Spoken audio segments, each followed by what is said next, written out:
Copyright information. Deathless King. Book 5 of Aurahila Hall.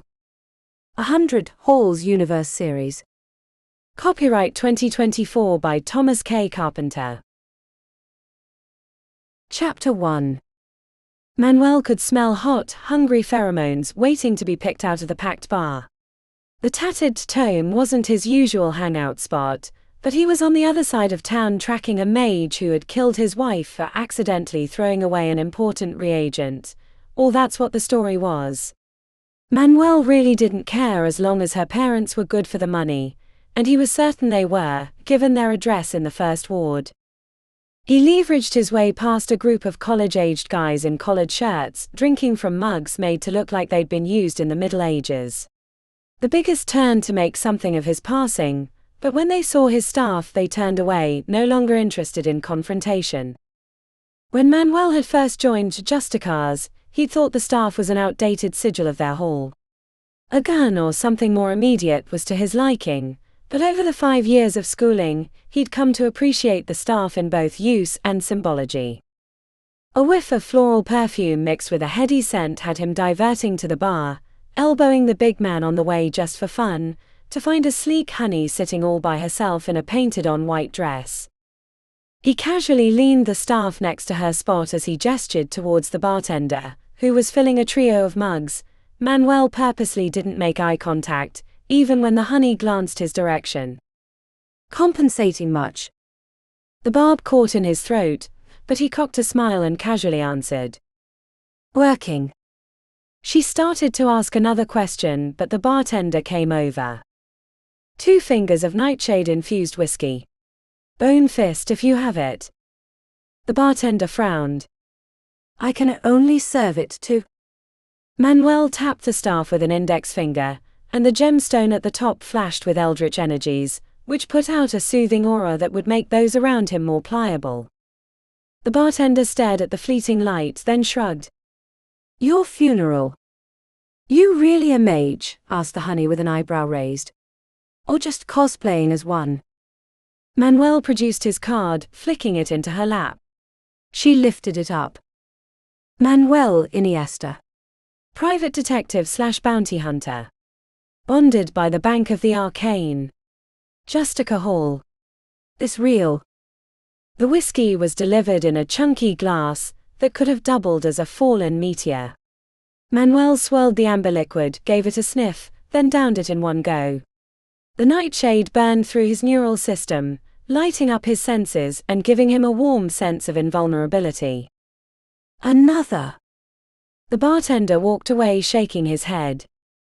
I guess it's real, said the honey. You after the demon dragon? Manuel furrowed his brow. That's just a rumor. The honey shook her head, making her blonde tresses dance around her heart-shaped face. She looked like the kind of girl who hadn't realized she was hot until after high school, and wasn't going to squander an ounce of her newfound power. I saw it last week near the Cryptozoo. Nearly stopped my heart and I was 2 blocks away. Smashed a car and fled the other way, thank Merlin, or I think I would have fainted. Or is something like that too big for you? I killed the Harpy twins when they tried to come for one of my clients, using Vorpal wire and a come-hither bell. I doubt a demon dragon, no matter how fierce it sounds, would be much of a problem. The honey lifted her shoulders. It was pretty big. A second glass of whiskey appeared. He swirled it once before taking a sip, and letting the warm liquid run down the back of his throat. You ever heard of Big Magtharnan? Should I? Manuel grumbled under his breath.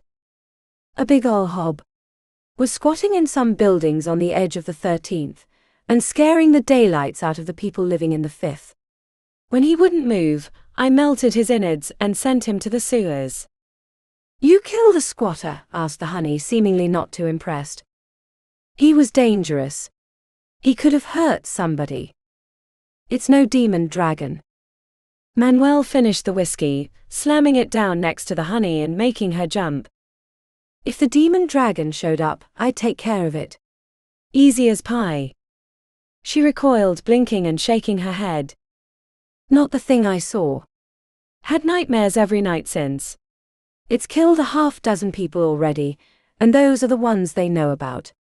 My mom didn't even want me to come out tonight, but it's lonely sitting in my apartment alone all the time. I could keep you company, he said with a wink. I just met you, and I don't know if I trust mages.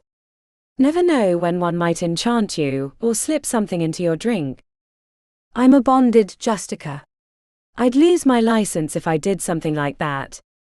Even if I was just accused. Manuel put a hand over his heart. I wouldn't even do that if I could get away with it. The honey lifted her glass of what looked like Chardonnay, the official drink of annoying self-righteous women. His interest was rapidly fleeting. It doesn't matter. You couldn't kill the demon dragon anyway. I could do it with one hand tied behind my back. I'm not even sure I'd need my staff. Guys like you always need your staff. A ripple of alarm shot through the crowd. The festive atmosphere took a nosedive, and people were moving away from the entrance. Manuel heard their concerns long before the honey, but he didn't react until she turned. Did you hear that? Of course. I heard the bouncer when he spoke to the cop outside. They wanted everyone off the streets until the danger passed. It was a bit of a fib as the bouncer had been inside, but it wasn't a falsehood either. Are you going to kill it? Manuel huffed. It's probably not the demon dragon. That thing isn't the only dangerous creature in the city. Why, just the other day, I saw the whistling man. Oh, I see, said the honey, rolling her eyes. Big talk until you have to perform. Figures. He squared off. You don't know what you're talking about. She raised an eyebrow. Oh, guys like you are a dime a dozen. You're not the first to ask yourself back to my apartment, and you won't be the last. But I don't date guys who can't walk the talk. His mood improved rapidly. So you're saying if I take care of this so-called demon dragon, you'll invite me back to your apartment? The honey put a sharp fingernail under his chin and gave him an open-mouthed smile with her tongue resting on her bottom teeth. With pleasure. He grabbed his staff. Then follow me and enjoy the pre-show. She grasped his hand on the way through the crowd, buoying him with a sense of fate. The bouncer tried to stop them, but Manuel flickered the eldritch lights in his staff and they were allowed on the street. The warm Invictus evening brought a bead of sweat to his forehead.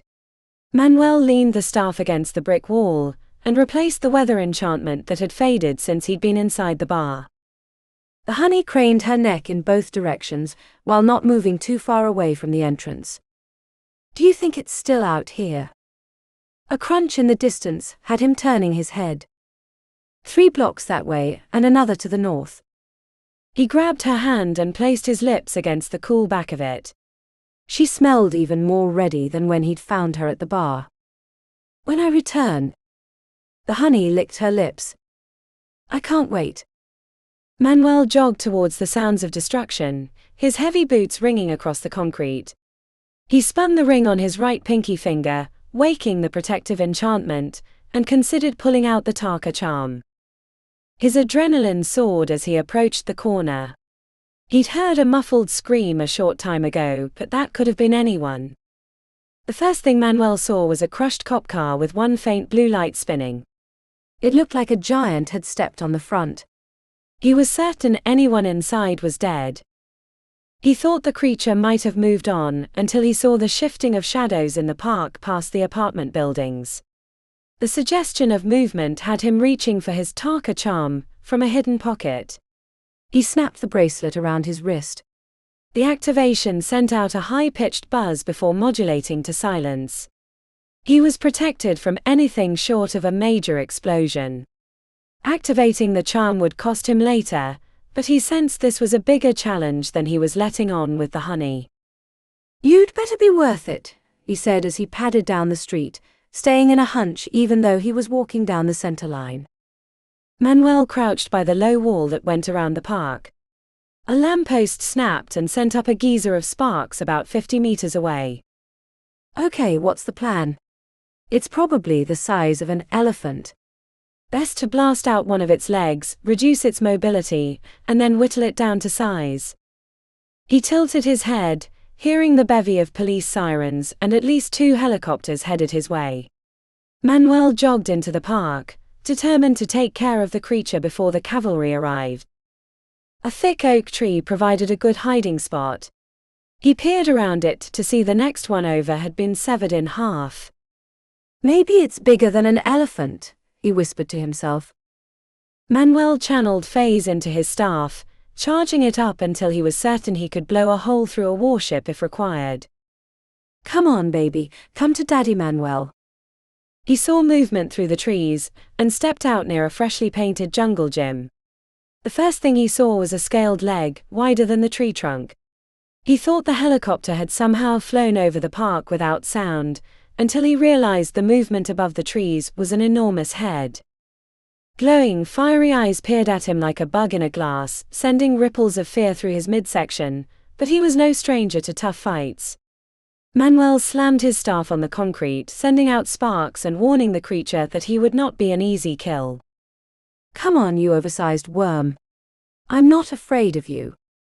The announcement brought the demon dragon into the open, massive and serpentine, the scales shimmering with a dark iridescence that was both mesmerizing and frightening. The sounds of approaching copters felt distant, even as he could see their lights reflecting off the nearby skyscrapers. Manuel held his staff tilted forward as if he were about to fire a mortar. He prepared to trigger the pent-up energies, and teach the demon dragon what it meant to tangle with a Justica. Come on, come on. The dragon shifted forward like a dark, swirling river overflowing its banks and rushing after him. Manuel screamed with battle rage as he fired his staff. The blast filled his vision with white light. As it faded, he saw the deflection of his fell energies off the scintillating scales. The realization of his grave mistake lasted half a second before a talon took his head off. Chapter 2. The tension headache at the base of her skull was climbing up the Richter scale. Remi massaged her temples as she leaned against the nurse's station, and tried to remember where she'd left her elixir. The ER looked like an ant farm had been dumped onto the ground, with patients, families and staff all moving through the crowded space in a semblance of order. Dr. Morrison was shouting instructions to the group of first years that had arrived a couple of weeks ago. The rustle of paper had Remi turning to find Nurse Mandy searching through the incoming files. Have you seen a red energy potion? I left it on the desk, I think. Nurse Mandy screwed up her face. Oh crap. I'm sorry, Remi. I thought it was mine from earlier. I'll send down to Jeb's for another round. I think we're gonna need it, being a 4-beller and all. It's a good thing you and Lily are doing time down here. This latest batch of newbies is nothing like your class. Thanks, Mandy, though I'm ready to be done with my punishment and get back to full-time in the hospice. I barely feel a part of the ward when I'm there. All the nurses and doctors in the ER lifted their chins, while the group of first years looked around as if they were trying to find the fire. Oh no, what is that, 5 howlers? Asked Remi. Nurse Mandy tilted her head. 6. No, 7. What the hell? She leaned over and switched on the television, which was always tuned to the 24-hour City of Sorcery news channel. Reporters were standing on a darkened street next to a burning helicopter and a half-dozen destroyed police vehicles. A building in the background looked like it had had a bite taken out of it. I really wish I had that potion now. The patter of sneakers was followed by Lily and Boone coming around the corner, the latter looking like he'd just woken up. All right, everyone, listen up, said Dr. Morrison from atop a chair. Her hair had been braided into tight rows and wrapped around her head like a crown. We had a major event in the 9th ward. Details are still coming in, but we have a lot of life-threatening injuries. We're on full triage. Turf any elbow scrapes to general, and the surgery team has their sorcery on standby. If I have to tell you what to do, I'm not going to be happy. Go. The first of the howlers arrived. Remi grabbed a screaming police officer with a mangled arm and with Lily's help wheeled him into a curtained area, immediately applying a pain blocker enchantment. The arm looked like it had been caught in a press, and nearly all the bones were broken. "We got an AE amputation." "I'll call up to surgery," said Lily. "No," said the police officer, grabbing her arm with his working hand. Even with the pain blockers, he looked distressed. "I'm a mage. I need that hand or I'll be useless." Remi shared a worried glance with Lily. "If we don't cut it off, you might die from the injuries." "We have great limb cutters.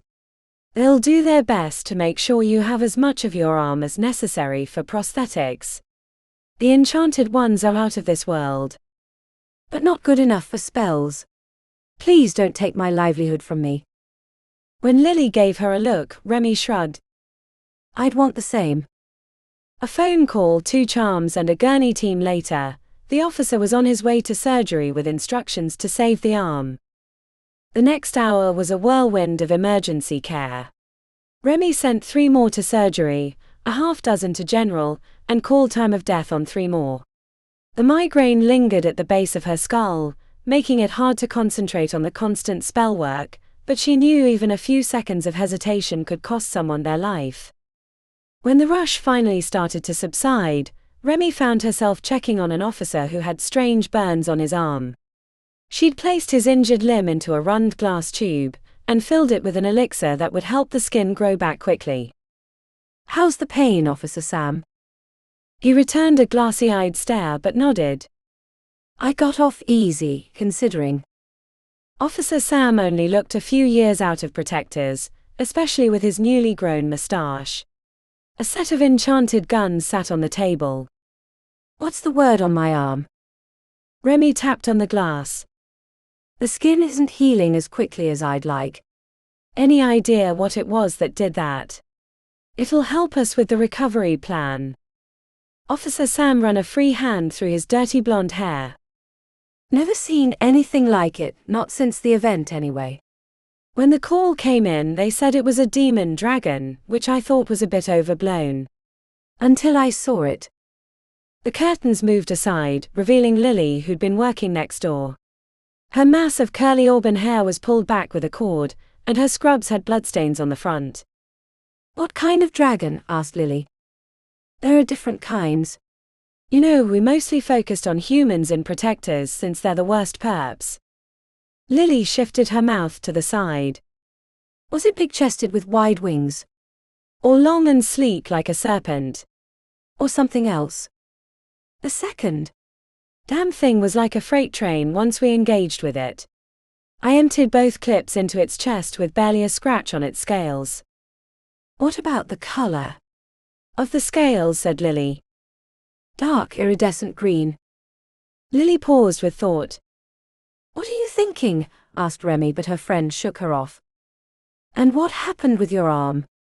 Tell me true as best as you can." "This is important," said Lily. The officer pursed his lips. "After I unloaded my guns into its chest, it rose above me and unleashed a glowing mist from its mouth. The only thing that saved me was my protective wards, and a last-second force shield I learned from my girlfriend. Never thought an animalian's trick would save my life." "I think I owe her an extravagant vacation." "You do, you definitely do," said Remi. Lily patted on the rund tube. "You should be fine, Officer Sam." "It was a bloody close one, but that shield saved your life, and this tube will do the rest." "Yeah, but we lost far too many of our own trying to take that thing down," he said, staring at the floor. "What happened to it?" "Did you kill it?" asked Remi. "I wish. Would make me feel like it was worth it, but the damn thing just disappeared. After I got knocked down, it fled east, but then when the backup arrived, thinking they'd surrounded it, they found the street empty and not a witness alive." "Thank you, officer," said Lily. Remi joined her friend in the hallway. She was going to ask a question, but Lily led her to a corner of the ER where a row of covered bodies waited to be picked up by the morgue. When Lily pulled back the sheet covering one, Remi recoiled, not in disgust but surprise. "No head. This poor fool was the first on the scene." "A Justica." Took his bloody head right off. Merlin's tits, said Remi, shaking her head. Multiple protectors, a justica, and countless other mundane personnel. What the hell was this thing? I heard people call it a demon dragon, but that doesn't make any sense to me. It does to me, said Lily, lips squeezed white. I don't like that look. Lily rubbed the spot where her hair met her forehead. It's not a dragon. Not in that sense. Then what is it? Is it like the big snake thing that was guarding Kashai's soul? Not a serpent either. A worm is a better description, but that doesn't even tell the tale. As much as I understand. Everything they said, the shape, the scales, even the mist breath, matches the legends of the Caoránarch. The Caoránarch, repeated Remi, stumbling over the Irish name. It's a type of olifest. A river dragon. Some call the Caoránarch the mother of demons, but it's not a demon in the infernal sense. More of a very angry worm that was birthed by mistake, over a millennia ago. It's a particular worm, given the descriptions. I heard stories of it when I was a wee lass, but most thought it either dead, or confined to the summer fae where it came from. A heavy weight shifted onto Remi's shoulders. Of course, the summer fae. My bloody thoughts exactly. Though this seems a little larger than the normal critters that sneak through the barrier between realms. I don't think it's a coincidence that it's here in the City of Sorcery, rather than anywhere else. Nor do I, said Lily. Where do you think it went? Lily frowned. That's a good question, but I don't think now is the time for mysteries. I've got to check on my patients. Lily left her alone with the bodies. Remi covered up the headless body of the justica. Bad night, my headless friend, said Remi, patting the corpse's chest. Should have stuck to the bounty hunting. Chapter 3. The spot behind the filing cabinets at the nurse's station was as quiet as any for reading. Lily had found a tome from a private dealer a few days before, about the history of the summer fae. She'd been sneaking passages in between patients, but so far the material had been things she already knew or had read in other books. A stern voice alerted her to the presence of Dr. Broomfield. He was asking the nurses where she was. Lily shoved the tome behind a plant and stuck her head around the wall. Did I hear you say Lily? Dr. Broomfield's lip twitched with disgust when he met her gaze. Come with me. Under normal circumstances his footsteps were quiet, because he liked to sneak up on the staff and remind them of all the things they were doing wrong. This wasn't one of those times. His soles rang against the tile like thunderclaps. Anger in every step. They were a warning. She followed him into one of her patients' rooms. Delilia Cross. The woman had been in the wrong place at the wrong time, leaving a clothing boutique in the third ward only to get hit by a curse from two dueling mages that had gotten in a fight over a parking spot. Neither of them had been punished, and the woman had been suffering from uncontrollable shakes for days, until Lily had prescribed a solution that had dialed them down to a light tremor, allowing her to rest. Dr. Broomfield grabbed the clipboard and jammed his finger into the paper, as Delilia watched from her bed with a slight quiver in her jaw. Did you authorize this hemlock potion? I did. He marched into the hallway. Lily closed the door behind her. You are aware that hemlock is on the restricted list, and needs my approval to be given to a patient? I am. The veins in his forehead bulged. Then why did you ignore my orders? You could have killed Miss Cross. Lily lifted her chin. The restriction is for the hemlock potion, not for hemlock extract, which I combined with nightshade and an elderberry solution. The final mixture required an additive charm, but it's been greener than gold in helping out our unfortunate bystander. Dr. Broomfield chewed his words as he stared her down, but then he looked over her shoulder and gave a forced smile. Dr. Fairlight. Thank you for coming down. I know you're a busy woman. When Lily turned to greet the head of the hospital, the words died on her lips as she saw Dr. Fairlight's expression. Normally she wore a kind smile, even if she looked perpetually exhausted. Most said she was one of the best doctors to ever have this difficult role. "What kind of mischief have you been up to this time?" asked Dr. Fairlight. The accusing tone caught Lily off guard. She'd never heard words like that from Dr. Fairlight.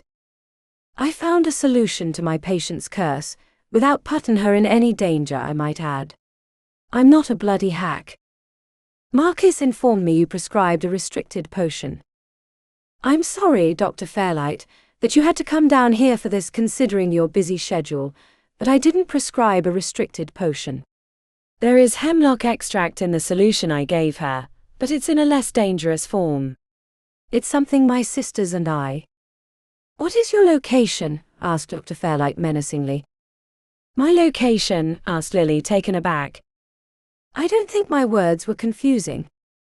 "Not confusing, but didn't understand the reason." "I don't think you should be questioning me under these circumstances, Mr. Meath." Lily felt like she was standing on quicksand. She caught the alarm in the expressions of the nurses behind the station, and the unrepentant glee in Dr. Broomfield's brown eyes. Lily knew something was wrong when Dr. Fairlight called her by her last name, something that she never did, but was more common from Dr. Broomfield's lips. My apologies, Dr. Fairlight. What I meant to say is that we're in the curse ward at Golden Willow Hospital." "Is this Ireland?" "No, ma'am." "Then I don't want to hear about your bogwitch solutions again." "You're to follow Marcus' instructions without fail. Any further digressions will be punished severely." "Linda." "I thought we agreed she should be expelled," said Dr. Broomfield. If Lily hadn't been standing there, she might not have believed it had someone told her, but when Dr. Fairlight reacted to the question, her eyes glossed over and went black for a half-second before returning to their normal hazel color. She did not violate the rule. But next time she'll face expulsion." The way Dr. Fairlight's jaw pulsed wasn't in anger, but as if she were waging an internal fight. "You've been warned, Mr. Meath." "Let there not be another," said Dr. Broomfield before marching away, leaving Lily in stunned silence. Dr. Fairlight stood there like an automaton waiting for her next instruction, until she snapped her and with a confused look, wandered back towards the elevators. What in bloody hell was that? The interaction left her feeling cold enough to wrap her arms around her chest. Lily couldn't say for sure without doing a full inspection, but she was nearly certain that Dr. Fairlight was under some sort of compulsion. Not a Loctite one, or she'd be expelled already, but enough that she was strongly influenced by Dr. Broomfield's suggestions. Chapter 4. The lights in the open space buzzed on, flickering slightly before resuming their luminance. Half the big room was covered in stationary workout equipment, with another corner containing free weights. Rubber mats were placed in front of the machines, but the open space was smooth grey concrete.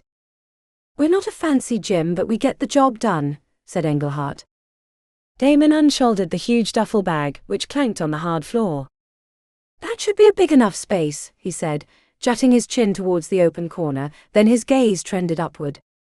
"And the ceiling is high enough. I don't know what a dock has to do with swordplay, but you saved my life, so I'm not going to pepper you with the questions I normally would." Damon put a hand on the owner's solid shoulder. Engelhardt looked like a fireplug, with arms as wide as most people's thighs. "Just a hobby. After 4+ years at Aura Healers, I need something physical." "Yeah, whatever. Just don't put a hole in my wall," he said with a wink, then his jaw angled sideways with a yawn. "You've got the code now, so I'll let you do your thing." "I'm getting back to Dreamland." "Even this is too early for me." After the owner was gone, Damon set his phone alarm for 5 a.m., which would give him 2 solid hours of work before he had to shower and get back to the hospital for his shift. Unzipping the duffel bag revealed the weapon known as the Shining Sword, or Clay of Aglonru. He was big enough to wield it as a one-handed weapon, but he grasped it with 2 as the weight felt uncomfortable despite his strength. Damon swung it awkwardly a few times before setting the point carefully on a rubber mat, and examining the pommel, which contained a Celtic knot. The hilt was wrapped with thick leather, and the guard was in the shape of 2 lions. Examining the famed weapon reminded him of Connor's last command, to bond with the sword and become its keeper. He had yet to perform the ritual, mostly because he felt unworthy of the weapon, which was why he was in the gym so early for training. Damon knelt on the concrete and rested his forehead against the pommel. He knew the theory of how to bond, but as he was faced with the prospect, he felt silly, like a child playing games in the woods alone. "I pledge myself to you, sword." The words felt feeble and empty. He closed his eyes and willed himself to connect with the sword, but the closest he got was a strange tingle in his hands that went away the moment he noticed it. Damon sighed and stood. "All right, let's see how I use this thing." He pulled a second object from the duffel bag, a smooth round stone the size of his fist. Damon set it in the open space, and breathed the activation word with a bit of phase. A tall athletic blonde with his hair pulled back in a tight knot and shaved on the sides appeared from the stone, making Damon jump back with surprise. For a brief second he thought him real, until Damon realized he could see through the man. "Hey, warriors. Today is the first day of the rest of your life. You have come to the right place to reclaim your right to bear arms." Damon rolled his eyes. "I didn't realize cheese came with the lesson." The illusionary teacher leaned to the side, and when he shifted back, a similarly sized sword was in his hand. "I'm Carl Johansson, your new favorite weapon instructor, and today you begin your first lesson in the 2-handed weapon style. Sometimes called a Zweihander in German, or broadsword, or a Scottish claymore." The next part of the lesson was the illusionary instructor, showing basic stances and moves for the 2-handed weapon. Damon followed them as best he could, but the shining sword was heavier than expected, which made all his movements past the expected stopping point. He felt like a child with the weapon. By the time he'd repeated the basic lesson twice, he was drenched in sweat and his arms quivered from the effort. "The twins would die laughing if they saw me now," he said to the empty gym. "Maybe I should have given the sword to Nat. I bet they train with weapons in protectors." After chugging his water, he returned to the stone and activated the sparring routine. "Hey, warriors. Feeling a little cocky now, I see. Want to test your swordsmanship against the stone? Be warned, there are 28 random sparring patterns, so don't think you can just memorize my actions. When you're ready, speak the command word and the battle will start." Slash. As soon as the word left his lips, Instructor Carl surged forward in a high vom tag stance. Damon lifted his weapon to block the high attack, but the instructor shifted his hips and brought his blade around, right through Damon's midsection. The stone flashed red, and Carl returned to his original position. "You lie bleeding on the battlefield, with your intestines hanging out. Ravens will feast on your failure. Congratulations, you're dead." "Blood and bone," said Damon, returning to his starting spot. Slash. The next attempts went almost the same as the first, except for the description of his death. Disemboweled. Beheaded. Disarmed. He found new ways to die with a sword in his hand. "What am I doing?" he asked himself after the 10th failure. He barely lasted one pass with the illusion, which always seemed to know where he was going to strike, or block. But he knew the answer. When he'd been in the Hall of the Dead in the Vale, he'd encountered his uncle Connor Black. The apparition had told him to find a teacher. That the sword would be necessary in the coming battles. The illusionary stone was the best he could find, without giving away that he was the owner of the legendary weapon. "That lot this does in my hands," he said after the umpteenth failure. "Come on, Damon. It shouldn't be this hard." He triggered the start to the stone, using a plow stance in hope of catching the illusionary warrior with a quick thrust. The instructor Carl appeared with a smirk, which seemed new, and purposefully offered as a slight to his weapon handling. "I've got you this time," he said, noticing that Carl was in a side stance. Damon slammed his foot on the ground, feinting a lunge to the right, and then extended his arms. The sword tip sailed towards Carl, but at the last moment the instructor twirled past the blade and brought his weapon through Damon's midsection. "Cut in half, ladies and gentlemen." Our warrior would like to extend his entrails to all the carrion birds in the sky. Bon appétit, my winged friends. Frustrated by the mocking tone and his lack of progress, Damon grunted and spun around, intending to bring the sword through the illusionary instructor, but his palms were covered in sweat and the weapon slipped out of his hands. The screeching and tearing of metal was followed by a heavy thunk into the wall. Damon watched in horror as 3 stationary machines collapsed as their steel girders had been sliced in half by the spinning weapon. Wires and weights unleashed from their tension spilled onto the mats. Then as he slapped his hand against his forehead, he heard a great gush of water shooting from the hole in the wall around the blade. The sword had hit the main water line. As a great pool of water began forming near the wall, Damon heard a whooping noise from across the room, as the alarm that signaled when he needed to return to Golden Willow went off. Chapter 5. The gravestones had been scrubbed clean, their etched lettering gleaming in the distant lamplight. Remi bit her lower lip, and enjoyed the way the soft soil cushioned her feet after a long shift in the hospital. Near the back of the graveyard she saw faint movements, the washed-out colors of a lost soul lurking. He looked like he'd been in his late teens, with a buzz cut that belonged in the 80s. While she was in the hospital, the wards kept them at bay, but out in the city where there were few protections and more encouragements, she saw apparitions lingering. She'd found they were attracted to her, but thankfully did little more than watch from a distance. I didn't think there'd be a graveyard in the city. Dr. Morsdux strolled behind her with his hands behind his back, in his long white coat looking like an apparition on an evening walk. It existed before the city was founded, though you can see they replaced the headstones recently. This isn't going to be a trick, or anything. You haven't got Damon waiting behind a big stone, ready to jump out? Dr. Morsdux frowned. Why would I do such a thing? That would be most unprofessional. I was kidding. She sensed he was holding something back. That the trip was more than a practice session, but he didn't appear ready to reveal his reasons. She'd just have to go through with the exercise until he was ready. Remi wrapped her arms around her midsection. She checked back to the buzz-cut ghost, only to find that it had moved on or become more transparent due to her scrutiny. Are you cold, Healer Wild? Only in a metaphysical sense. I feel like a trespasser. Why'd we have to come here? Because the head of the morgue would have frowned upon our practice in his stainless steel halls. Frowned upon our practice, repeated Remi with a chuckle.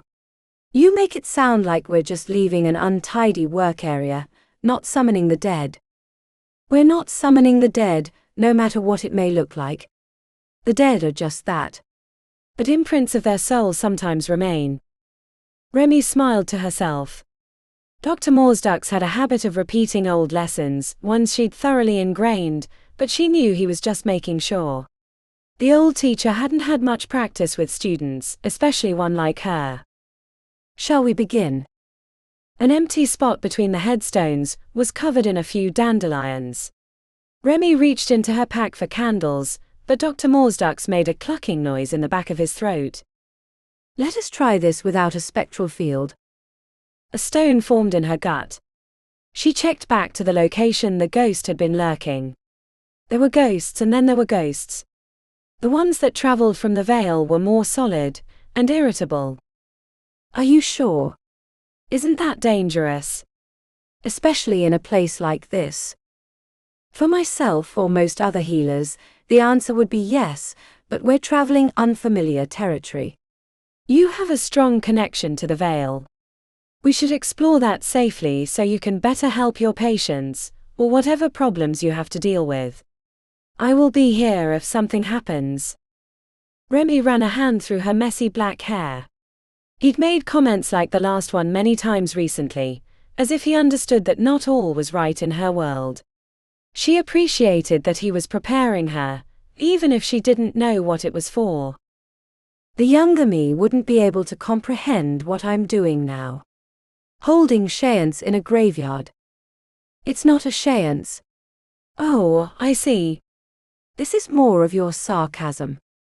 Remi thought about performing the ritual while sitting, but wanted to be mobile in case something bad happened. The words felt comfortable flowing across her lips. She thought it sounded a little like those Gregorian chants that had been popular a long time ago. After a minute of sustained chanting, she felt a cold wind wrap around her body like a cloak, while greenish mist shifted into the graveyard, covering the grass like a blanket. The shadows created by the distant lights shifted with movement. Remi let the words fall silent. At the edge of her vision, she could see the endless bleak landscape of the vale. Crooked skeletal trees were like grasping hands reaching towards the unbending sky. She wasn't really sure what she should be doing. It was an experiment, rather than a structured lesson. Remi milled about, looking for the buzzcut ghost or signs of beings from the vale, or maybe even the stranger, though she hadn't seen him since her trip last year. "What if none of the people here remain?" she asked. "Old graveyards become lodestones for the recently dead," said Dr. Morsdax. "Or the soon-to-be dead," she whispered to herself, thinking about all the problems in her life. The trip to the Vale should have made things easier, but she felt more fraught each day, waiting for the hammer to drop from their theft of the horn. Something broke beneath her boot when she shifted to the side. She leaned down and grabbed an old picture frame of a mother and child, but the woman's face was obscured in shadow. "I know you." The backfire of a car startled her, and she dropped the frame, which disappeared into the mist. When she reached down to collect it, the grass was empty. The mementorum had felt real in her hand. Most unusual. She looked to Dr. Morsdax only to see him frowning towards the nearby street, where a group of men were headed their way from the backfiring car.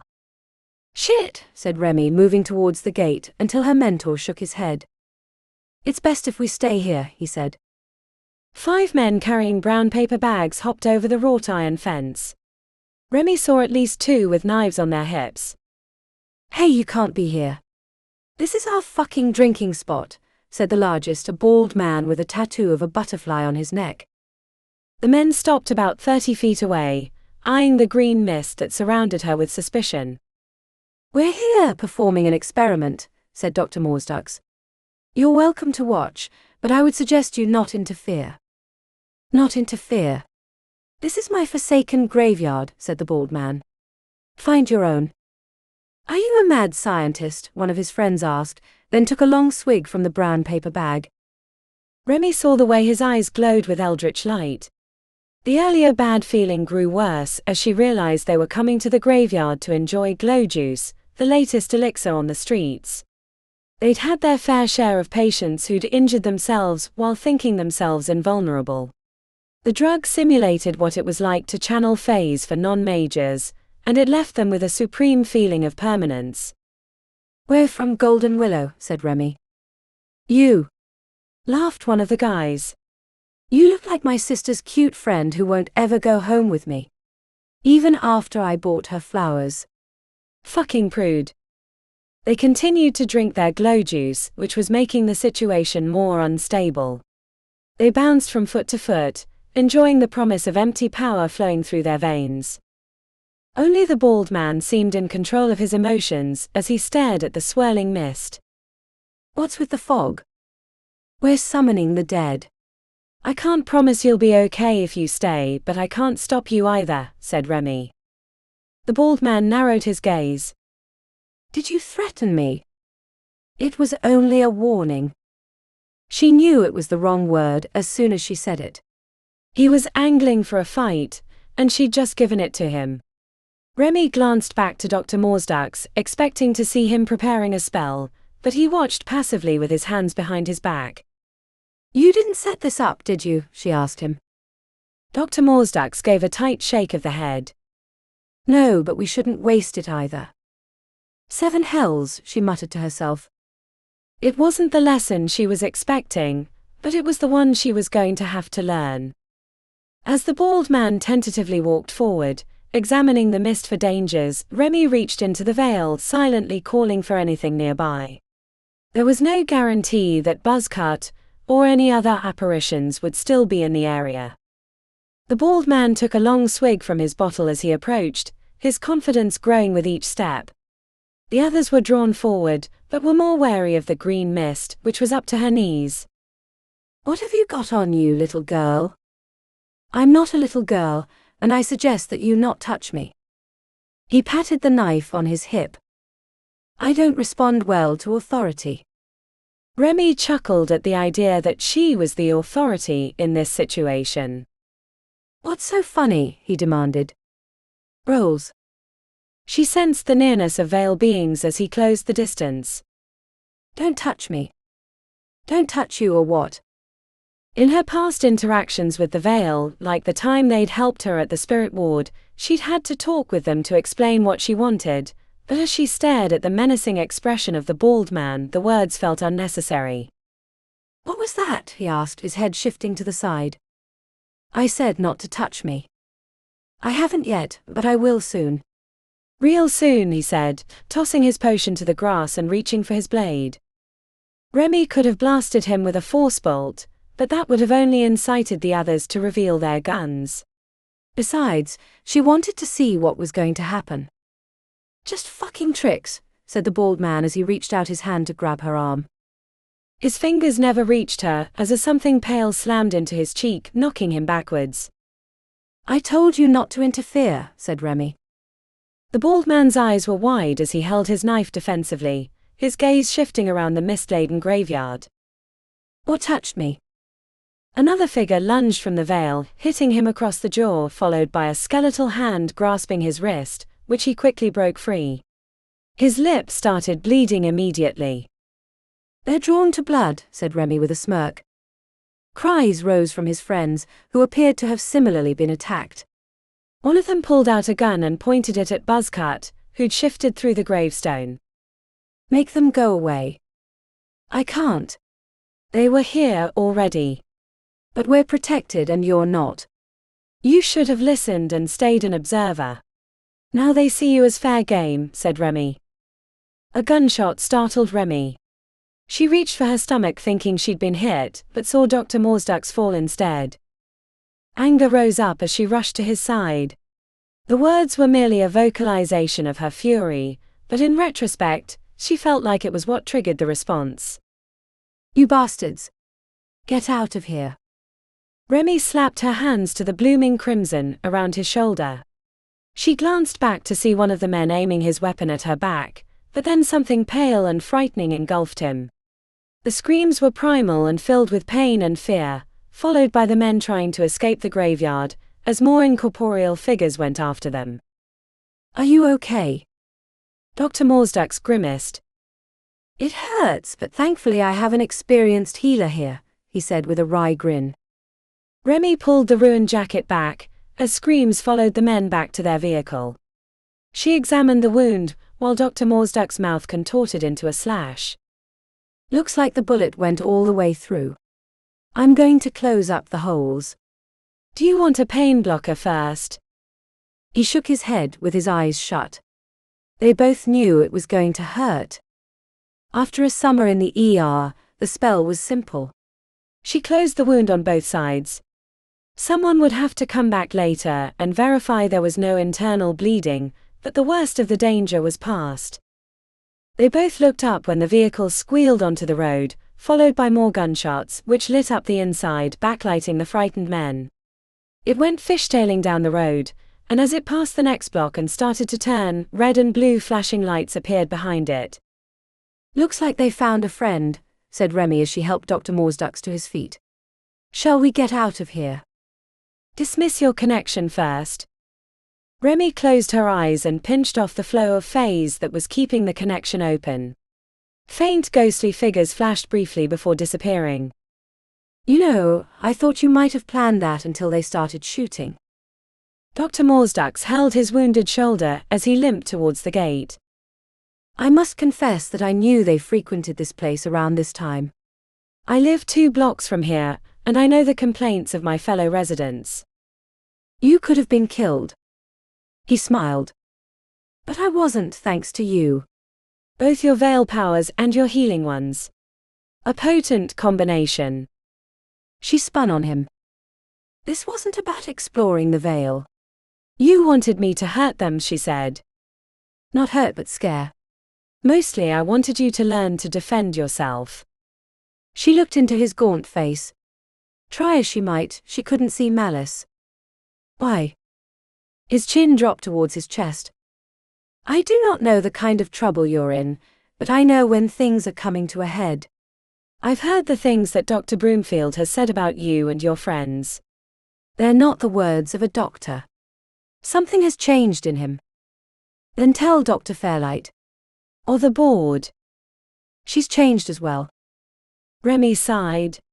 She knew he was right based on what Lily had told them about her interaction when they tried to expel her. They want you dead. Remi checked over her shoulder.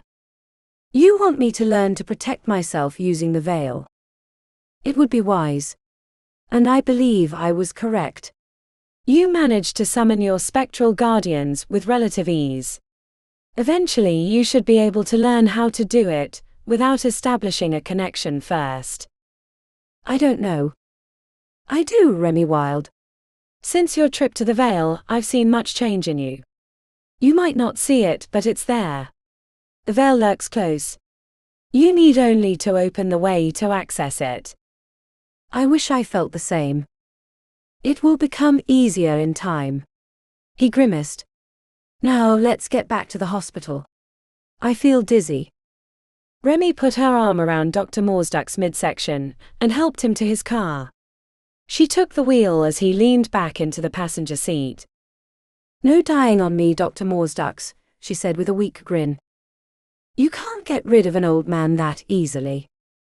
Remi put the car in drive and pulled out of the parking spot.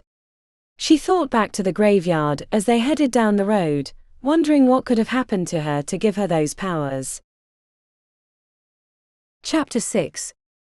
The clinic in the 12th ward didn't feel as alien as it had upon Lily's first few visits. Most non-humans didn't give her the stink eye, or pull out their very long and sharp knives when she passed. The attendant at the window smiled when she saw Lily. Dr. Marcy is in the blue room. I need to see her too, but I came for my sister. Alice. Oh, said the woman in surprise. She's in the back area getting a transfusion. The heaviness of lingering fear weighed on Lily as she thought about the condition of her sister. As the youngest, she was best suited to resist the effects of the corruption, but even that hardening wasn't proving enough. Lily was surprised to find a Fomorian shaman chanting softly over Alice in a bed, while her boyfriend Mag looked on with concern. The shaman wore colorful leather strips tied around her arms and legs, with bits of metal and bone connected to the wrappings. The entirety of Alice's body was covered in small runes, making her look like a piece of living parchment. Pale smoke blew over her from the brazier while the shaman stomped her feet and smacked her hands together, creating crackling sparks. When the ritual was over, the shaman bowed before Alice and Mag, then marched out of the room, giving Lily a nasty look on the way out. What are you doing here? Asked Alice. You said you were getting treatments. I wanted to see how they were done. I also need to talk to Dr. Marcy. Her sister's eyes fluttered with exhaustion before snapping open. Are you sure you don't want to come by Golden Willow? Asked Lily. The treatments have been helping. I can hardly tell with all the runes. And wouldn't our hall magic be better? Mag cleared his throat as he stepped to Alice's side. They've been working. She feels better for the few days after a cleansing. Nothing else we've tried was working. Not even the things Lady Nimmerware suggested. I'm sure the cleansings are helping, but we need a solution, not a band-aid. Maybe we can figure out more with our advanced equipment. You don't trust Fomorian magic, said Mag. It's not that, I swear. Lily, said her sister, reaching out. I know you want to help, but I'm comfortable with my treatment plan. It's not like the sickness is going to go away, no matter what we do. I've tried. I'm trying. I don't know what else to do, said Lily. I talked to Nyx the other day. Mother passed out in the middle of the Ruiz ritual. It's not the first time. Some of the other elders are doing worse. It's only a matter of time now. The frustration in Lily's chest felt like a forest fire was burning there. She'd hoped the horn would be a solution to the corruption, but the artifact had refused to produce a liquid, which told her the answer wasn't a simple cure. "What did you need to see Dr. Marcy for?" asked Alice. "The corruption. I'm sure she would have volunteered a solution if she knew of one." Part of Lily didn't believe that, even if that was the reason she'd come to the clinic. The Fae and the Fomorians had been at war for millennia. Why not let your enemy die to a strange affliction?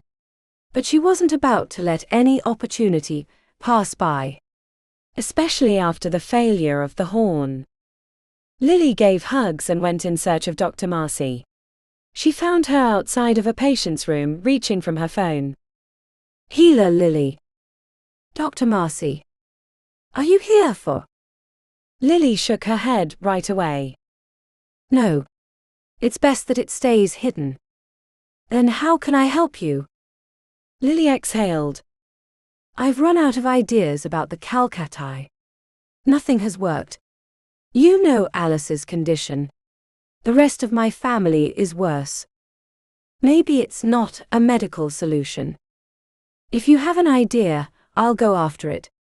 "I'm open for bloody anything, even if it's stupid dangerous." "They're running out of time." Dr. Marcy chewed on her lower lip. "If there's something I could do, I would have done it already." "I know. But I'm desperate." "Is there something that you've been holding back because it seems outlandish or dangerous?" "There is a new arrival in the Enclave. A Fomorian shaman. But not like the others. An elder. Danger haunts her every breath. Even the others of her kind have stayed away in fear. I'm not sure she would talk to you. I'm willing to try." Luck's opportunity is blinded by ambivalence. Dr. Marcy motioned for her to follow. She told the window attendant they'd be back shortly. They headed deeper into the enclave, which had been built up in an old factory. Lily hadn't been in these parts, and was surprised at how many makeshift huts filled the space. But as they went into the darker confines of the enclave, the living quarters grew more infrequent.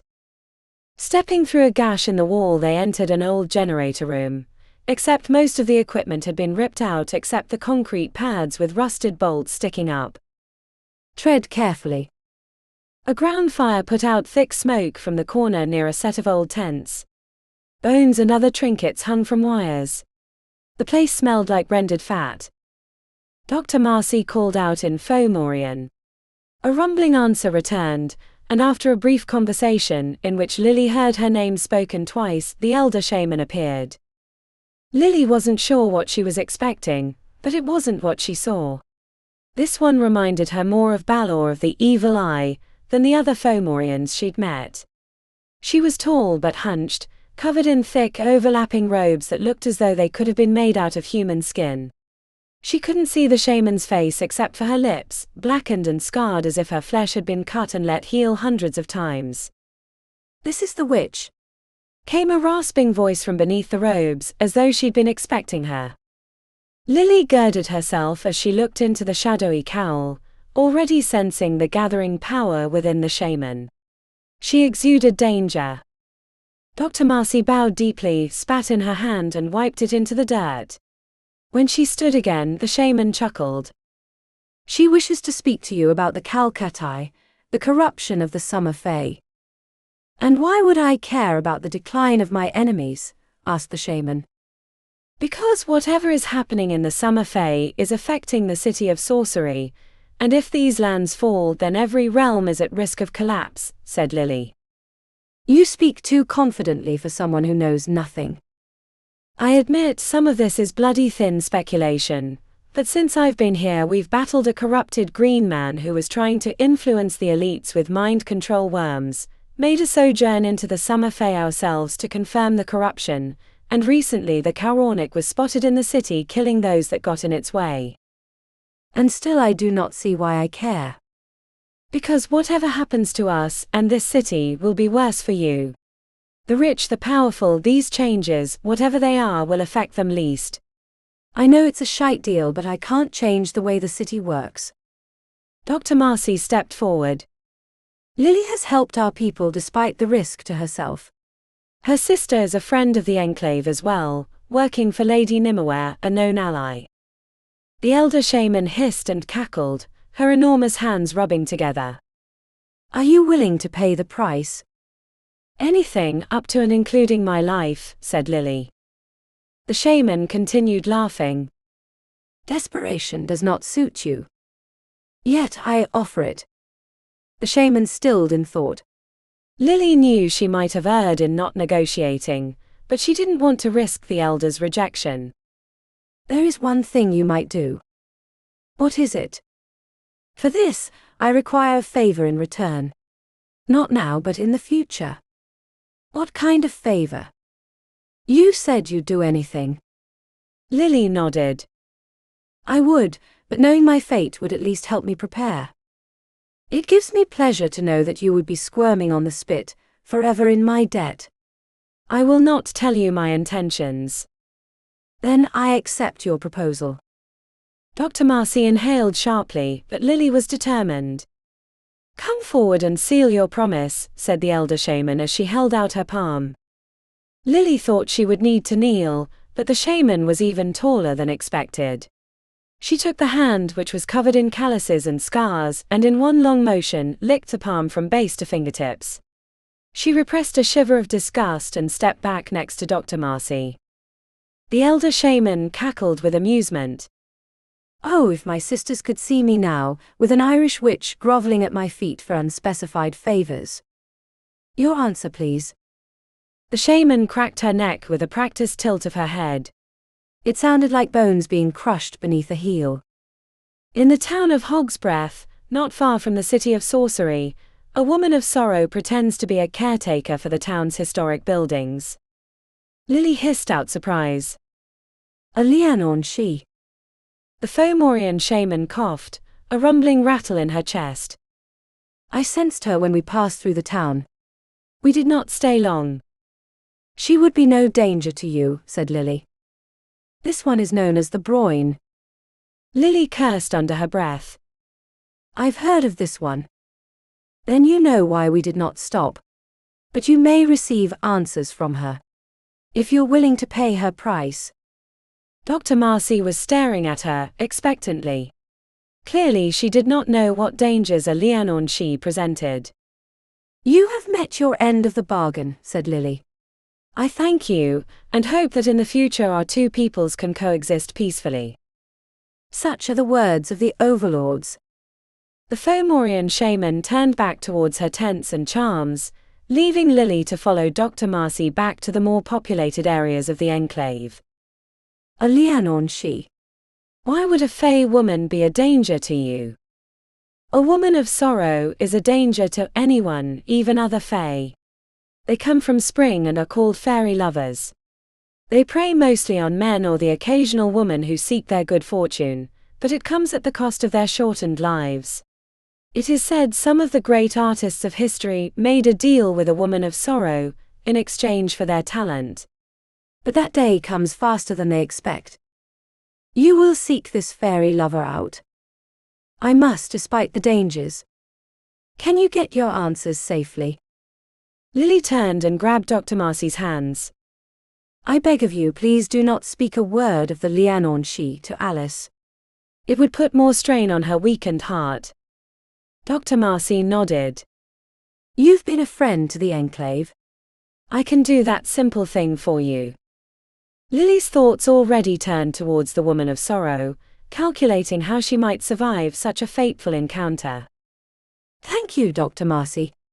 I'll see you again soon enough, I hope. Chapter 7.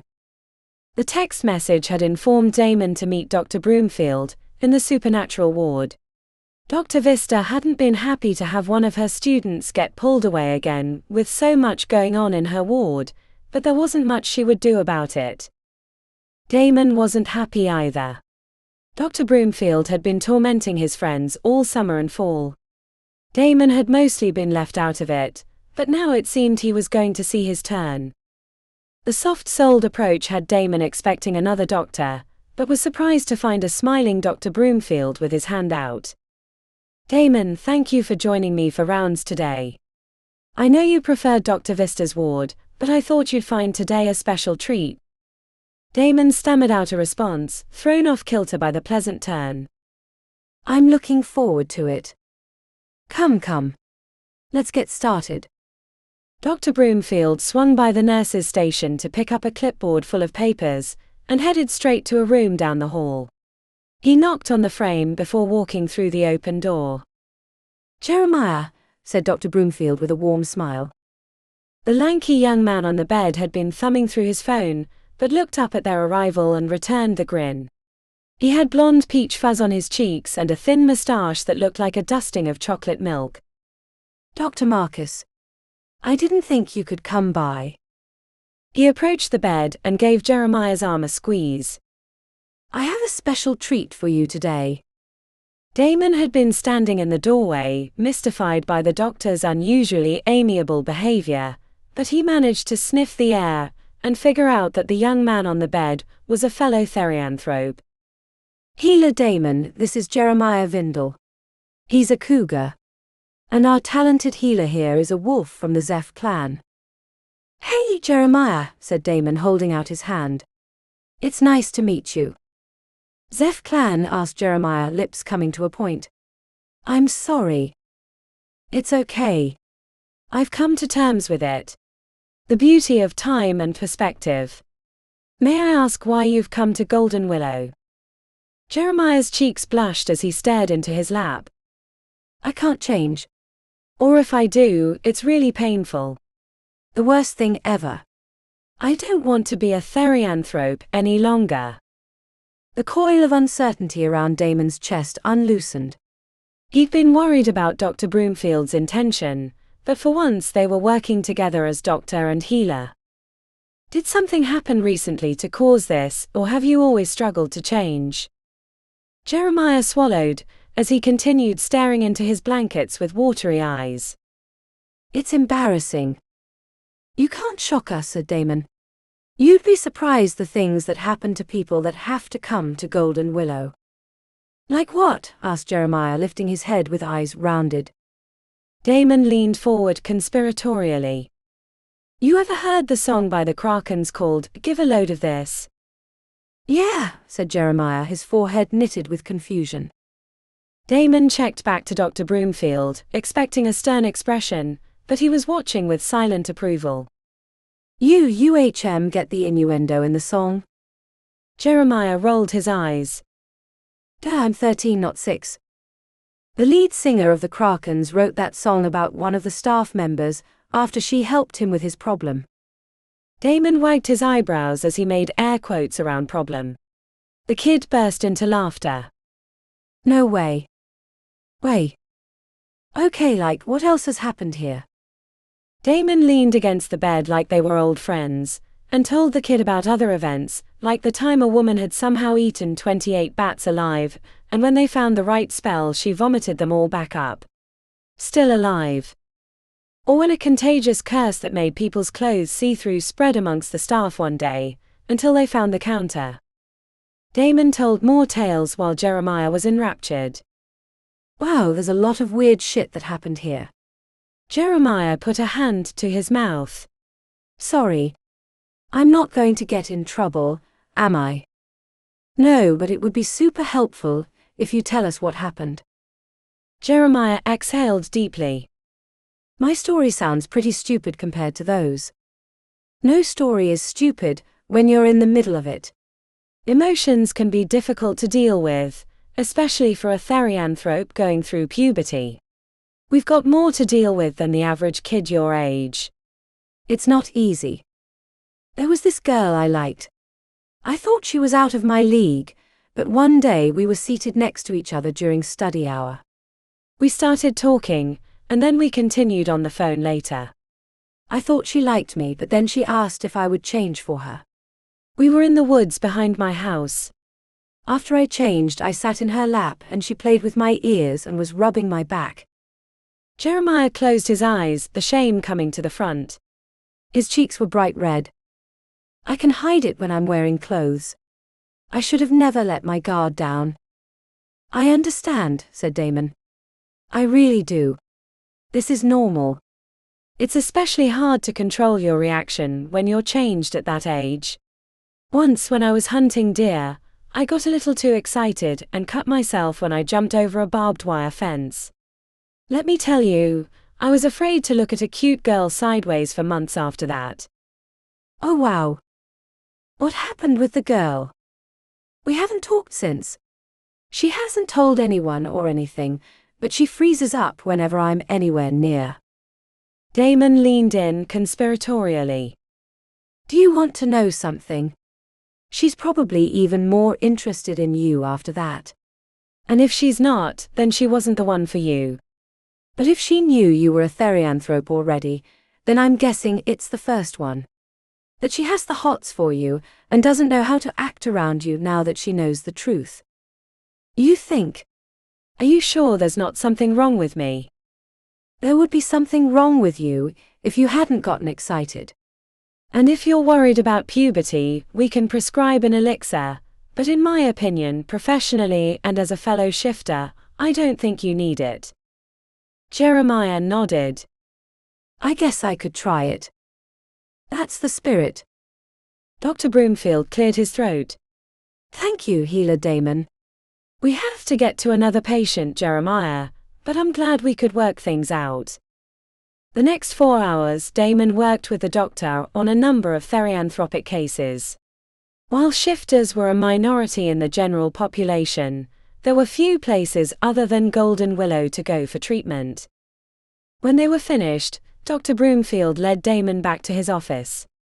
The walls were covered in pictures of the doctor, with many famous people including numerous patrons. He reached into a desk drawer and pulled out a bottle of reddish liquid. Is that? No wolfsbane here. Just a mild distilled elderberry drink. Less alcohol than a light beer, but perfect for celebratory moments. What are we celebrating? Asked Damon. You, Damon. I know these last 2 years have been difficult, especially the unfortunate absence, but between the alchemical solution and your overall performance as a healer, I'm proud to be thinking of you for a recommendation. A recommendation? Asked Damon, accepting the glass of pinkish liquid. The Institute of Therianthropic Studies. You're still interested, right? I'm strongly considering putting in a recommendation for you. I haven't completely decided, but if I do, you know my word goes a long way. Damon nearly fell over in surprise. Really? Dr. Broomfield laughed. Yes, really. Today's performance just proved what I'd already suspected. You're a natural for the role. You have the healer chops and the personal touch that can be an issue for some. But you managed to help Jeremiah without resorting to an alchemical or arcane solution. Damon glowed from within. He could hardly feel his face. It wasn't what he was expecting when Dr. Broomfield had called on him. Cheers, said Dr. Broomfield, holding out his glass. Damon clinked his glass and placed it to his lips. He was about to throw it back when he saw how eagerly the doctor was staring without looking like he was intending to drink. A light sniff revealed something foreign in the distilled elderberries. As the pinkish liquid touched his lower lip, he let the glass slip from his fingers and crash onto the desk, spilling it over the papers. Oh no. The next few moments were a mad rush to contain the spill, but when he looked up he caught a searing glance that only confirmed his suspicion. The day's events had been an attempt to get his guard down. Here, said Dr. Broomfield, grabbing the bottle. Let's try that again. Damon froze when he realized he wouldn't be able to pull the same trick a second time. He reached for the phone in his pocket. Oh no. It looks like Dr. Vista needs me. I should get going. She really needed me today, but I'm glad to have helped Jeremiah and the other patients. Dr. Broomfield had the glass held at arm's length. You really should drink this. I'd better not. But thank you. Your kind words mean the world to me. As Damon's hand collapsed around the door handle, Dr. Broomfield spoke in a low voice. You'd better get on the right side, Damon. He turned his head. The right side? You heard me. I don't need to explain. Do you want to help people? Or do you want to go down with your friends? Damon ignored the question and pushed out of the door, marching quickly away until he was at the elevators. To his relief, the car was empty, and once the doors were closed and he was on his way back to Dr. Vista's ward, he leaned against the wall and closed his eyes, knowing how close he'd been to catastrophe. Chapter 8. Remi knew something was wrong when Nurse Juniper wouldn't meet her gaze, and then again when she found her clipboard, but there were no follow-up sheets attached. June. Am I supposed to be off today? The older nurse shook her head and winced. I'm supposed to send you to Dr. Morsduck's when you arrive. A cold hand wrapped around Remi's heart. What's this about? I'm sorry, Remi. We're all gutted. It's not fair.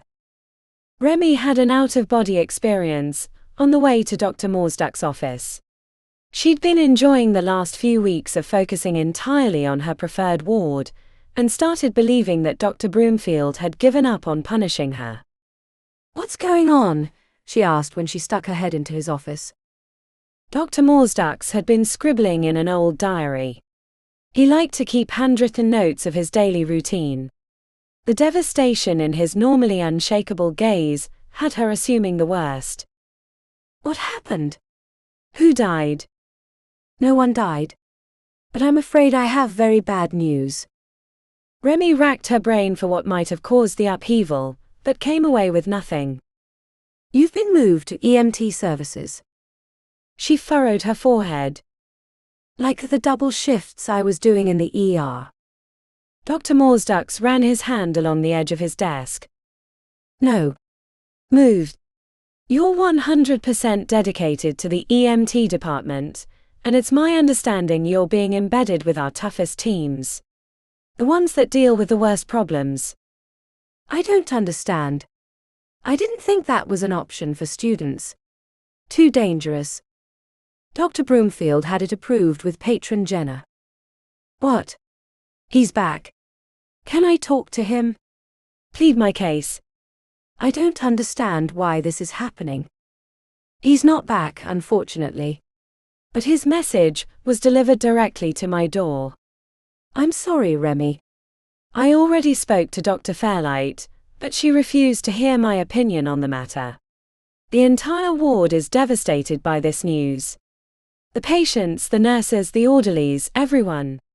The only good news I have is that once your 5th year is over, you can choose your own path, which could include coming back to the hospice ward. Remi felt like she was standing on quicksand.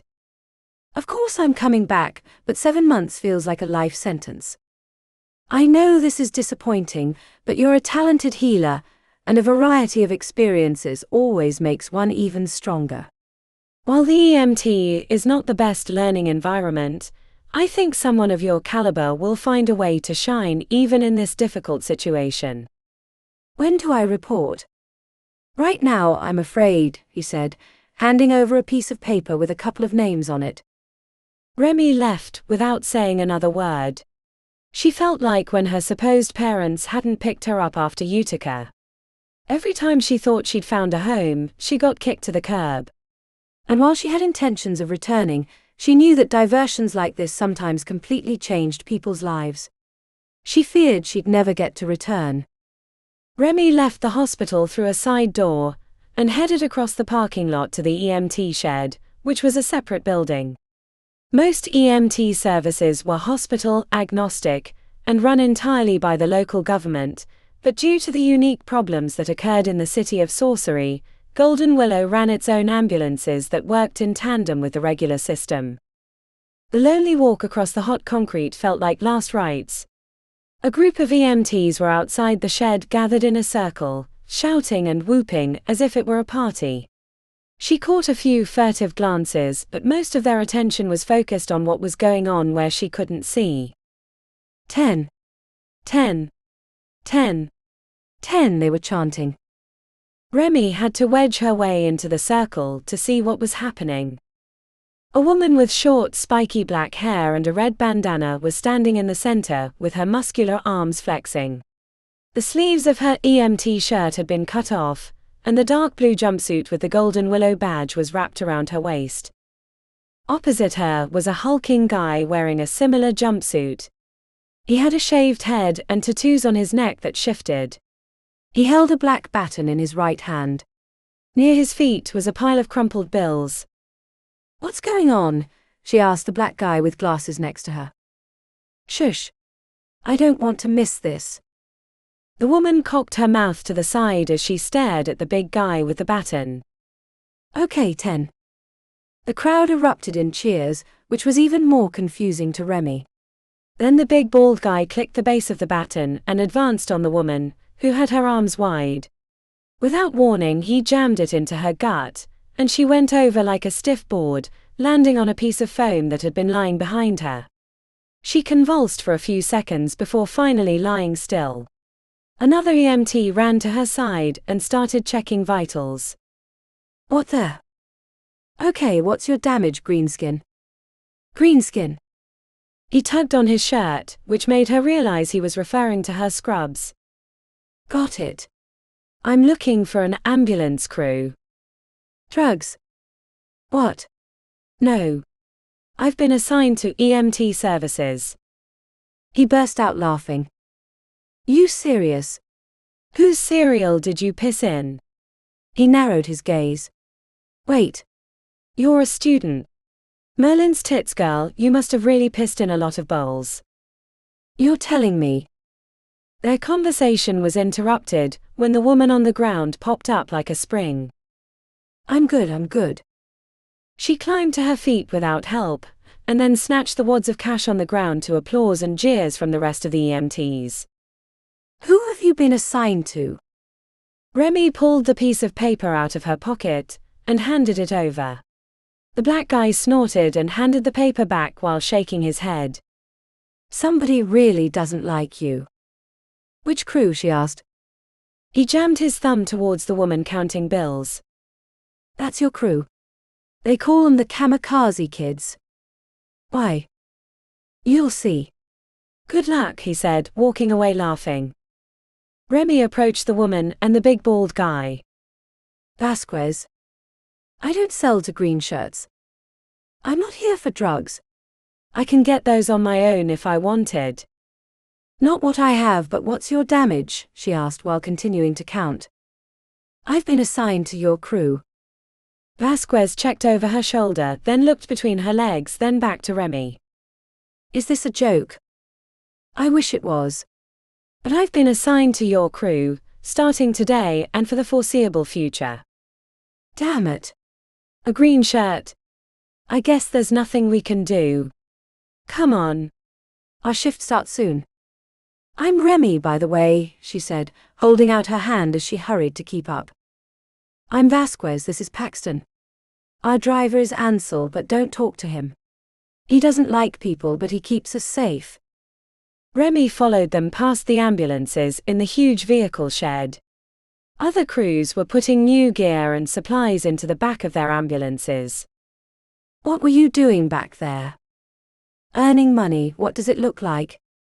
As soon as Remi saw the ambulance in the back of the shed, she knew it was the one she'd be riding in.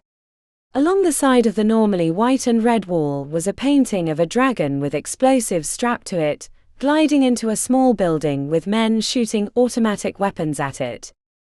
Neither Vasquez nor Paxton spoke to her as they loaded bags into the back, so she jumped in and carried some on her own. Once they were inside, the pair started unloading supplies into the drawers built into the walls. Remi reached for a box of syringes, only to hear the clucking of a tongue. "Don't even think about it," said Vasquez.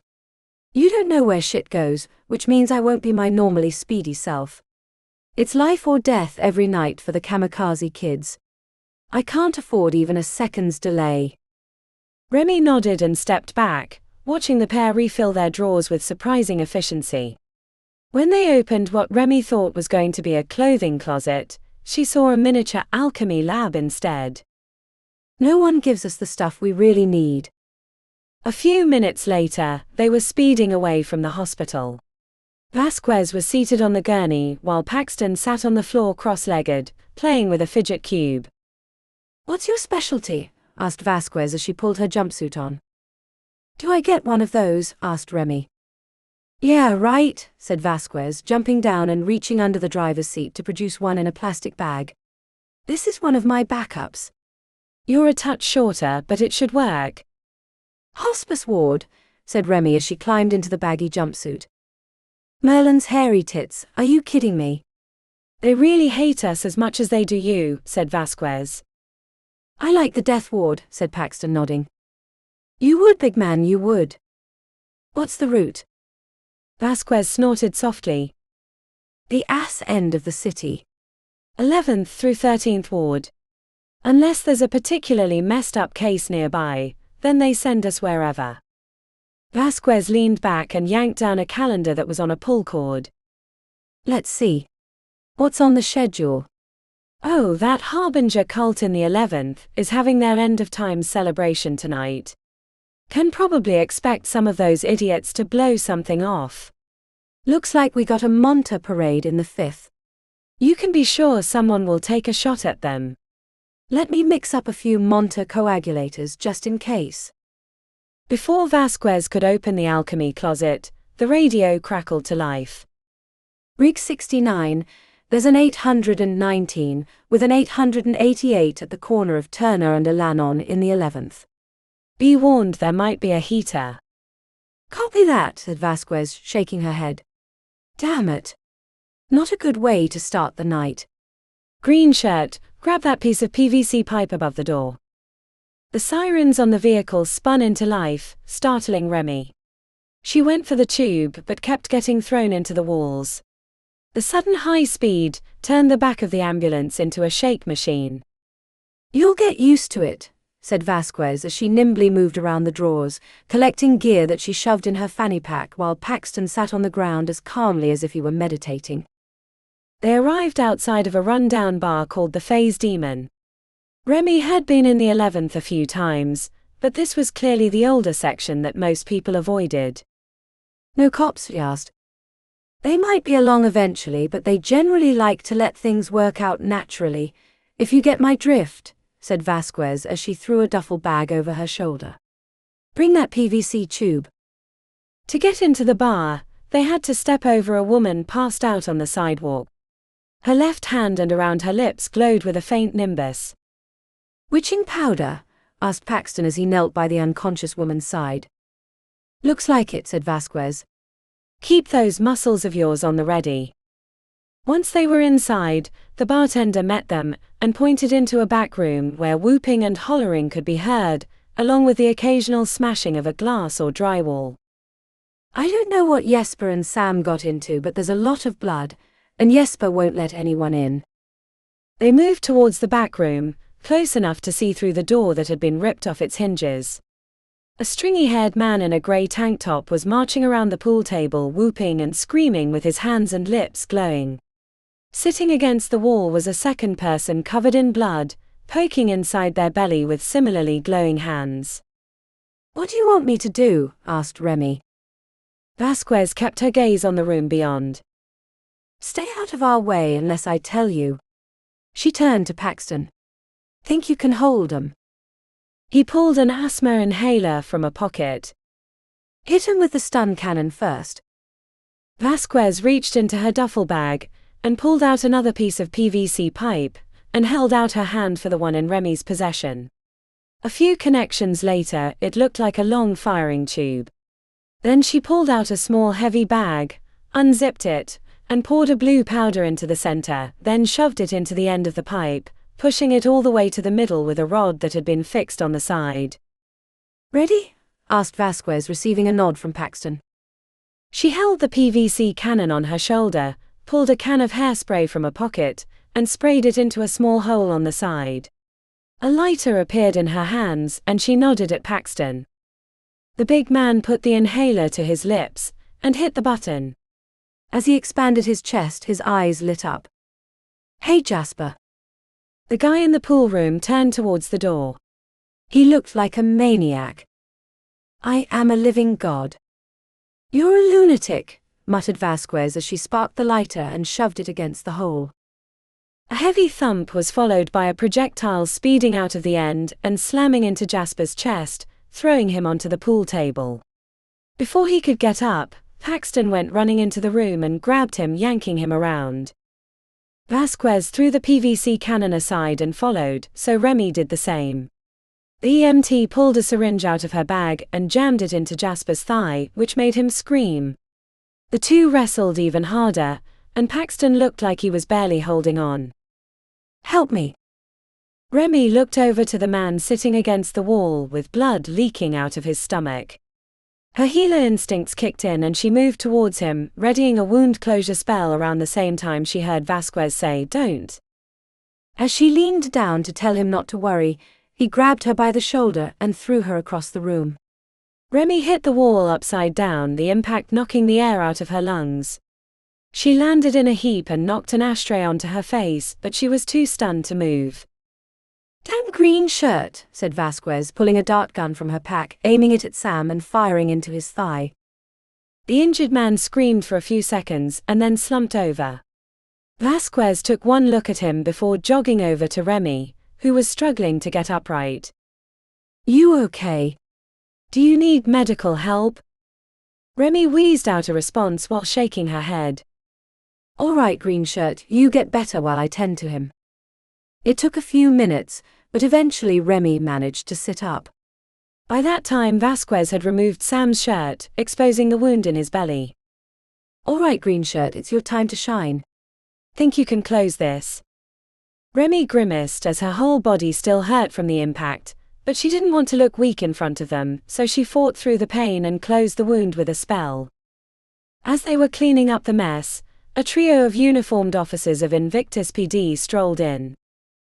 "Hey, the kamikaze kids. Looks like you had a fun one," said a mustached cop with his hands on his belt.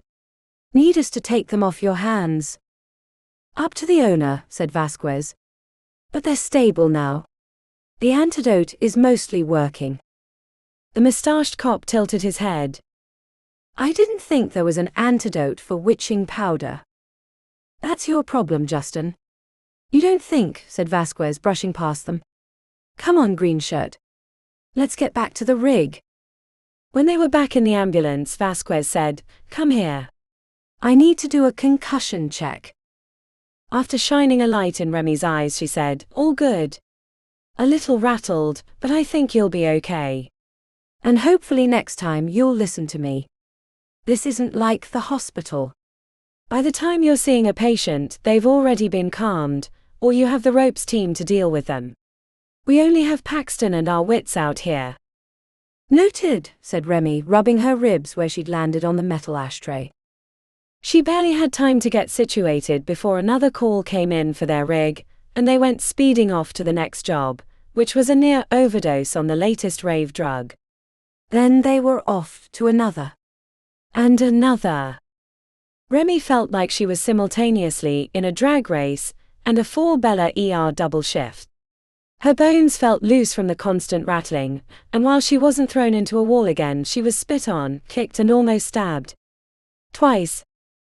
It wasn't until a faint nimbus covered the horizon, and the tip of the spire at the center of the city reflected the rising sun, that she had a sense of time. Their driver, Ansel, headed back to the EMT shed, and Remi felt like a soldier returning from the front. After unloading the ambulance and wiping everything down with a cleaning solution, Vasquez gave Remi the okay to return to her dorm. "That wasn't terrible, green shirt. For your first day in the rig." "Is it always this bad?" she asked. Vasquez raised an eyebrow towards Paxton, who was openly grinning. "This bad? This wasn't even a bad night. I'd call it a good night." "Merlin's tits, what's a bad night like?" asked Remi. "You'll find out eventually," said Vasquez. "Anyway, enjoy your rest. We've got a 14-hour shift tonight. I'll have some energy elixirs mixed up and ready to go for us." Remi gave them a little wave and snaked back through the other rigs, half of which were preparing for their next shift or having just returned from a long night. No one looked particularly rested. As she crossed the parking lot and returned to Golden Willow, she had a sense that she was coming back to a different world than the one she'd just existed in for the last 12 hours. Nurse Mandy was standing on the sidewalk hitting her vape when Remi limped past. "Hey! You look like someone stuffed you in a barrel and rolled you down a mountain." "Twice. Twice. Yeah, twice." "Good luck, Remi," said Nurse Mandy, her eyes betraying her worry. Remi thought about taking a shower, but by the time she got back to her room, she couldn't keep her eyes open and passed out on the bed. Chapter 9. Hog's Breath had the feel of a tourist town, with signs detailing the various historical buildings on every other street corner. Lily spotted at least 3 candy and t-shirt shops, which was a sure marker what kind of folks the town made its money from. Lily thought it might take time to find the Broyne, but almost as soon as she got out of the taxi she felt a sense of impending fate. The entirety of her skin itched, as if she'd run through a field of nettles naked. "This is a proper fae," she said to Neko before she remembered that she'd left the changeling back at the hospital. A family with 2 small children eating cotton candy passed her. The taller girl looked up from her treat. "This looks just like her hair." "That's not nice to comment on people's appearance," said the mother, corralling the girl down the sidewalk. Lily stuck her tongue out once the mother had turned her back, which made the girl giggle. It took a trip up the main drag to figure out where the Woman of Sorrow was located. The pull was strongest outside a building with a historical marker. The Madams of Hog's Breath. A sign on the front door said that it was closed for renovations. Lily stared at the old 1800s-era building with trepidation. She wasn't afraid of the Broyne, but caution was warranted. There were different types of fae. The relatively harmless but annoying tricksters like the Clover Sisters, the regal lords and ladies of the court, and then there were the wilder fae. The ones that plied trades of deceit with a pleasant smile. Lily had always been told to stay far away from the Lianorn She. They were too wild, too dangerous for even the most cautious soul. To talk to one was to invite disaster, let alone strike a deal. But that hadn't stopped humans from trading their lives for a taste of greatness. It was said that Frank Orpheum, the head of Dramatics Hall, had made a deal with a Lianorn She to become the most famous entertainer in the world, and he'd died in the middle of his prime about 10 years ago. Lily wasn't sure she believed it, but it made for a cautionary tale. She went inside. The Victorian-era interior had a player piano in the corner next to a stocked bar. Scaffolding around the half-repaired stairs made it a 1-floor building, unless she wanted to climb one of the ladders leading to the balcony. The steady clop of high heels had Lily turning towards a hallway. A beautiful woman in a velvet crimson dress, with her black hair coiled into an updo, stalked into the bar across the hardwood floor. She stopped across from Lily, staring back with the intensity of a loaded gun. "The brothel is closed. You and I both know I'm not here for the brothel." The corner of the woman's ruby lips curled, before she waved her hand casually. A shimmer revealed the true form beneath the glamour. Sharp cheekbones angled alien curves and a feral grin that betrayed her true hunger. "You stink of the Orui's tree. What should I call you?" She shifted into a Wild West accent. "They call me Belle Powers." Lily didn't want to take her eyes off the Lianorn She, so she nodded towards the bar.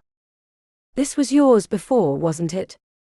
Belle smirked as she strolled past Lily, licking her lips and staring hungrily. She ran her fingernails down Lily's back on the way around. "I miss those times, but thankfully my meals come to me fully aware of the cost these days. I haven't had a witch in quite some time. This should be interesting." "I haven't agreed to your terms, Lianorn She." "Or Broyne." Belle lifted a single shoulder. "So what? You know what I am." "You wouldn't be here if that wasn't the case." She placed a fingernail under Lily's chin, the edge feeling sharp enough to cut her throat. "What is it that you want?" "To become the greatest witch ever to live." "Oh wait, I smell the awful stench of a hospital." "Is that your desire?"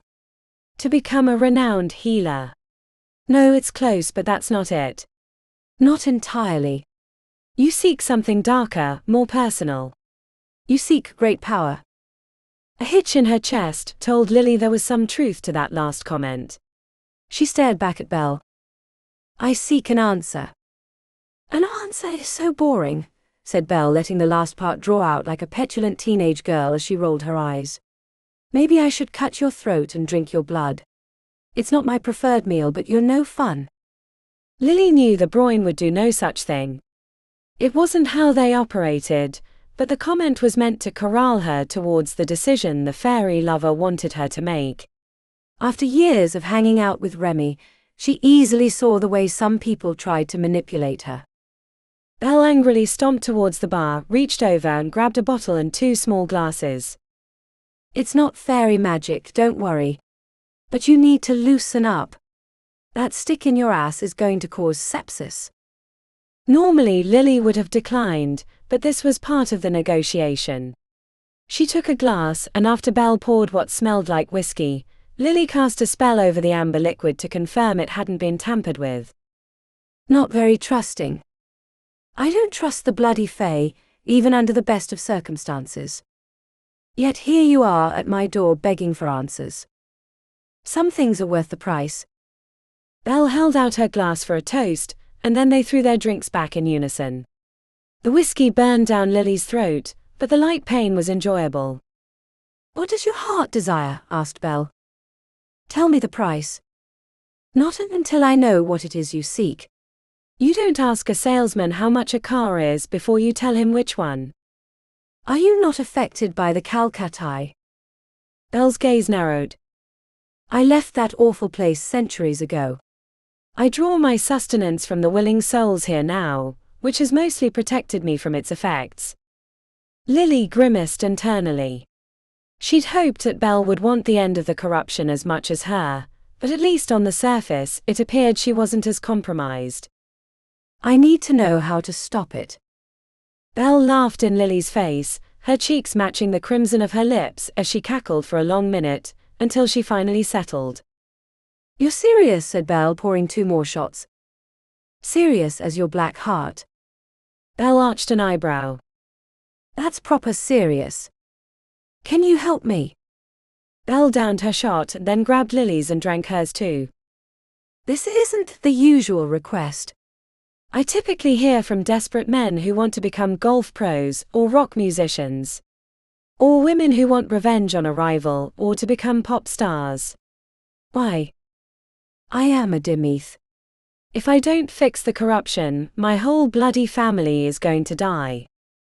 The corner of her eyes creased at the name, but she showed no other reaction. I can give you an answer. For a price, of course. But you're not going to like it. Do you know something? Belle pursed her lips. Intuition. When you dabble in my crafts for as long as I have, you have a sense for the direction things are going to go. It was like when I made a deal with that damned Siad. I knew it wasn't going to go as I expected. A rare failure on my part. What's your price? Your life, of course. How much of it? Belle leaned close and sniffed Lily's neck, inhaling deeply as if she were sampling a fine vintage of wine. Oh my, your life thread goes on for a long, long time. I can smell that latent power. If you let your family go, ignore the Calcutta and focus on yourself, you can become a great witch. One of the greatest, with power that could warp realms. That awful pain would drive you to become godly. Belle leaned back, appraising her differently. What a meal you've brought to me. Unexpected in its richness. I don't think I've ever been offered so much.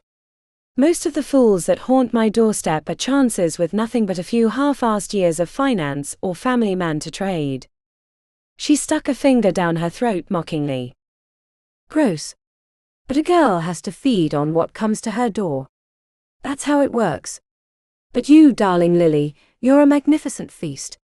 I could dine on your bounty for a long, long time. I might expand after that, regain some of my lost territory. That sounds marvelous.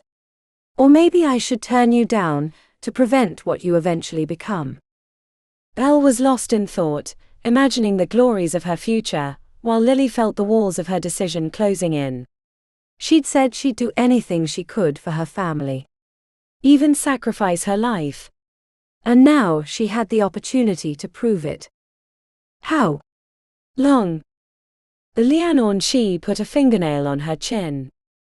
For an answer this dear, I'm afraid I need almost all of it. Lily knew she should have bargained better, but she didn't want to lose the chance at her family's redemption, and Lianorn she were known for their cunning in negotiations. You can guarantee that the information will lead me to fixing the Calcatai and saving my family. I can do no such thing.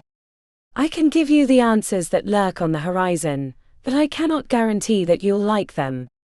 If there is no solution, then there's no answer to give. But I can see it in your eyes that dying not long after your family would be a blessing. How long? Belle blinked and looked into the distance. A year, maybe 2 at most. It won't be pretty either. You'll wish you'd died along with your family from the corruption. A more noble end in comparison. Lily felt like she was standing on the edge of a cliff, with the endless expanse threatening to pull her into a rapid descent. Her knees buckled slightly, but she girded her resolve and stared back at Belle. I accept your offer. Belle daintily clapped her hands in front of her like a child excited for birthday cake. How do you want to do it? They don't call us fairy lovers for nothing. I can at least make the bargain taste as sweet as possible. No, said Lily, shaking her head. I would not soil this moment with that kind of revelry. Take your cursed silver and give me my answer. The shrug from Belle could have knocked her over. Your funeral. Belle held her palm out, and after a moment of staring, Lily placed her hand where it was expected. Then Belle curled her hand around Lily's neck, pulling her closer. The act was sensual but made Lily sick to her stomach. When Belle's wet lips latched onto her neck, Lily cried out in surprise and a little pain. True to her word, she didn't make it pleasurable. Lily felt like her soul had been bound with steel cords covered in barbs to make it bleed for hungry mouths. When Belle pulled away, Lily forced herself not to collapse, while the Lianorn she in front of her looked like she'd ingested the sun. What a meal! The answer. Belle's lazy-eyed stare made her look drunk. I suppose I shall give it, even if you're not going to like it. The vice closed around Lily's heart in anticipation, as Belle's eyes narrowed in thought. How can I say this in the best way for you to understand? Ah yes, that's how it's shaped. Hear this, witch. You can't treat a cancer with a potion. You have to cut it out with a sharp enough knife at the source to keep it from feeding on the body. Lily stared at Belle expecting more, but the fairy lover stared back with amusement lurking on her lips. What else? That's it, said Belle, smirking. You're lying. I never lie.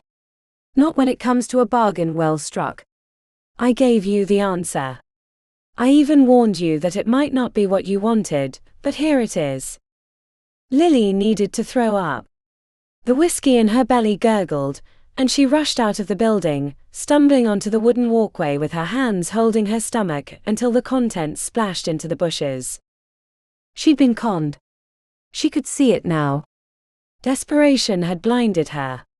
The answer was the same kind of bullshit that one could get from an online medium.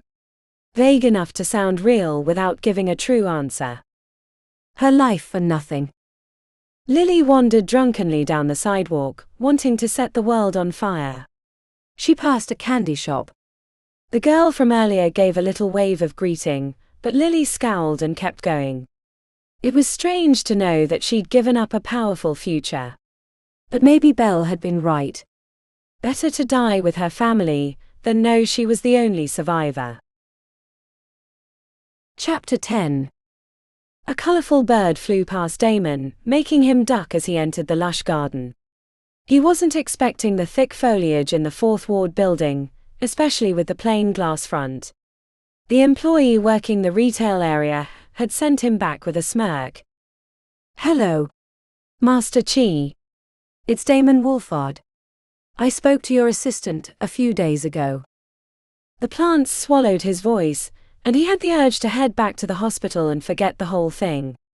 This was the sixth sword trainer he'd found in the city since the disaster with the training stone in the old gym, but he felt compelled to continue trying, since the apparition of his uncle Connor Black had told him that the shining sword was the key to his problems. Damon was beginning to wonder if his uncle was mistaken. Hearing nothing but birdsong, he continued exploring until he came upon a small pond, with poles at uneven heights sticking from the water. On the center pole was a man with stark white hair, suspended upside down and balanced on his sword point. It looked like he'd fallen from the ceiling, and gotten his weapon impaled in the wood. Master Chi. The white-haired man in black robes gave no indication that he'd heard. Damon left the duffel bag near the path, and took another step forward. And another, until he was next to the pond. The display of stamina and supernatural skill gave him hope that Master Chi might be able to teach him how to use the shining sword. Master. The old man balanced on the sword, flung himself through the air to land on the next pole, then flew across the water, slapping his blade against the still surface, which propelled him straight at Damon, who nearly fell over trying to get out of the way. Master Chi. Silence. The old man made a complete circle around Damon, noises of disapproval in the back of his throat. Damon felt like a poorly raised cattle at a state fair. You don't look like a warrior. I'm a healer, I work at Golden Willow. The old man frowned. Where is your weapon? Damon hurried back to his bag, unzipped it, and produced the huge sword in the run sheath. He jogged back, holding it out for Master Chi to inspect. It's too big for you, said Master Chi with another frown. Too big? I'm more than strong enough. Master Chi put a finger in his chest. It felt like pure steel. Strength is not the most important attribute when it comes to using a sword. What is? Another disapproving noise in the back of Master Chi's throat. Show me what you can do. Damon pulled the shining sword out, which he thought might receive an encouraging comment, or at least an acknowledgement of the weapon's make. The other trainers he'd visited had at least been impressed with his sword, even if they'd declined to work with him. Master Chi flicked the blade with a fingernail. It's not much of a weapon. Damon choked on his response. It's not. Show me what you know. Damon felt most comfortable with what he'd learned from the training stone, so he went through the maneuvers of each stance, swinging confidently while focusing on maintaining a firm grip. It had taken a chunk out of his bank account to get everything fixed in the gym. When he was finished, Damon let the sword rest on his shoulder and approached the master. The deepening frown was worse than the comment that came right after. You fight like someone expecting praise after each maneuver. I'm sorry. You're too old. To become a master, you must start very young and dedicate your life to it. You're a hobbyist at best, which is nothing to be ashamed of, but I do not want to teach you. Please, Master Chi, it's imperative that I learn how to use this sword. This is a family heirloom, no. It is. It does not matter if you learn how to use it. If it was, you wouldn't be moving from trainer to trainer trying to find one that can help you. The ache in his heart had him grimacing. This isn't about me. I cannot say much except that the city is in danger. Master Chi raised a bushy white eyebrow. And you are going to save it with this sword? I've met many delusional aspirants, but you have to be the most delusional of all of them. I swear to you this is true. This isn't just any sword, it's the shining sword. It was once owned by King Nuada, who pledged himself to the king of the Summer Fae, the Oakfather, King Overrun. A sword is not a sword without someone to wield it. Maybe you should give it to someone else. There is no one else. My extended family was murdered to get to this sword. For the first time since Damon had entered the garden, he sensed a softening of Master Chi's stance. Please, I'll do anything you ask. I'm a mage of aura healers, if that helps. Maybe I can use my phase to an advantage. I heard the gangs in the Undercity are using fays to do crazy things like run up walls. I will consider your apprenticeship, under one condition. What? Anything. Master Chi swept his arm towards the pond. Cross the water without touching it. Damon furrowed his forehead. I can use the poles. Of course. Master Chi grinned. But do not get even a single drop on you. Damon stared at the poles in the pond. It didn't look that difficult. There were about 15 poles that crisscrossed the water, and he'd probably have to use half of them. The elevation change would be the hardest part, but it wasn't like he couldn't manage. Okay. I can do it. Show me. Damon started to put down the sword until he saw Master Chi's frown. Right. Got it. With the sword. He approached the pond, holding the weapon near his side without getting too close and cutting himself. He'd have to keep the shining sword away from his body while he was jumping. He started to take his phone out of his pocket, but thought that would be admitting that he might fail, so he kept it on his person. The first pole was a short hop. He balanced on top easily, using the long weapon as a tail of sorts. Damon almost looked back to Master Chi, but he instinctively knew he would be frowning. The second and the third poles were further apart and took more concentration to land safely, but he was already a quarter across and feeling more confident about his chances. Come on, Damon, you got this. The next few jumps required big elevation changes. He summoned his animal spirits to make the leap, and landed easily. But then he saw the gap between the next two poles. Master Chi had used a sword slap to bounce off the surface, but there was no way Damon could manage that. He'd have to make a standing jump. It was a big distance, but not impossible for a therianthrope. Damon let the change extend his fingernails, until he felt the power thrumming through his body. Holding the shining sword tight in his fist, he visualized landing the leap. If he could make it, the last 3 poles were relatively easy. He rocked a few times and then pushed off hard, using the edge of the pole to propel himself through the air. The first few feet, Damon was sure he was going to make it. Then his altitude arced downward faster than he expected.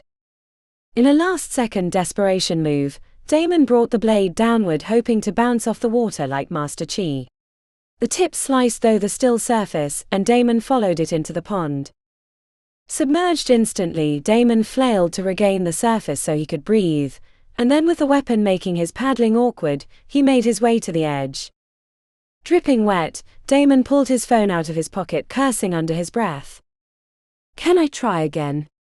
I think I could get it a second time. The stone-like expression of Master Chi gave him an answer. Right. One try. Damon smoothed the water from his face and, after wiping down the sword with a cloth, put it back into the sheath. Master Chi walked him to the front door. Is there any hope for me? Asked Damon. I'm afraid not. You might become a passable swordsman, but you'll never become a master. You don't have a warrior's heart. But I can see other strengths in you. Those should be your focus, not this distraction imposed by your family's expectations. Damon thanked him for his time and headed to the train station, leaving a trail of puddles and regrets on the sidewalk. Chapter 11. The 3-tailed feline was sitting outside Ruby's door, looking like an old petitioner having a smoke before returning inside. The cat rose to its feet and stretched. Remi glanced down the hallway where she'd seen an apparition shift through the wall when she'd ascended the stairs. The little girl in a long t-shirt that went down to her knees was peeking around the corner. Hello, love. Fancy the door handle for me. Remi shifted her mouth to the side, trying not to be distracted by the ghost. You're not in trouble, are you? The cat stared back with hazel eyes until Remi sighed. Is she recording? She is. The door was surprisingly unlocked. She was wondering if Ruby knew she was coming again, when the illusionary head of her host appeared in the middle of the room. Grab a drink, I'll be with you shortly. The kitchen was meticulously clean. The refrigerator was filled with various colors of Mage Blast, but nothing else. Remi grabbed a lemon shock and headed to the couch. She could hear the melodic voice of Ruby speaking to her stream. While she waited, Remi investigated the ebony skull filled with candy on the table. "I wouldn't eat that," said Ruby, coming through the door as Remi picked up a piece of the individually wrapped candy. "Poison. Cat treats. They taste like smoked salmon or fried liver." "Oh," said Remi, dropping the treat and leaning back into the couch. "It's okay that I came by." Ruby winked and pursed her thick crimson lips. "Anything for my personal savior." "Speaking of the cat, you didn't happen to let him in, did you?" "Is it bad that I did?" Ruby crossed her arms and called out to the rest of the apartment. "If you shit anywhere other than the litter box, I'm going to sell you to a real bog witch. Then you'll see how good you have it." A faint meow came from another room, which had Ruby muttering, "Familiars are such a pain. I should have gotten a talking turtle instead." Ruby sat across from her, crossing her legs. "I assume this isn't a social visit." "I'm sorry, I only come here when I need something. I don't really have much of a life outside the hospital." Ruby tilted her head and gave the air a healthy sniff. "You managed the trip to Autumn, didn't you?" "And the veil. How unusual. Did you find what you were looking for?" "Yes and no. But that's not why I came." "And why is that?" The words failed to form. Except for her friends, she hadn't spoken to anyone else about what had happened to her parents. "Take your time." Remi clenched her hand into a fist. "I let my parents die in the veil." "Or the people that I thought were my parents." Ruby raised an exquisite eyebrow. "That wasn't what I was expecting you to say. That sounds terrible. I'm sorry, Remi." "May I ask what happened?" Without revealing the horn, Remi told Ruby about the final hours in the tomb. Whether or not Ruby was actually sympathetic, Remi couldn't tell, but it felt nice to talk to someone besides her friends about it. "You need a therapist, not a hag," said Ruby, pursing her lips. "I'd be a horrible person if I didn't feel guilty, but that's not why I came. You just needed to know the backstory." "You want to know who your real parents are?" asked Ruby. "It would help me make sense of who I am and where I came from. It's not really my expertise. You were able to point me to the Autumn Fae for the pendant. That was different. The magic of that powerful magical item had worn off on you. Enough that I could see the imprint." "There's nothing you can do. People have been telling me for years that I have trickster blood." "When I was in the Fae, I thought that it was because Greta had birthed me there. But now that I know that's not true, the trickster comment doesn't make sense anymore." Ruby leaned forward, making Remi nervous as she stared intently. After a half-minute of unrestrained eye contact, Ruby returned to her casual sighting position. "You're not a trickster." "What? I thought you couldn't tell." Ruby waved a hand randomly in the air. "I can't tell you who your parents are, but I can tell you you're not a trickster. You might have an aura of Fae to you, which I think is confusing the others, but you're clearly not a trickster." "What tells you that?" Ruby smirked. "That you saved me. And went after the pendant, which you knew would be dangerous." "Those aren't acts of a trickster, despite what you've been led to believe." "You're not using your crone magic at all." "Nope." "Sorry, Remi. I know you want me to be the all-knowing hag for you, but my powers are limited. Powerful in their own way, but I cannot just snap my fingers and give you the answers you desire." "I'm sorry, Ruby." "You shouldn't be sorry." "I would do the same if I were in your shoes." Remi rose from the couch. "I should head back. I'm probably keeping you from another streaming session." When she reached the door, Ruby said, "Be careful." "You're being watched." "I'm being watched." Ruby shook her head.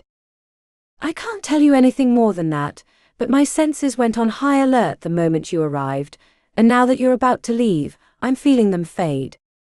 I'll be careful. Thanks.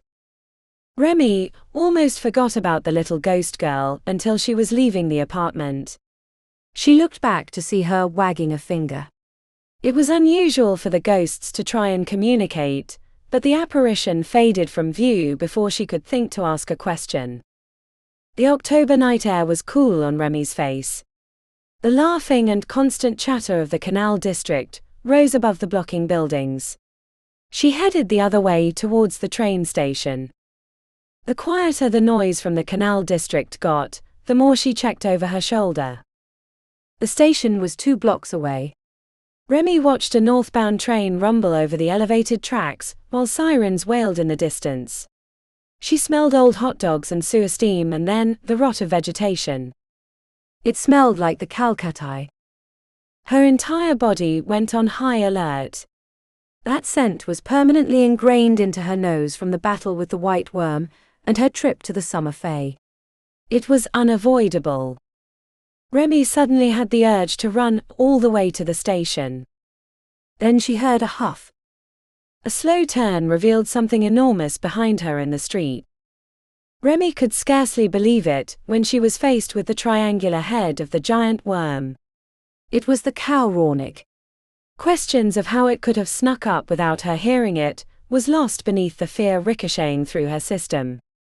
You're not going to do anything. The Caoránarch reared back its head and roared, swampy material flying off the dark green scales around its mouth. Remembering the story of the decimated police force, Remi ran the opposite way.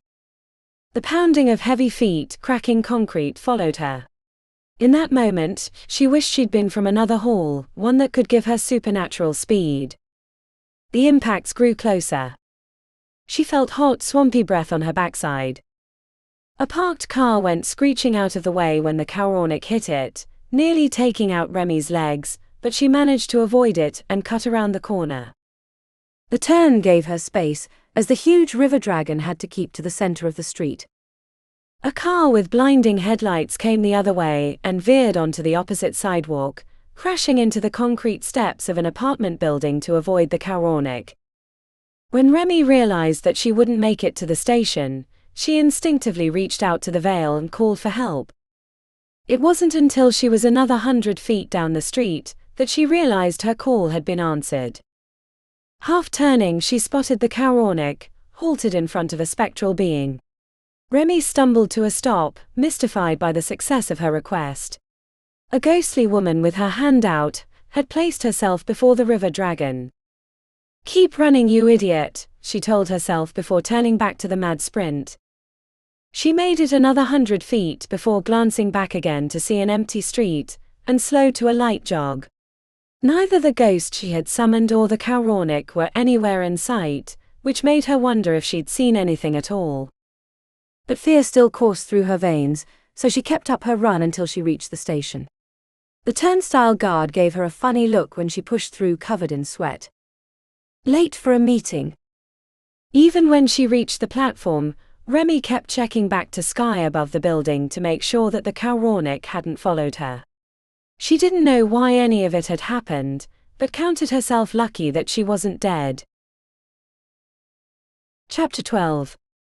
Lily was finishing notes on her last patient for the day when Dr. Broomfield appeared.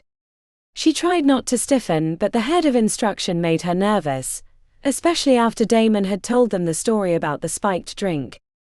Healer Lily. Yes, Dr. Broomfield. How can I help you? You've heard about the problem in the city? Which one? His forehead furrowed, as if he were trying to figure out if she was being disrespectful. A new disease. Something we've not seen before, but it has leadership in Golden Willow worried. That is concerning, said Lily, resisting the urge to add a few Gaelic curse words to her response. Let me know if there's anything I can do to help. I'm glad you feel that way because I'm reassigning you to the Super Curse Ward. What? The Super Curse Ward was the place they sent patients when their afflictions were extremely dangerous or could easily spread. It was one of the most dangerous places in the hospital to work. Did I stutter? No, Dr. Broomfield. I just thought that the super curse ward was off limits to students. The smile that spread across his lips felt like a dagger blow to the chest. You've told me time and again how talented you are. This shouldn't be a problem for a healer of your caliber. Right. I'm here to serve. That's good. You're relieved of your patients here, he said, holding out his hand for the clipboard. You can report to your new ward right this moment. But The complaint that she'd just finished an extra long shift died on her tongue. He wouldn't care, and the complaint would only give him satisfaction. Can't wait to get started. That's the spirit. When she passed the nurse's desk, they gave her sympathetic looks but could say nothing while Dr. Broomfield was in range. She shouldn't be surprised, she told herself. After all, Remi had already been shipped to the EMT group. Dr. Broomfield had probably been waiting for an excuse to send her somewhere equally dangerous. The request from upper management for more help for the super curse ward had probably been that trigger. The super curse ward was protected by an airlock system. Lily had to get badged into the chamber, which blew air all over her while vacuums sucked out any potential contaminants. Then she stepped into a machine with a circular wall of runes surrounding her. The equipment spun into motion the moment she was in the center, while the runes glowed brightly, making her squint. All clear. You can step through, Healer Lily. The super curse ward looked nothing like the others. Lily thought she'd stepped into a space station by the smooth white walls and most of the staff walking around in moon suits. A short, balding man in a white doctor's coat and wearing glasses walked towards her with his hand out. Healer Lily. I'm Dr. Niles, head of the Arcane Infectious Disease Ward, though feel free to call it the Super Curse Ward like everyone else. I'm happy to be here, said Lily, accepting his handshake. Dr. Niles raised his eyebrows. I happen to know that's not true, but given our situation, I'm pleased to accept the help. While I know Marcus isn't a big fan, I've heard enough good things from the nurses that we came out way ahead on this deal. The new disease in the city is that big of a concern. The long pause put a stone in Lily's gut. Come with me. He led her to his office, which was barren except for a laptop, 3 medical certificates on the wall, and a picture of his smiling family of 6. After typing in a password and navigating his computer using a mouse, he spun the screen around, revealing a familiar face. That's Alexander Grimm, head of Arcane Phytology, said Lily. He took a look at some samples for us, said Dr. Niles. Let me hit play. Personally examined the piece of mortua folia you sent. It has high phase markers, which is very unusual for any plant material, let alone one pulled out of a corpse. Wait, said Lily, jamming the stop button. Plants pulled out of a corpse. There's a lot to go through to get you caught up. Let's play through and then you can ask me all the questions you want. Lily's finger hovered over the button as she thought about the Calcatti. Could it be coming to their realm? Lily didn't think that was possible, but she hadn't thought the corruption of the Summer Fae was possible either. I took a piece of the sample and left it in a sealed container with a living mouse. This is what we found the next morning. The camera panned to a glass cage connected to an oxygenation machine. At the center was a brown mouse lying on its side, with a piece of vine material snaking out of its mouth. The belly was distended. It's contagious. Not in all situations. We repeated the test with 3 other mice, and the rotting plant material didn't spread. We're trying to isolate the conditions which help, but so far we've been unable. The next part of the video was Patron Grimm going over other analysis of the plant, but most of it was too specific to his hall and went over her head. How many cases in the city? 33 that we're aware of. Only a few of those can be attributed to contagion spread. The rest came from other vectors. That's bloody scary. More than scary. Under the right conditions, it could be apocalyptic. We've informed the mayor and the city emergency services to be on the lookout, and exercise caution if they encounter it, but until we can come up with a solution, we're at its mercy." Dr. Niles stood and headed out of the room, motioning for her to follow. He led her to a room with an airlock. The interior was covered in runes, she knew meant it was a kill room. The purpose of the arcane design was to destroy anything in the room, if certain conditions were met. The runes were a dull grey. At the center of the room, lying on a bed, was what had once been a human body before the stomach cavity had exploded with plant material. Black leafy vines burst from the midsection like replacement intestines. "It happened this morning." Thankfully, no one was in the room with the patient. "The runes killed him and the plant, but we're giving it more time before we do an autopsy." Dr. Niles turned toward her. The deadness in his eyes betrayed the deep-seated worry. "Now you know why we requested help, and the normal prohibitions against aura healer students in my ward were revoked." "Whatever you need me to do," said Lily. "Thank you. I appreciate your willingness to jump in, because I won't lie to you. This is a dangerous situation. We're on the front lines of this battle. If it gets out of hand, I expect casualties." "I understand." "Good. Now I need one of the nurses to help you through with the onboarding paperwork. You know, next of kin, notarized will, that sort of thing." Lily nodded, and followed him back to the central area. "Oh, and we have great post-death benefits. Especially if you get stuck in the veil. We spring for exorcisms and other death counters. The hospital really does a bang-up job with making sure we're compensated in the next life." Chapter 13. The arcade parade looked different in the daytime, full of screaming kids and parents staring at their phones looking like inmates on death row. Damon strolled past the machine that they'd taken the glowy balls from during their escape from the full moon killer, wondering if his sisters knew how this place had figured in the events of that year. He found the twins at an arcade game called Ninja Kaiju. They were using plastic swords to swipe through illusionary monsters that were coming at them from all sides of the dome-like machine. Fighting back to back, they kept up their defense, racking up another high score while whittling away at their enemies. Then the lights flashed red, and they faced towards a glowing mountain in the distance that rose into a formidable kaiju that looked like an armored turtle with spikes as big as hills on its back. The action lasted for a good minute while tiny turtle beasts dropped from the kaiju's belly until an earthquake stomp made Nat miss a block, and once she went down, Talia soon followed. "That was impressive," he told them when they came out and gave him a hug, each slightly sweaty but grinning ear to ear. "We haven't gotten past Turtle Mom yet, but we're getting close," said Nat, still wearing her camo pants and tan shirt with a protector's badge on the front. "Come on, you're buying us pizza," said Talia, hooking her arm around his. "Pizza? I don't think my bank account can take that," he said, grinning. He picked up 3 extra larges with everything, including anchovies. They sat as far away as possible from the birthday party of 10-year-old boys who'd been given novelty wands that shot harmless magical sparks, and were busy spraying them over everyone around them.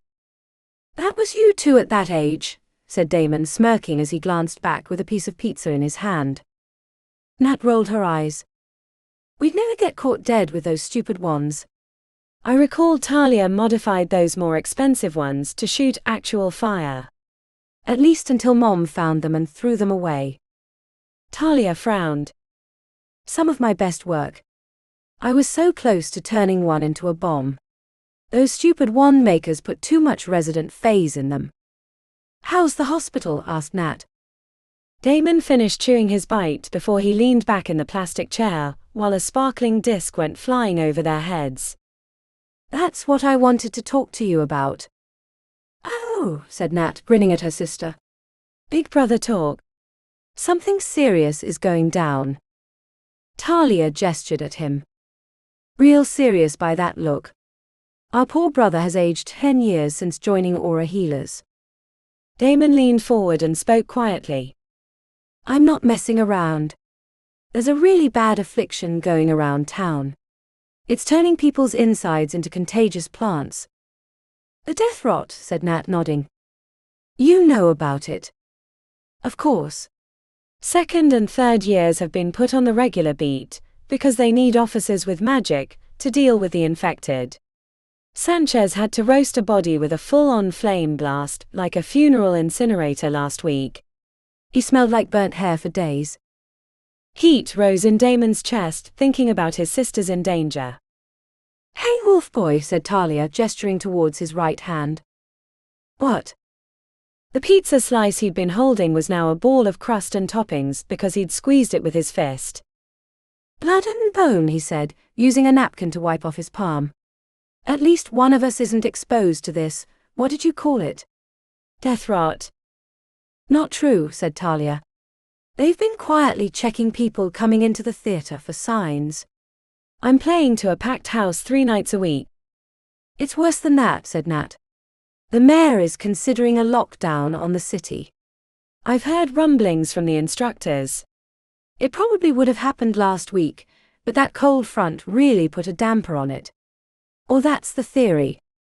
Damon shook his head and stared into the distance. He couldn't help but think about how the horn could help the city, but getting it would only put the artifact at risk of being stolen. You look like you're plotting, said Nat. Considering all options. I hate that we never get peace and quiet in the halls. One crisis to the next. That's why we joined up. It wasn't to sit on our hands and do nothing, said Nat. Just be careful. We've lost enough family.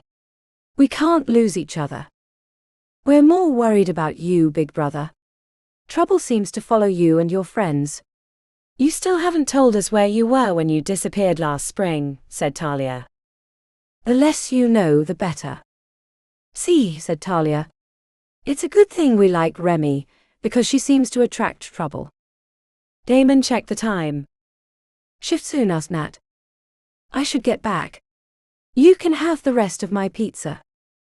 At least we get some free time, said Nat, smirking. They exchanged a round of hugs. Be careful, he told them on the way out. It took half a block before Damon thought he might be followed. The late afternoon sun was reflecting off the spire, and he half turned to avoid the glare, and caught sight of a man with his head down and his hands in his coat pockets. Damon's hackles immediately went up, and while he had no obvious reason to mistrust the individual, he knew to have faith in his instincts.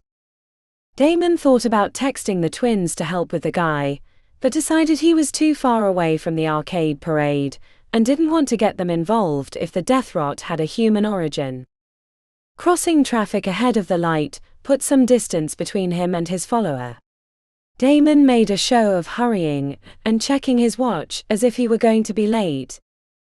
When he neared the train station, Damon stepped behind an outbuilding in the parking lot.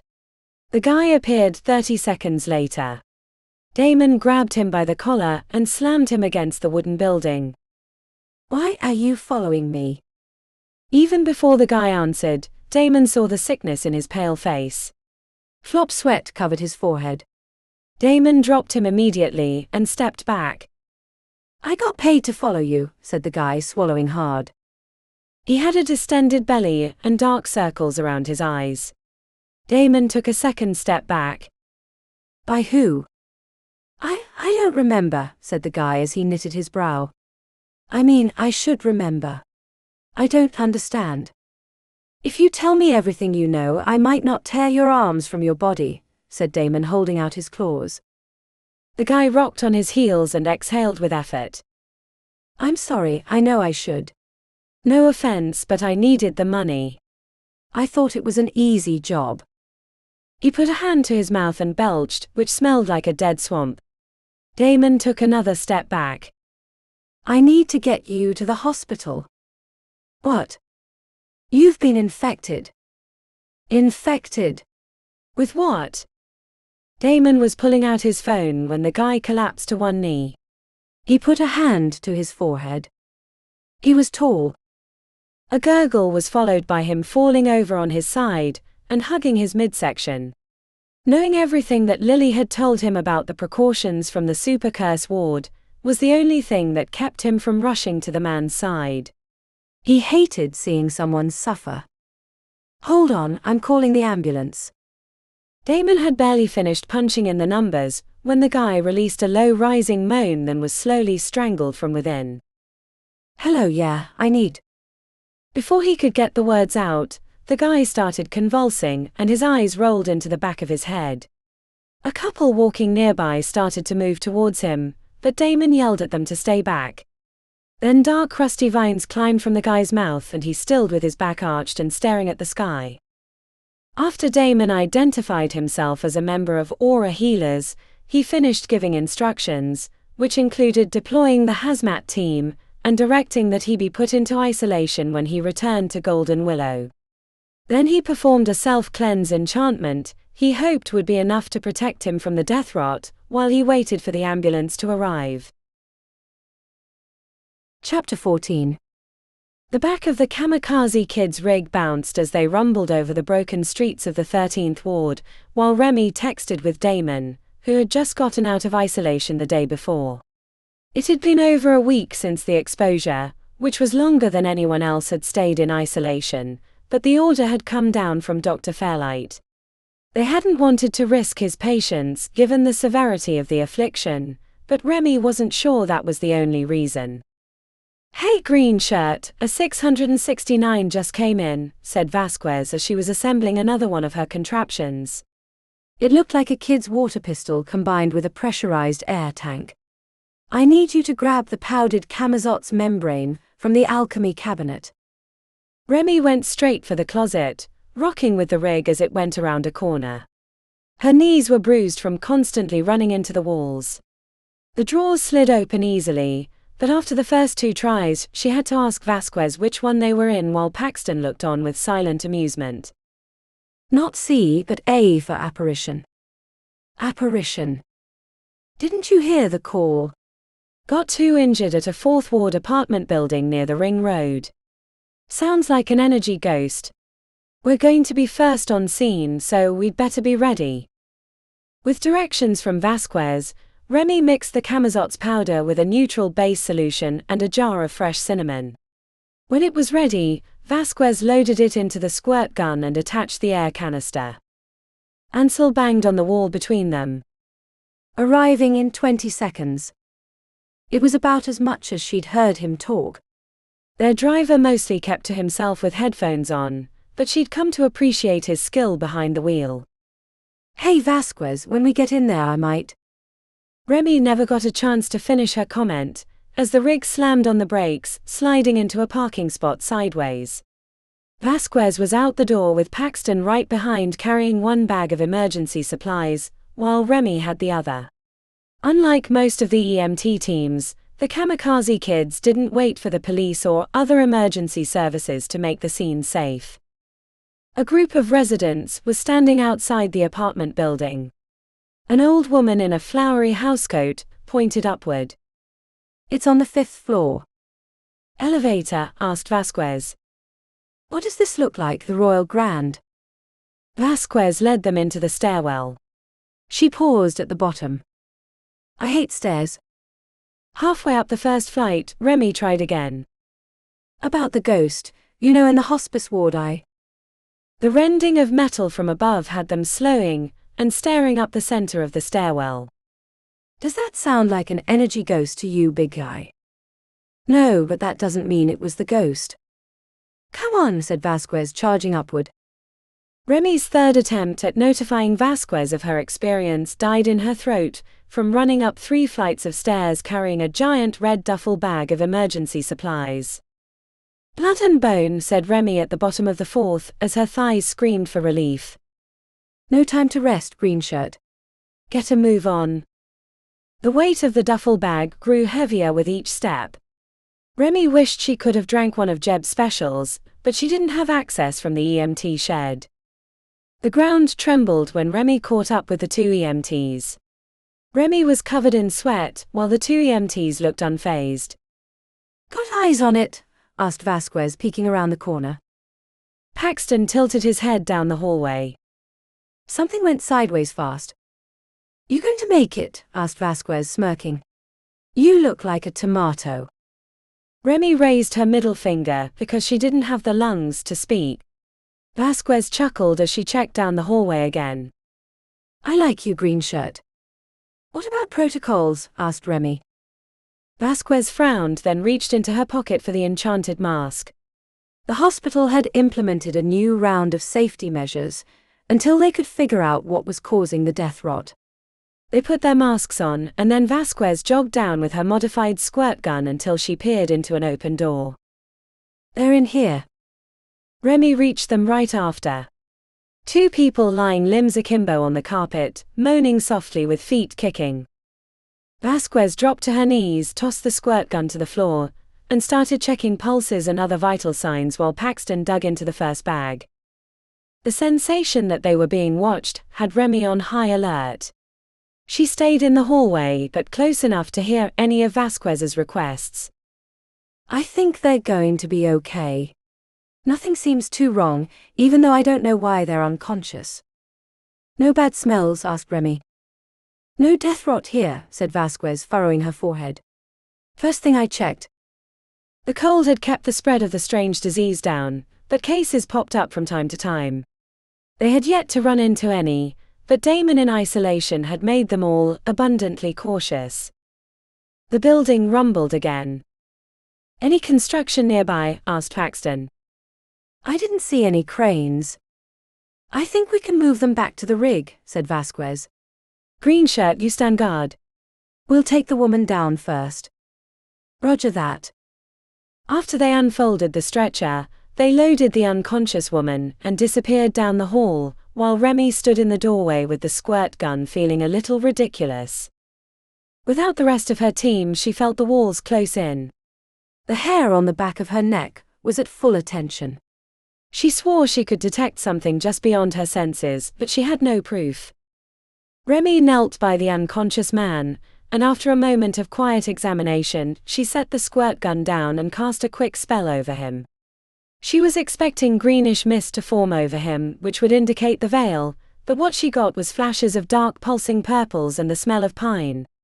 The conflicting information had her confused as to the origins of the affliction. The beat of footsteps had Remi rising to find Vasquez returning with the stretcher. They loaded the second patient, and the three of them headed down the stairwell. Remi had both duffel bags, but at least she didn't have to carry the stretcher. Around the time they exited the building, 3 police cars arrived with swirling lights and no sirens. The mustached officer named Justin strolled up with his hands on his belt. Ghost problem? Dunno, didn't see any, said Vasquez as she applied a stim tab to the woman's arm. But you should probably check. I don't think anyone wants to go back in. The crowd at the base of the apartment had grown in size as they stared upward.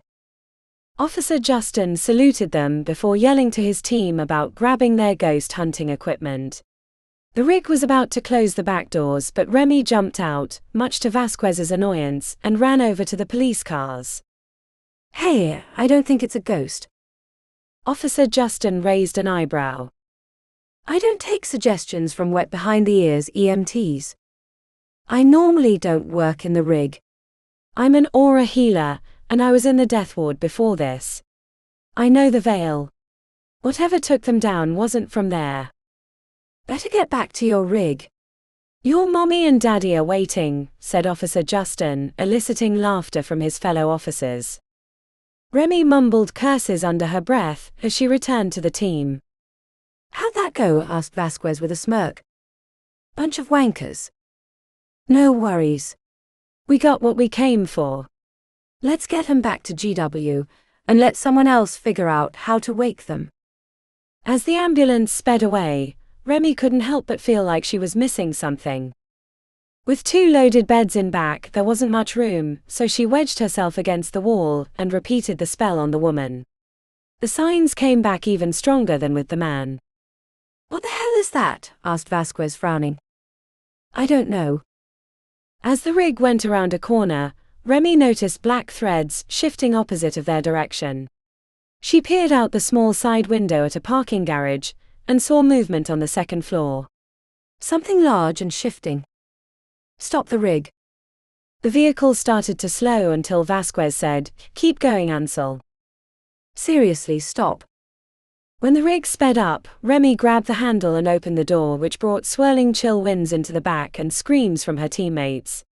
The change got Ansel to slow down until she could jump out the back and run towards the garage, which was covered in scaffolding and construction signs warning to stay out. She heard the ambulance skid to a stop, but she was already heading after the gut feeling. This might be a bad idea, she told herself as she found the stairwell and sped up to the second level, removing her mask halfway up because it was making her mouth hot. The parking garage was empty of vehicles, but there were piles of unbuilt scaffolding and other machines stationed inside. The late afternoon and lack of interior lighting cast thick shadows, making it hard to see. "What in the hell are you doing, green shirt?" asked Vasquez angrily when she reached the second floor. "Hush," said Remi, staring into the darkness. "What's going on?" asked Paxton when he arrived.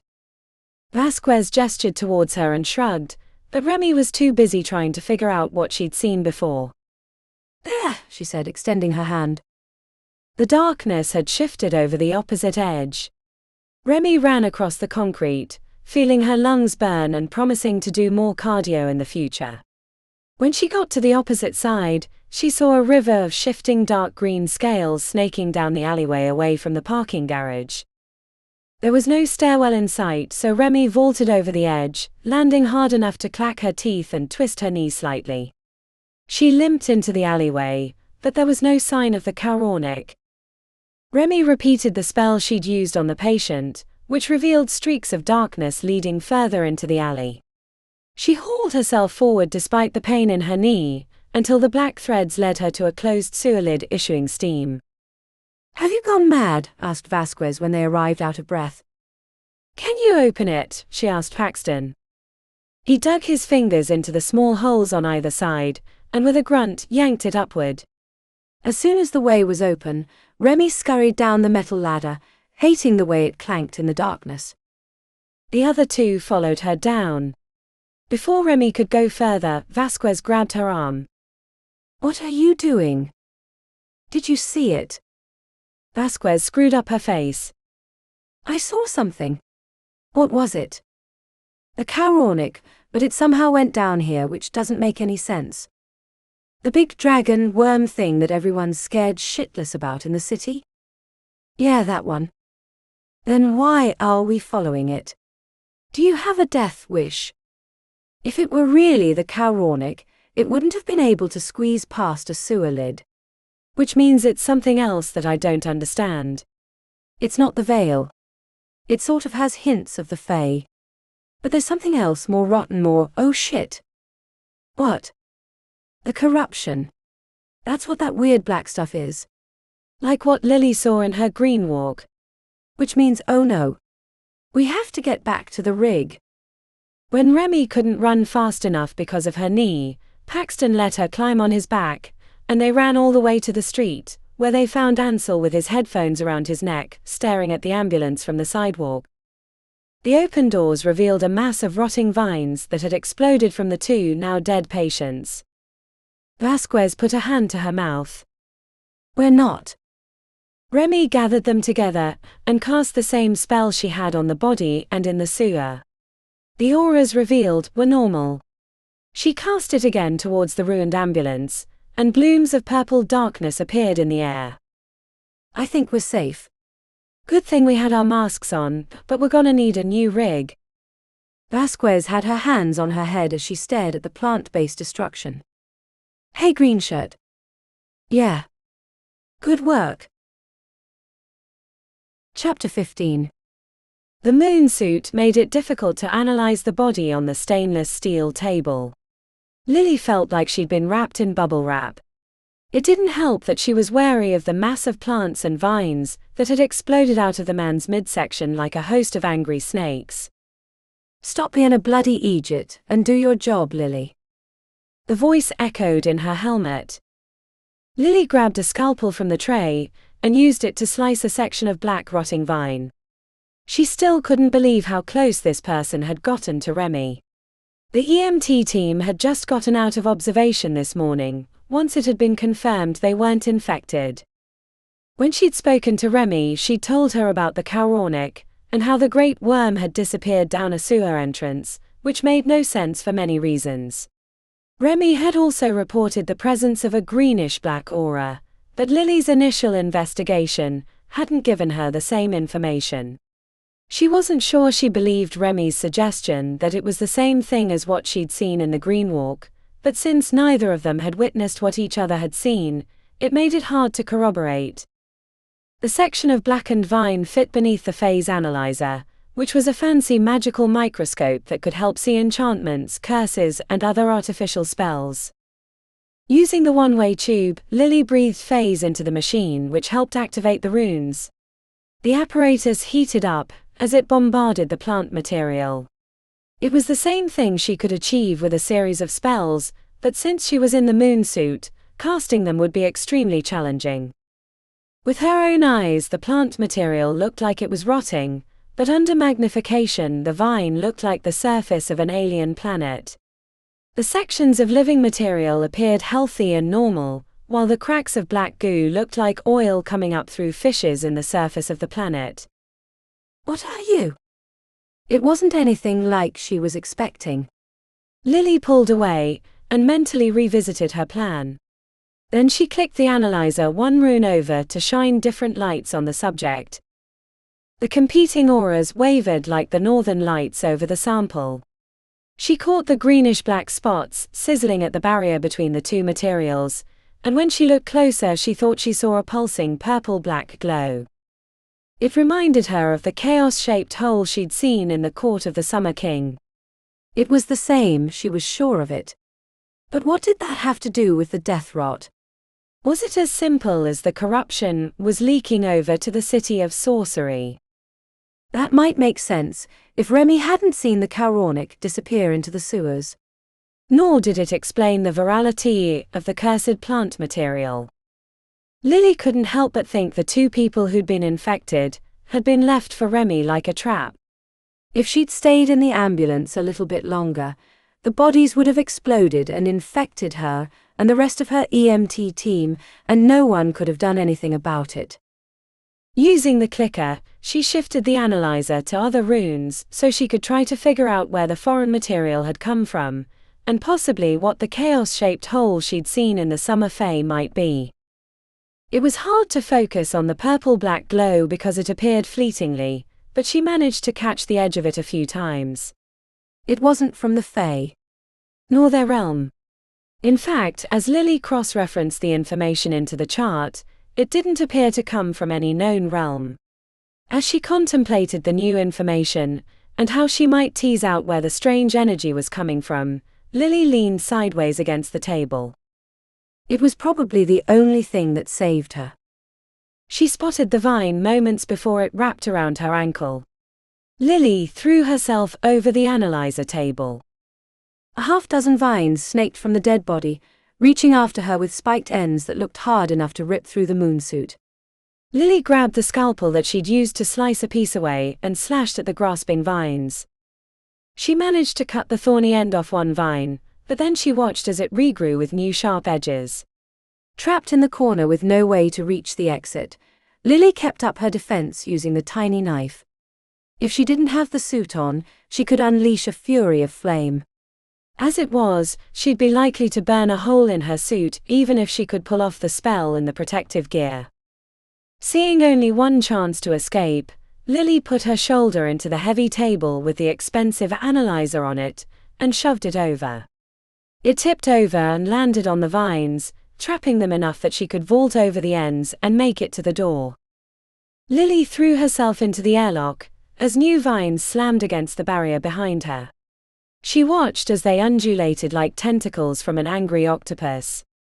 When she hit the cleaner cycle, thick white fumes sprayed into the chamber, cleaning the surface of the moonsuit with corrosive elixirs and then again with human-safe washes. When it was finished, she stumbled out of the chamber and ripped off the helmet for fresh air, which released her mass of curly locks around her face. Lily peered through the window to see the vines banging on the door. More plant material was snaking out of the inner cavity, as if it were a portal to another realm. Still recovering from the burst of adrenaline, she didn't hear the heavy footsteps until Dr. Niles appeared. He took one look at the interior of the safe room, then shifted over to the keypad at the outer lock. The reason for all the beeping wasn't apparent to Lily, until it was too late. She saw the flashing red letters that spelled out "kill" right before he hit the execute button. Don't. Dr. Niles mashed the command, and the entire space she'd escaped from flashed crimson with annihilation runes followed by white smoke pouring in. I was so bloody close to finding the answer. Dr. Niles grimaced. I'm sorry. It's protocol. You're lucky you survived it. I got an alert and turned on the video feed, around the time you flipped a table. Good thinking, but we couldn't let whatever that was try to get out. The other body. Dr. Niles yanked out his phone and dialed the morgue. Randy, I need you to, what? Really? Damn it. Okay. Well, it's what you had to do. Thanks. We'll send a team down later to see if there's anything left to analyze. When he pulled the phone away from his ear, she said, "Let me guess. The body exploded with vines and they had to burn it." Dr. Niles sighed. Better than the whole hospital getting infected. True. But I felt like I was getting somewhere. Anything good? Lily was about to give Dr. Niles her theory about another realm, but then she thought about how quickly he'd appeared to destroy the body, and how it appeared Dr. Fairlight had been corrupted somehow. No. I was bloody close, but not close enough. Everything we might have learned was in that room. As she finished speaking, the smoke cleared, revealing a pile of ash on the table and in river-like lines across the floor. The equipment was charred black. Don't worry, said Dr. Niles. I fear that it won't be long before we have another sample to analyze. Maybe too many. You should take the rest of the afternoon off. You earned it. Under normal circumstances, Lily would have taken Dr. Niles up on his offer, but she no longer trusted anyone in the hospital except for her friends. After stripping out of the moon suit, Lily texted Damon and Remi and told them to meet her on the roof. Chapter 16. The rooftop picnic table was relaxing after the busy shift. Damon cradled a beer as he watched the colorful illusions in the second ward reflect off the spire. Got any more of those? Asked Remi when she appeared. He nodded towards the bucket of beers on ice. She grabbed one, then rubbed her hands together as mist blew out of her mouth. Remi cast a weather enchantment, then took a spot next to him. What do you think Lily wants to talk about? He asked. Find out soon enough, but I bet it has something to do with the exploding body. Damon hadn't heard, so Remi told him about what had happened. Too close. Again. I feel like we're running out of good luck. Yeah, said Remi, frowning, then taking a long swig. Any luck with your parents?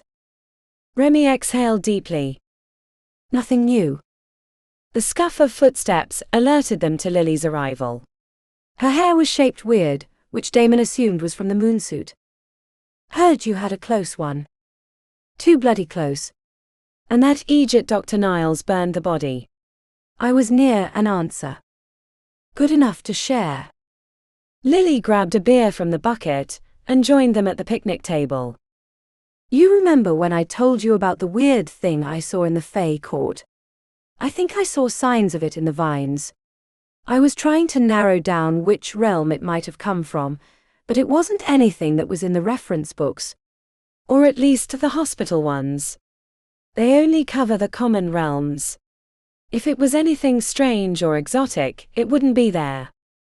I wish Dr. Decker was here, said Remi. Damon nodded as he finished his beer and grabbed a second, popping off the cap with a twist of his wrist. Speaking of Decker, said Damon, I got a postcard in the mail the other day. It was from Costa Rica. What did it say? No one knows anything, and the ones that do are lying. Follow the facts, listen to your gut, and don't forget to breathe, or you'll never find the answer. How breathe, said Remi, tugging on the mask around her neck. He got that one wrong this time. Damon lifted his beer in the air. He's not wrong, but I don't know if we're going to have enough time to find the answer before it all goes to shit. We've got until the winter is over, Lily said grimly. You think? She nodded. It's affected by cold weather. Right now it's really only spreading by whoever is creating it. But if it gets warm again, it'll be able to spread from person to person, and that's when things are really going to get bad. It's early December, so we've got a few months until spring, said Remi. I hope it's long enough, said Damon. Remi tilted her head. Do you think what's going on with the hospital staff is connected to the death rot? Damon frowned. Possibly. Why else were you sent off to the EMT squad and super curse wards, where it was easier to come in contact with the death rot? And why did Dr. Broomfield try to poison me, or whatever it was he tried to give me? It's all connected, we just don't know how. Whatever happened to the alchemy project that you helped him with last year? Asked Lily. Damon hung his head. Haven't heard a word about it since. Yeah, I've been thinking the same thing. That we actually helped them somehow. But I find it hard to believe that Dr. Broomfield is behind the death rot. For all his bluster, he does care about his patients. I'm going to disagree with you on this one, said Remi. He's as rotten as those plants that tried to kill me and Lily. Face it, Damon. You just want to believe he's good, because he's the one you need to get into the institute. We should get the horn, said Lily suddenly. It won't fix the corruption, said Damon. Not the corruption. This death rot. If we don't find a solution fast, it could take the whole city down. We have time. Not that much time, said Lily. Remi shook her head. It's not safe. We're being watched. I'm afraid if we tried to use it, they'd figure out where we hid it. I'm just not ready to take that chance yet. Yet? Asked Damon. Remi set her empty bottle on the table, and leaned back as a helicopter flew overhead to the hospital landing pad. I agree with Lily. It's only a matter of time. No one spoke for a long time after that, while they finished the rest of the beers. Damon was the last to leave the roof. He stared across the nighttime city. How many millions of people were at risk if they couldn't find an answer? He shuddered and went back inside. Chapter 17. The streets were covered in a slushy brown snow. The ambulance fishtailed around corners, but Remi had grown to trust the driver, so she sat in the back throwing darts at a board they'd fixed to the ceiling. One of Paxton's throws hit a wire and flew back down, nearly catching Remi in the leg. The radio lit up with chatter. Everyone held their breath, while a number of emergencies in the city were given to the other rigs on duty. It's a mess out there, said Vasquez. They're saving the worst ones for us, said Paxton. Vasquez grinned. Kamikaze kids, baby, she said, smashing knuckles with Paxton. How's your kid? Asked Remi as she thumbed the flight on the dart. Vasquez got a faraway look with her mouth shifted to the side. She's a good kid. Nearly straight A's. Couldn't be prouder. Her Merlin scores aren't too bad either. She's considering the halls, but there's plenty of time for those kinds of decisions. The radio lit up again, with a new round of assignments. Remi thought they'd been left off again when they were assigned a 269 in the second ward. Second ward? Asked Vasquez aloud. Is someone on glow juice back at dispatch? We haven't seen the eastern half of the city since the event. What's a 269? I don't recall that one, said Remi. Paxton pulled out a stack of laminated sheets held by a metal ring. He ran his finger down the information, before looking up with a perplexed expression.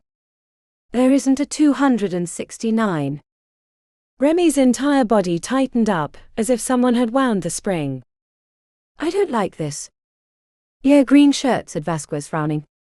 This is strange. I don't even know how to prepare for this one. What's the address? Asked Remi tersely. It's for the Twilight Theatre, right near the ring road opposite the 7th. It's a music venue. The name sent alarm bells in Remi's head. The Horn of Bran Gaeld was also called the Twilight Horn. Was this a warning? I think we should treat this one as a hostile, said Remi, shifting to her knees to apply protective enchantments. A hostile? This isn't some 12th Ward pop-up bar run by one of the gangs, Remi. This club is legit. We can't go rolling into it like we're headed into a war zone, said Vasquez. You know I've been straight up with you about my past and how I think those bodies last month were left as a trap, right? Vasquez narrowed her gaze. You've been honest about the danger but not the why. I wish I could. I really do. Paxton lifted his shoulders, which was almost comical with his thick neck. If someone gets in our way, I'll give them a stone biscuit, he said, holding a fist. 1 minute, said Ansel through the open door. Get ready, said Vasquez. Lock and load, said Paxton, grabbing a shock baton and a tranquilizer gun loaded with a potent homemade knockout potion. When they pulled up, the sidewalk was packed with people waiting to get into the venue. Remi slipped on her mask, grabbed her bags and followed Paxton through the crowd, wishing she had her hands free for spellcasting. The people were more packed in the closer they got, with fans yelling at them as if they were trying to cut in line.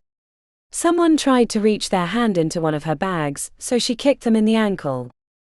What's the emergency? Asked Vasquez when they reached the bouncer, a guy with a thicker neck than Paxton.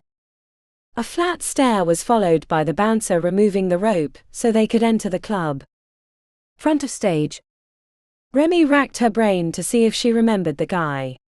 Everything about this seemed off, and more likely was a trap. I don't like this, she whispered to Vasquez as they continued into the crowded venue. A band was playing inside.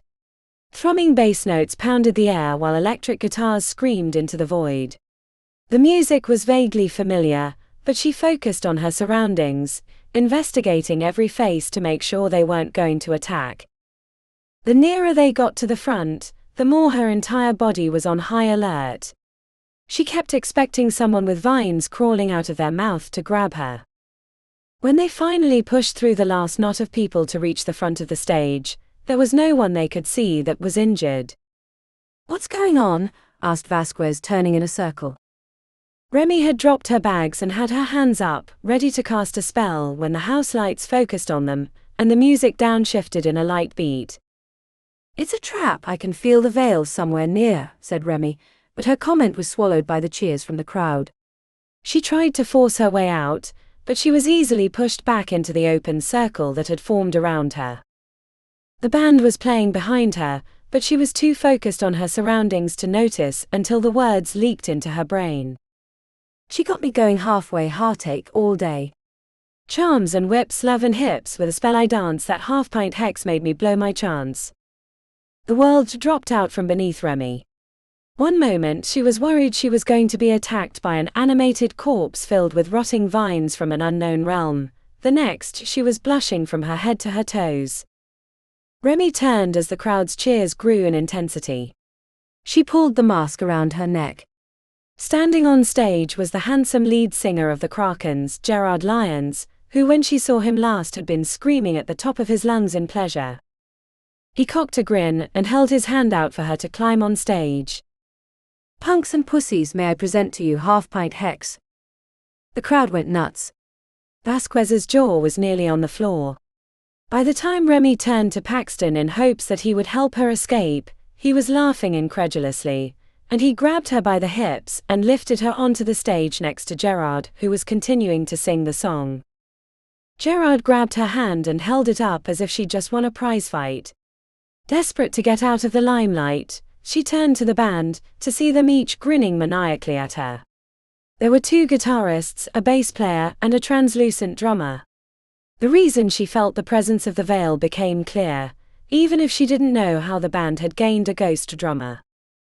The entire crowd, minus her stunned rigmates, sang along to the song, "Give a Load of This." Remi even found herself singing along, since she'd listened to the song a few dozen times after it had come out. The end of the song rose to an appropriate crescendo, and the entire crowd went absolutely nuts, throwing beer into the air when it finished. We'll take a short break and be back soon, shouted Gerard into the mic. The next thing Remi knew, she was being led backstage, still holding the lead singer's hand. She'd forgotten how handsome he was. Not the normal kind, but the almost supernatural version that made you wonder if he was part siren.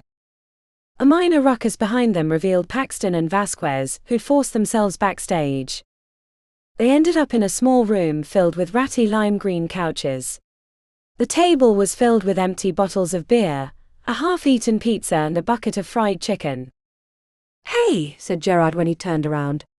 "Thanks for being a good sport about that." "When our tour was coming back through town, I knew I wanted to do something, but when I inquired about you at the hospital, they said you'd been transferred to the EMT group, so that's when I pulled some favors to get you here." "I'm flattered." The rest of the band had thrown themselves on the couches, except for the ghost drummer girl who stood near the back by the mirrors. Someone handed Remi a fresh beer. She wasn't going to drink until she saw Vasquez and Paxton pounding down theirs. "We really shouldn't stay long," she said. "I think we can take a short break, Remi," said Vasquez with her arms around the back of the couch. "It's not like this happens very often." When Remi looked up, Gerard was staring at her. He had nice eyes and the kind of mouth that was made for kissing. She felt a pang in her gut. "You know, I haven't stopped thinking about that day." Remi took a long drink, as she was painfully aware that everyone in the room was trying to listen without making it obvious they were. "It was an accident." "Look," he said, leaning close. "It's not just about the pleasure, which was otherworldly, but I don't know, there's something about you that I haven't been able to find anywhere else. It was like I met this badass warrior from times past, but in the middle of a hospital." "You seem like you've led an interesting life, and you don't take shit from anyone." Remi frowned, trying to remember that day, and how he could have come to that conclusion. "I'm not sure." "I am. I've been thinking about you for years." He placed a hand along the side of her face, which made her whole body break out in tingles. She'd never thought of herself as the kind of woman who might swoon, but his magnetic presence was making it hard to think. I know, Remi. I know. I feel it strongly too." She shook her head. "No. I don't feel it. This is just overwhelming." "We were expecting an emergency." He pulled his hand away, as if her flesh was afire. "If this was too much, I'd be happy to meet you for coffee or dinner sometime." "Anywhere you want." "I'd just love to get to know you." Remi couldn't believe it. "Gerard, as flattering as this is, I've got someone," she said, looking into his perfect face. "You do?" As she mustered the thoughts to speak, she remembered Damon's desire to work at the Institute, which wasn't in the City of Sorcery. She feared they were destined to be apart. For a moment, she imagined herself kissing Gerard, but then remembered his unusual lifestyle. "I do. He works at Golden Willow. He's a great healer and a werewolf too." "Oh." The disappointment in his face was endearing. He was clearly unused to being turned down. "I'm sorry. But thank you for tonight. I won't forget it." Gerard leaned forward and she thought he was trying to kiss her, but he put his arms around her shoulders and gave her a gentle squeeze. "Good luck." Before she could say another word, he left the green room with his chin tucked to his chest. Everyone made a show of looking the other way, or engaging in conversation, even though they'd just been completely silent while listening. Remi was going to head out, until she remembered the ghost drummer in the corner. "Hi. I'm Katie," she said, twirling a physical drumstick. "How are you doing that?" Katie smirked. "It's not that unusual. There are ghost taxis." "Yeah, but you have a connection to the Veil." Remi recoiled. "You can tell. It's obvious for someone like me. How did you get like this?" Katie looked askance. "It's a long story." Vasquez put a hand on her shoulder. "Hey, sorry to interrupt, But we just got a call for an 818 in the 11th. Seems our little side adventure has to come to an end. Remi turned, but the ghost drummer held her back. The look on her face was fraught with concern. Be careful. Why? Do you know something? Asked Remi. I sense Devlin. Devlin. The stranger. Katie screwed up her face. Damn it. I wasn't supposed to say that. Do I need to be worried about Devlin? Katie shook her head. No, but never mind, I've said too much already. Katie, please, anything you can. The incorporeal girl faded from view, leaving Remi staring at the wall. She let herself be led out of the music venue through a back door. When they were on the sidewalk, Vasquez looked at her and shook her head. The girl from the Kraken song has been in my rig the entire time, and I didn't know it. It's not something I advertise, said Remi. And I can't believe you turned him down. I would have given my left ovary for a night with Gerard. I can recommend you.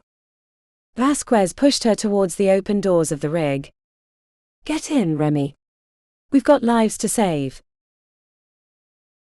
Chapter 18. The machines hooked up to the second year Darana wheezed as they pumped supercooled oxygen into her lungs. Lily approached the bed in her moonsuit. The fear in Darana's eyes was palpable. Everyone joining Aura healers knew they would be putting their life at risk, but everyone secretly thought that the danger didn't apply to them. I should have known he was going to grab my mask. There was something in his eyes. Darana. Don't, said Lily, putting her marshmallow glove on the girl's arm. You were doing all the right protocols at the time. You didn't know he was going to rip your mask off and breathe in your face. Is he still alive? Lily was glad for the moonsuit, because it hid her reaction. He died this morning. The death had been like the other bad death rots. An explosion of rotten vines and other plant material. They'd had him in the incineration room, which made the end as neat as a bonfire. Darana stared into her lap, as mist hit the interior of the see-through mask. That's not gonna be you if I can bloody help it, said Lily. This preventative treatment should keep you safe until we find a cure. Trust me, we're going to find one. Darana shivered. I'm so cold even with the enchantments. It's the only thing keeping the death rot at bay, but I can bring you some extra blankets. That would be awesome, she said, though her voice didn't match the words. Is there anything else I can get you? A cure. Darana.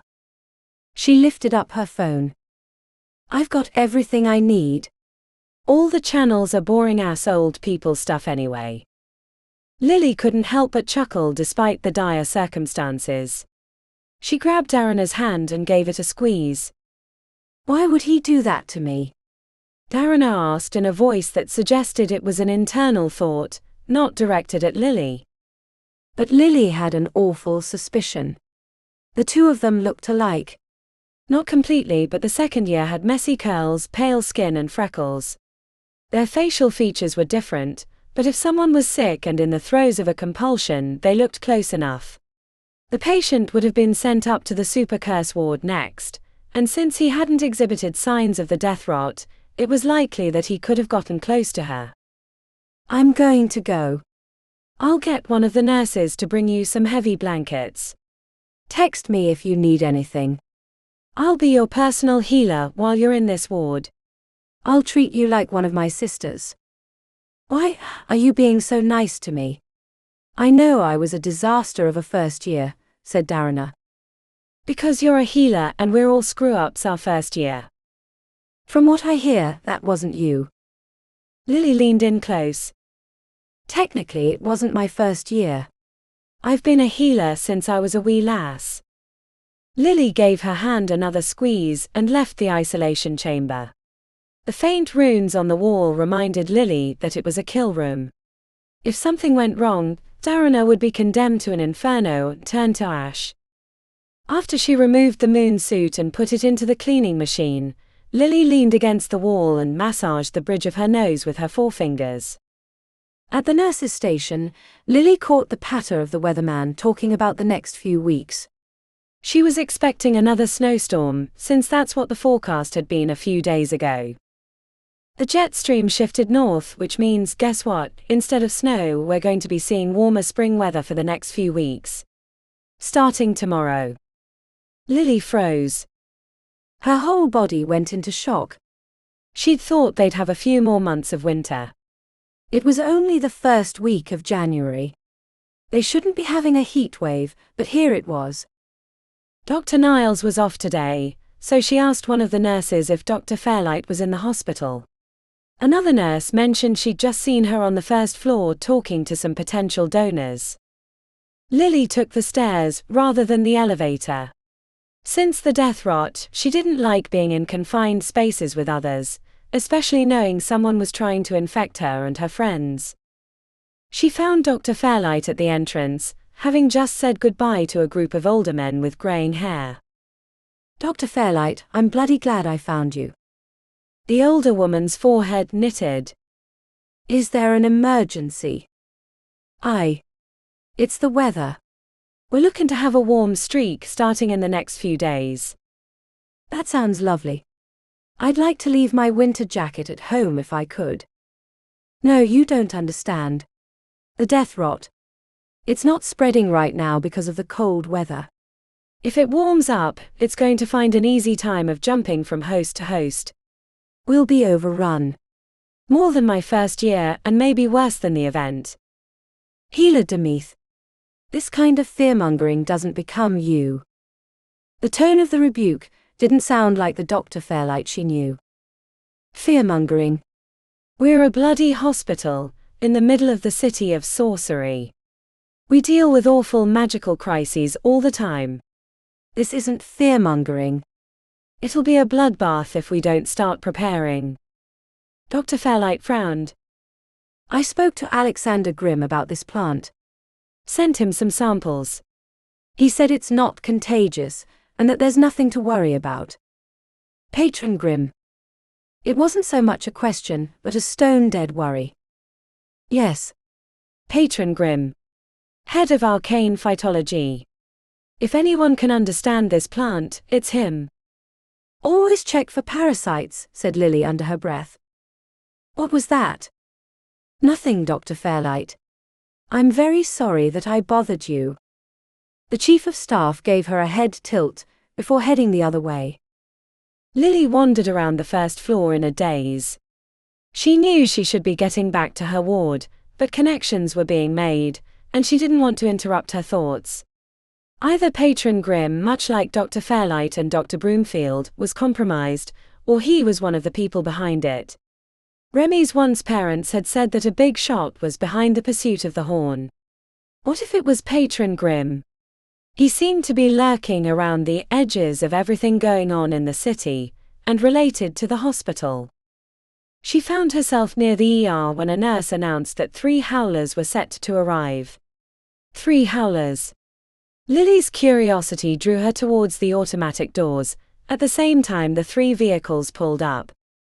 The first held a man on a gurney, a matacore spike jutting from his chest. He looked like the victim of a vicious attack, but the chains holding him down told a different story. He'd been stabbed in self-defense. The second ambulance was an older woman who'd had a stroke. She was quickly shuttled to the surgery department. The rig sped away to the next job. The third ambulance had stopped on the sidewalk past the entrance, and it still hadn't moved. Lily approached cautiously, and then remembering she didn't have her protective gear, stood back. 2 gurney runners came speeding out with masks on, and ran to the back of the rig. "Hey!" They turned back to her. "I haven't seen anyone come out. Not even the EMTs." The 2 runners looked at each other.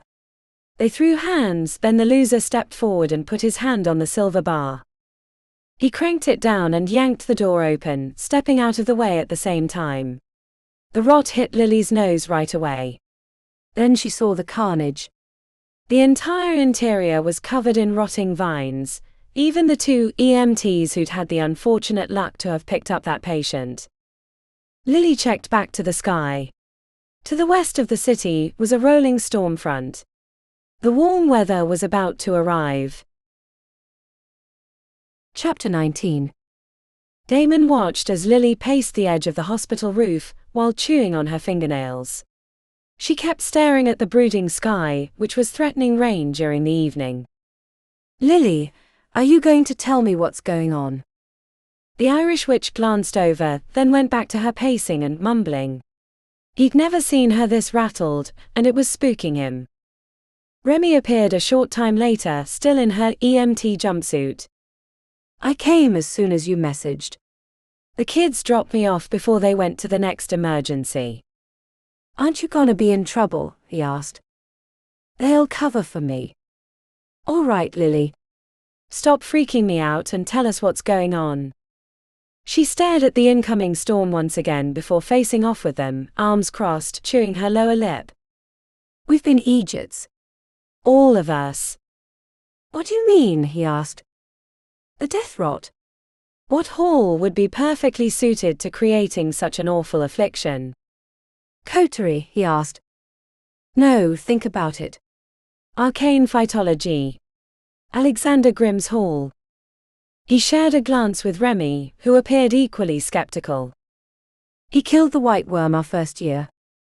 The same as a mob boss would kill one of his own if he thought they might squeal on him. But it's not just that.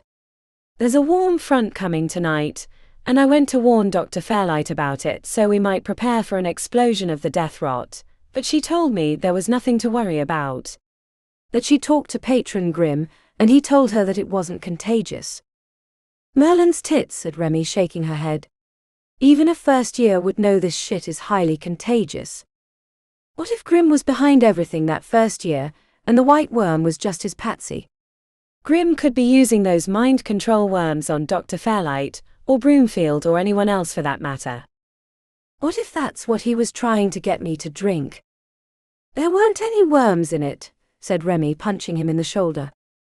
Unless he'd put an illusion on it, or wait, what if it didn't need the worms anymore but it was just a potent elixir? Damon put a hand to his forehead. The extract. It would be perfect for that. Blood and bone, I gave him the solution on how to control people without the worms. Which means that Dr. Broomfield is in on it, said Remi. Not necessarily. He could have been infected by a worm, or something else. Lily slapped her hand on the picnic table. As much as I'd like to debate Grimm's guilt or innocence, that's not the immediate problem. She gestured to the bruised purple clouds which crackled with lightning. When that warm front gets here, the death rot is going to spread like wildfire. What can we do? Asked Damon. You know what we have to do. We have to get the horn. It's the only way. There's no way in a million years we'd be able to find a cure before it arrives. No, said Remi, shaking her head. This whole death rot thing is probably to get us to reveal its location. We were smart by hiding it right away where we did. The death rot is pretty bad, but the horn could be worse. We agreed not to reveal it, said Damon. You don't think I know? She asked, throwing her hands wide. They almost got me before. Which reminds me, how does the Caoránarch fit in? It's not like the patron of arcane phytology comes with control of a fey demon dragon. If that's what it is at all, said Lily. But I don't care about Grimm right now. We need to get the horn before it's too late. Do you really want the twins to get infected? Isn't Nat on patrol? And Talia has a big show coming up. They're both in danger. The whole city is. Damon squeezed his eyes shut, thinking about his sisters. If anything happened to them. Okay, fine. We get the horn. Remi. They looked to her. She stared back defiantly, then uncrossed her arms. We get the horn. But we can't be seen leaving the hospital. I can make it there, no problem, but you two are going to be an issue. We need a way to get you out without anyone seeing. Lily snapped her fingers. I have an idea. Damon, how good are you with confined spaces? Chapter 20. The kamikaze kids let Remi out at the morgue processing center in the 3rd ward. The building was unassuming, without any obvious signs that suggested what it was.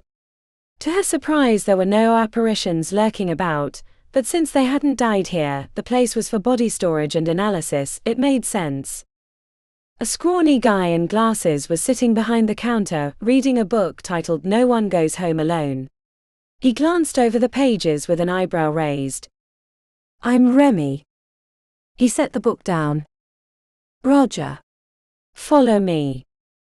The jangle of keys was followed by them, heading deeper into the building where it smelled like embalming fluids. "Thanks for doing this." Roger looked at her sideways. "Yeah, right." She held out a jar filled with tiny bones. "Are those really fresh from the veil?" "Wicked," said Roger, shaking the glass before his eyes. "Are you really an Osari?" "That's the rumor." He keyed them through an inner door. The room was ice cold and stacked with rectangular wooden boxes. "The latest shipment should be over here," said Roger, approaching a pile of 6 coffin boxes. "They're due to head to their respective funeral homes tonight. Is this some kind of fetish thing?" "Because I can leave if you want to get freaky. No extra charge." "Got a crowbar?" "Yeah." Roger produced one after digging into a tool cabinet. Remi tapped on the boxes until she heard a muffled response. "Can you help me move these?" Using a sliding crane that moved around the ceiling, they freed 2 boxes from the bottom. Remi popped the top of one using the crowbar, and the coffin lid squeaked open, revealing a sweaty Damon. "Oh, finally. That was starting to get to me." Roger's mouth was hanging open. "This isn't going to be a problem, is it?" asked Remi as she opened Lily's box. "Not at all." Your gift more than covers my silence, though I am curious. "I wouldn't be," said Lily, climbing from her coffin. The kamikaze kids were waiting for them when they left the processing facility. Remi introduced her friends to the team. Vasquez eyed Damon up and down with a smirk. "I can see why you turned down Gerard, though I might have asked for a one-night hall pass if it had been me." Damon blushed as he took a spot along the wall. "Be nice," laughed Remi. The ambulance took them west to the enclave, where they were dropped off in a narrow alleyway. "We'll be back in 2 hours." Once they were gone, Lily cast a spell that theoretically would detect if anyone was scrying them. "We're clean as a leprechaun's butthole." Remi led them through the back way into the enclave, past guards who'd been warned they were coming. When they reached a secluded corner of the old factory, Dr. Marcy stepped out from behind a rusting boiler. "Thanks for seeing us on short notice, Dr. Marcy." The clinic doctor had her hair in 2 long braids covered in bones and other trinkets. "I thought you weren't coming back here anytime soon." "It's an emergency." Dr. Marcy led them down old metal stairs that rattled at every step. The basement level was covered in oil spills and leftover chemicals from the 1950s, and it smelled like rat shit. A thick steel door required a spell from Dr. Marcy to unlock. "I'll stay out here." Remi had no idea what the room had been in the old factory, but it was a perfect hiding spot for the horn. The rund box in the corner had cost them a considerable sum. Theoretically, it would keep anyone from detecting the horn's presence, if they could believe the salesman who'd sold it to them. Undoing the protective enchantment required all 3 of them to be present and perform the spell. The horn of Brangald was about 4 feet long, a black drinking horn with streaks of white and gold inlays. It looked like it belonged in a museum, not in a box in the bowels of an old factory. "Who wants to do the honors?" Lily. "You did it last time," said Remi. Her Irish friend shook her head. "Not this time." "I fear I'd just try to fix Medby again, and having that much power in my hands gives me the bog shakes," said Lily. "Definitely not me," said Damon right away. "Sorry." Remi sighed as she stared at the powerful artifact. "The surroundings aren't exactly fitting the weight of what we're doing. I feel like we should be doing this in a great hall, or at a court of fay." The hinge points of history are rarely the big flashy events, but the small decisions in the dark that create a cascade of outcomes, said Lily, crossing her arms. Remi raised an eyebrow. That was heavy. Damon stared at the ceiling. We should get this over with.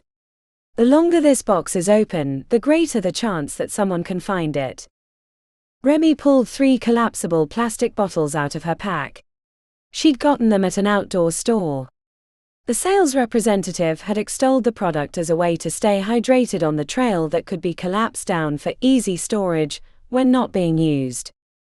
Feels a little sacrilegious to be putting this in these, but I didn't want to take anything from the hospital. She handed the bottles to Damon, who would collect the liquid once she summoned it. Remi held her hands over the horn and closed her eyes. It wasn't lost on her that the artifact could produce liquids that would make her rich and famous. Everything her parents had always wanted was now in the palm of her hands, and she was choosing not to be selfish. There was a time the decision would have been difficult, but she'd come to enjoy service for others. Sure, the rewards weren't great and the hours were brutally long, but she'd never felt as satisfied as she did in the hospice ward. Remi placed her hands on the horn. The surface was cool and sent a tremor through her arms. She couldn't decide if it was her imagination or the thrumming of untold power. There'd been no instruction on how to use the horn, so she improvised, speaking aloud at the same time she imagined what she desired. We need a safe, drinkable vaccine for the death rot, a replicable solution that will protect people from being infected and will cure anyone who contracts it. At first, Remi didn't think it had worked because nothing was happening. Then she saw the surprise on Damon's face as he held the first bottle closer to the end of the horn. A pale, milky liquid streamed out, quickly filling the first bottle. A few precious drops were lost as he maneuvered the second bottle into position, and then the third in short order. Remi was worried that the vaccine would continue flow onto the floor, but as soon as the third bottle was filled to the brim, it stopped. I should have bought more bottles. Damon closed the third lid. If it's replicable, then we shouldn't have an issue. Remi frowned at the bottle in her hands. How much does it take to make us immune? Good question, said Lily. I think I have a solution. We can give a small amount to Darana and see if she improves. Let's get out of here. That storm should be hitting the city in a few hours. Returning the horn to its protected hiding spot helped relieve the tension in her shoulders. Dr. Marcy led them back to the kamikaze rig, which took them back to the Golden Willow EMT shed. I'll take this one right to Jeb for replication, said Damon, holding up his bottle. I'll use Darana to confirm how much it takes for a cure, which should be the same as immunity, said Lily. The third one will stay with me, and once you give me the word, I'll pass this around the EMTs. They're the first line of defense for the city. Her friends headed back to Golden Willow, and Remi got back into the rig with the kids. Where to, Half-Pint? Asked Vasquez. Holding the priceless cure to the death rot in her hands, Remi felt like it was best to keep it separate from the others in case something happened to them in the hospital. Let's take a tour of the city and watch the storm roll in. Vasquez shot her a wink. You got it, Half-Pint. Chapter 21. The bright blue sunny skies had Lily checking out the window every time she passed one. The temperature on her phone said it was nearly 70 outside, a record for mid-January.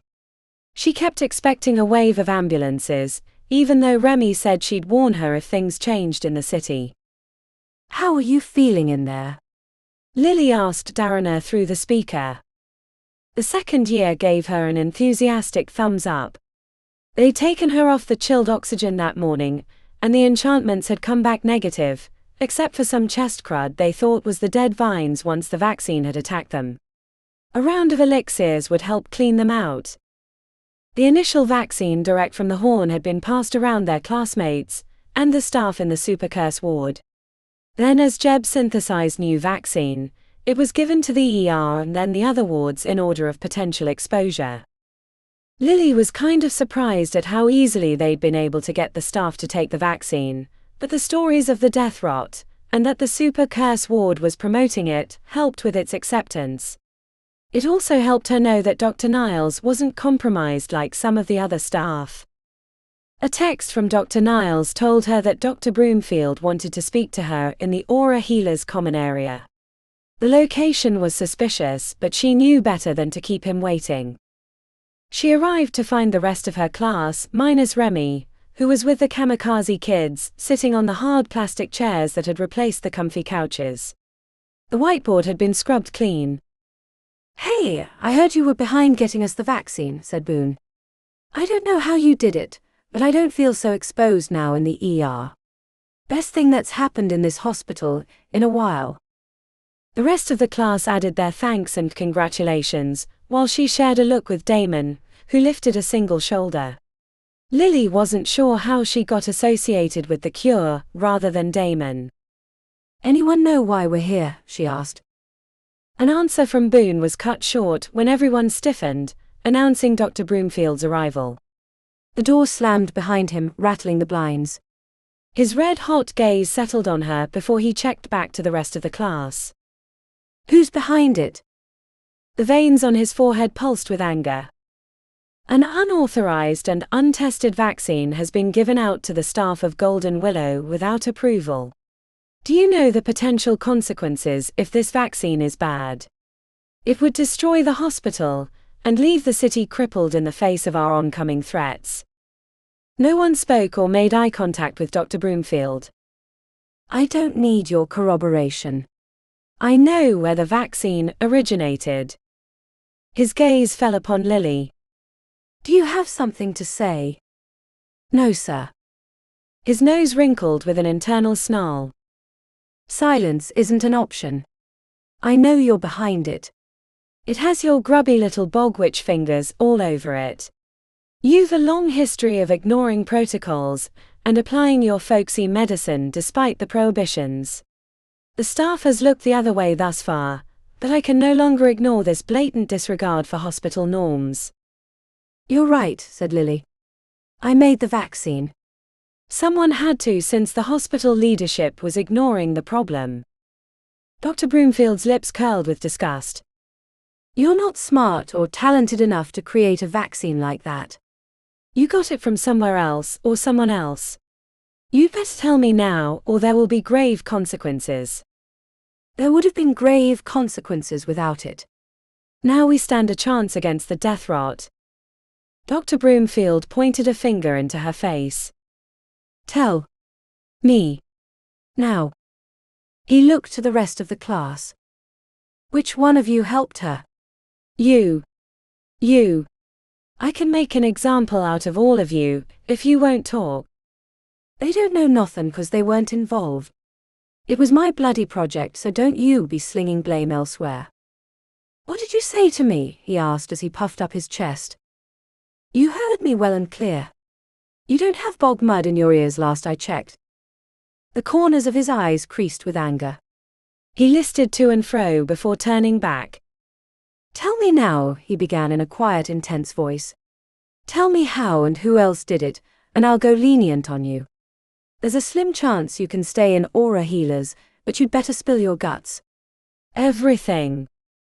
Lily crossed her arms and stared back, channeling Biddy in her intensity. "Fine, if you don't tell me, then I'll have to assume that the rest of the class was in on it." The sound of chairs shifting on the squeaky tile filled the room, but Lily never broke eye contact. "You're right, Dr. Marcus Broomfield." He startled with genuine surprise. "I am." "About what?" At the second part, he leaned in suspiciously. "That I'm to blame." "That I used my bog witch magic to ensorcel the entire hospital and give them an untested vaccine." "And you know, I don't have a bloody bit of regret. Not 1 ounce. You know why?" "Because you're a fucking Egypt, with his head so far up his ass I'm surprised your hair has any grey left in it." "Lilith Demeath." Before he could continue, she leaned into his face. "I quit." "You can't. You're an Egypt if you don't think I can." "I can, and I just did.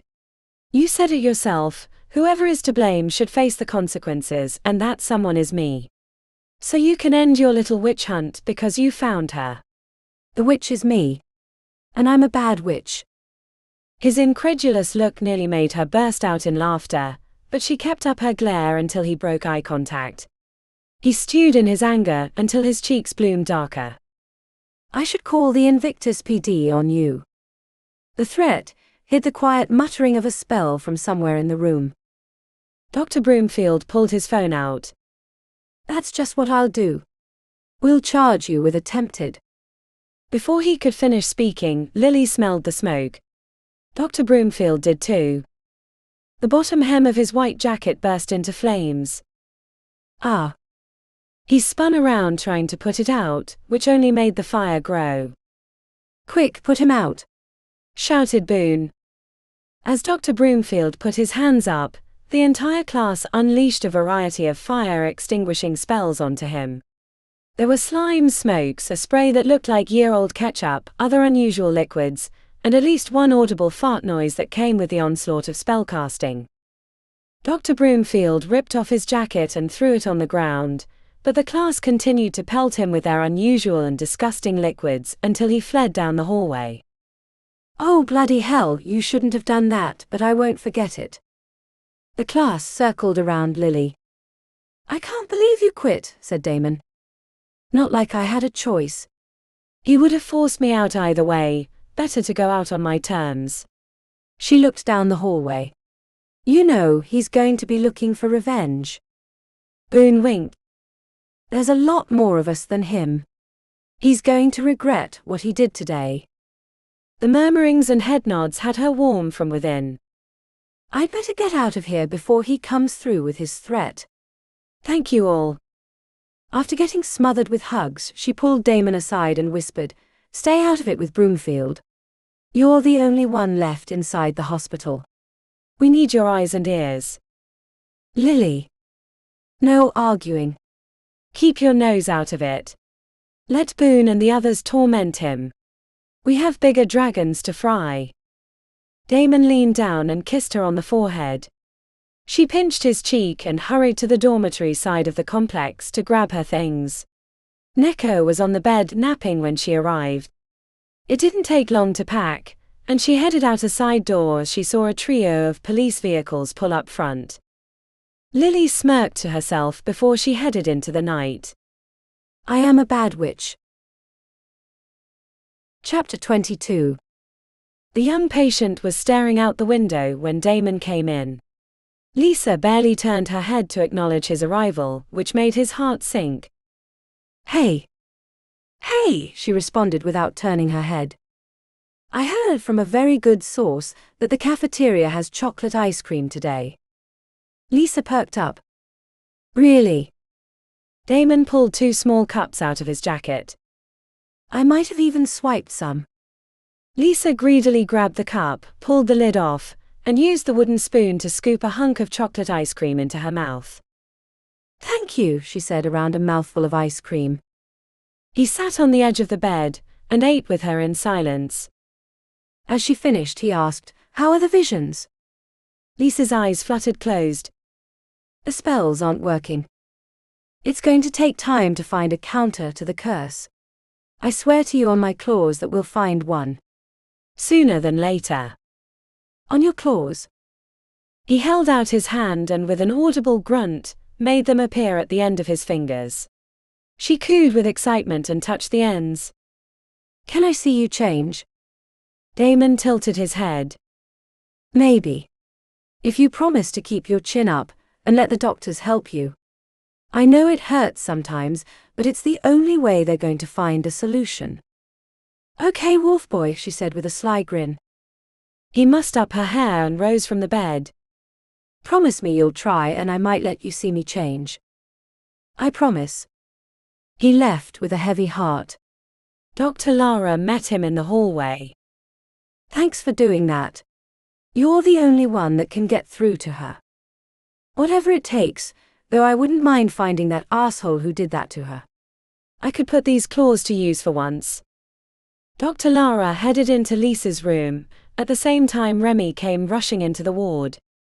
The alarm on her face had his heart stopping. He knew something was wrong.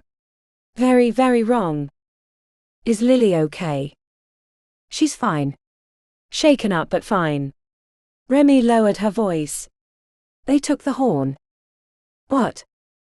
The Caoránarch hit the clinic hard. Lily said she was so focused on protecting everyone, she forgot about the horn. By the time the chaos had settled, she realized why it had shown up, and by that time the horn was gone. Let's go. The kamikaze kids rig was waiting for them outside. Ansel ran sirens all the way to the 12th ward. Help the wounded, Remi said to the EMT team. The enclave looked like it had been hit by a cluster of bombs. The sheet metal walls had been torn asunder, with gaping wounds in them. People were crying in pain everywhere. He saw numerous bodies as he rushed towards the clinic, which was at the center of the enclave. They found Lily kneeling over a young woman with dark grey skin, and curled horn nubs on her forehead. The blank stare was a clue to her condition.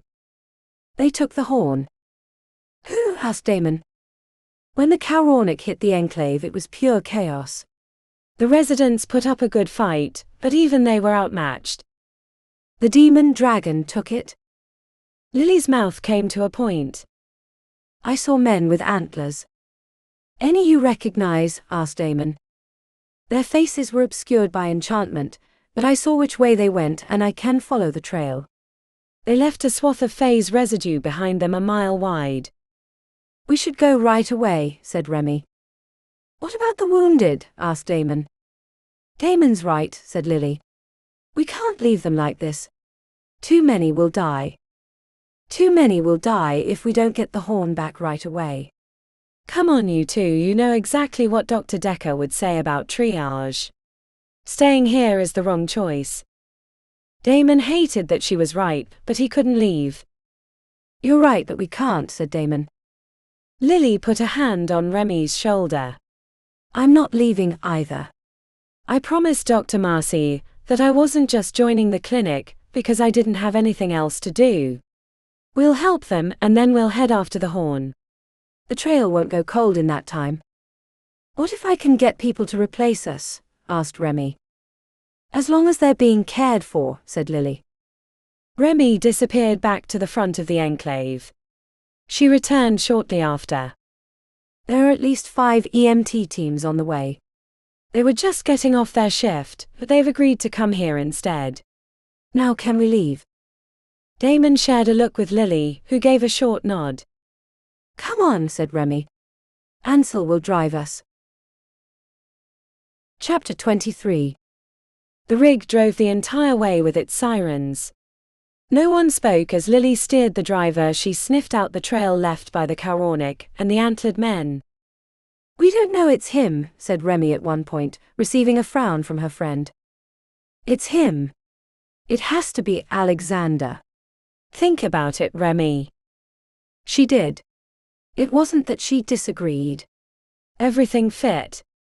From their first year with the White Worm, to his cosplaying as the Wild Hunt at his society retreat, to his expertise with magical plants. Everything made sense. It means he was the one that put my parents on the path to getting killed. He was the one that changed my life. Everything. I don't know if I'm ready to deal with that. You'd better figure it out soon, we're almost there, said Lily. It hadn't taken long after they left the 12th Ward enclave to figure out that they were headed to the Society of the White Heart. Between the antler helmets and the general direction of the phase trail, it had been pretty obvious. Ansel dropped them off 2 blocks away. Remi sent him back to the others. What are we looking for again? Asked Lily. Oh yeah, you weren't here last time. It's the Ains Chic House, which is at 180 Crowley Avenue, right between the One Spell and the High Lonesome Boutique. It's protected by a powerful look-away enchantment. I can fix that, said Lily, and she put an enchantment on their eyes that helped them see past the illusion. The front door was a carved darkwood, with a relief that displayed the badge of the society. Illusionary windows covered the brick walls. What do we do? Asked Damon. It's not like we can go in the front door. It's got to be guarded. We'll try the service entrance. With Lily's seeing spell, they found the illusionary brick wall. The back entrance looked less imposing than the one on the street. Now what? Asked Damon. Not excited about going in there without some serious protections. Grim is a patron, and I'm sure the others in there are no joke. I'd sooner tangle with a bar full of drunken Fomorians, said Lily. Remi bit her lower lip. Then we wait until he's gone, said Remi. We have to sneak in and steal the horn back. He's clearly brought it here. That's great, said Damon. But even if he's not here, this place is sure to have a metric ton of wards protecting it. We can't go waltzing in and definitely not looking like ourselves. Remi snapped her fingers. Exactly. I know what we need to do, or who we need to see. Come on. When they reached the sidewalk, 3 black SUVs were waiting outside. To their surprise, Alexander appeared along with another man that Remi didn't recognize. That's the mayor, whispered Damon. What are they saying? Damon waved her off, so she slipped behind the wall. When she heard a door close, she punched Damon in the arm. What did they say? I was going to tell you. He sighed and hung his head. It's not good. The mayor was saying that he's not going to run next term, and will endorse Alexander. With the horn, the mind control parasites or however he's corrupting them, and now the mayor's endorsement, he'll be a shoo-in to win, and then he could do just about anything, said Remi. Once the SUVs were gone, they hurried to a different corner and called a taxi. The entire ride to the 11th, Remi formulated what she was going to say.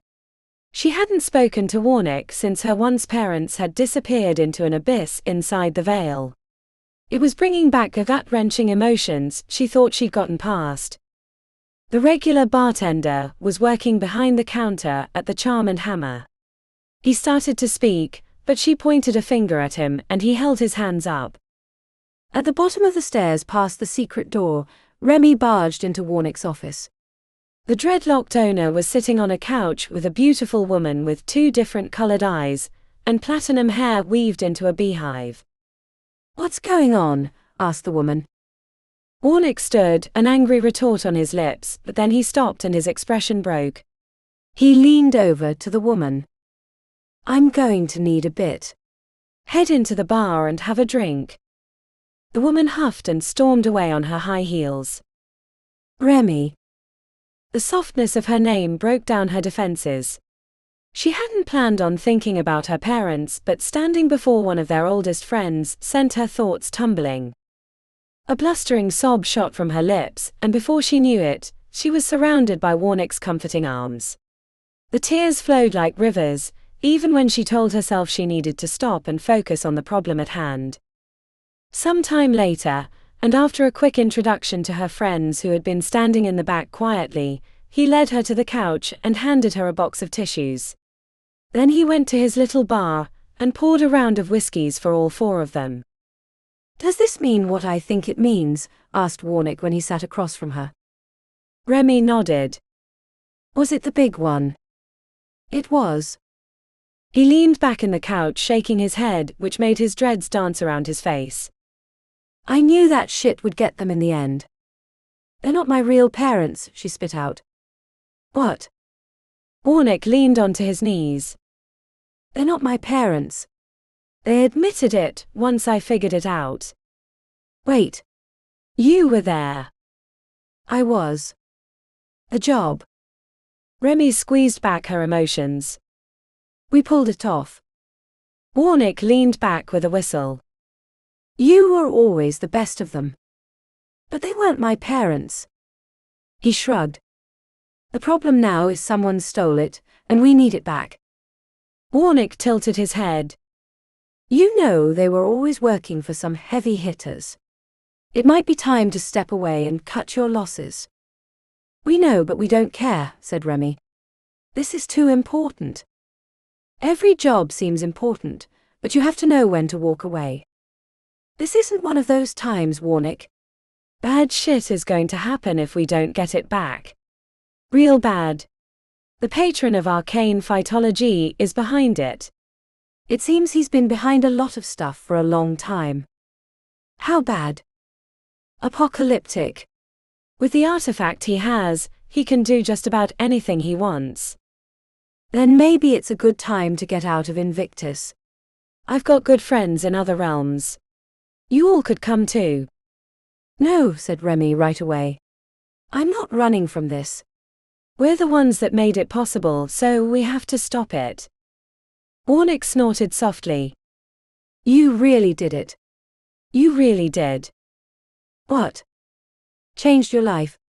Got out of their shadow and made it your own. I'm proud of you, Remi. So for that reason, and that reason only, I'll help you if it's in my power. We need disguises. Not rubber mask or makeup bullshit, but the real heavy-hitting magical face-changing stuff. And what makes you think I have that kind of materials on hand? Because you were never an idiot, like my parents. You were always prepared and knew when to walk away. You even knew enough to get out of that game, she said, gesturing to their surroundings. He raised his glass of amber liquid. You know me well. Warnick disappeared into a hidden hallway. A few minutes later he came back with 3 golden masks. These are very pricey. I want them back. Thanks, Uncle Warnick. He walked them to the secret stairs that led to the old bar. I'm so sorry about your parents. They were your friends too. But they were your parents. I know. But in their own weird way they were. They made you who you are. Do you have any idea who might be? Warnick gave a tight shake of the head. Sorry, Remi. I had to ask. Chapter 24. Back at the service entrance, Lily waited with her friends for someone to come out. It took longer than they wanted. Damon kept arguing to go in, but even Lily knew that was a bad idea. Finally, 2 workers came out in their black pants and white button-downs. A quick spell incapacitated them, placing them in a semi-comatose state that could be used for minor surgeries. Bill Taster and Molly Tuttle were the names on their badges. You 2 go in, said Lily. They're each about your size, and I'm afraid I can't shake my accent. I'll grab a third if one comes out alone, but we can't wait. They used the golden masks to capture the faces of the unconscious workers. Once they had them on, Lily couldn't tell that it was her friends, especially after they'd donned the workers' outfits. Don't take stupid chances, said Lily, pointing directly into Remi's chest where the employee badge was located. And let me put these on you so I can find you when I get inside. Using a couple of 4-leaf clovers one of her patients had given her last week, Lily put an enchantment on them that would help her locate them inside the society building. Once her friends went in, Lily stayed outside with the 2 unconscious workers behind the smelly blue dumpster. 20 minutes later, a group of 4 workers headed out, talking of hitting the local smoke bar. When she heard one of them mention they were the last of the shift change, she knew she had to take a chance. Lily waited until they were outside on the sidewalk, to follow them out. She lurked behind at a distance until they stopped at a traffic crossing, and then she hurried up, and keeping the golden mask held against her chest, triggered the face-stealing spell. Then as the light changed and everyone moved to cross at once, she let her legs clip the woman next to her, and they tumbled to the concrete together. What the hell? Asked the girl as she struggled to disentangle herself. Oi, sorry, I've made an ass of myself. Damn right you have, said the girl, scowling. When they were getting pulled to their feet, Lily shoved the girl's badge into her pocket. Sorry, I'm so embarrassed. Lily ducked her head and went the other way, perpendicular to the direction of the society workers. She circled around the block, proud of her lift, until she returned to the hidden alleyway to find out that the face on the mask didn't match the badge. She'd somehow grabbed the guy's face rather than the girl that she thought she had. Great, my badge says Denise White, but I don't look like her at all. The other problem was, she didn't have the white button-down or black pants, but she hated knowing that her friends were inside risking themselves while she was outside.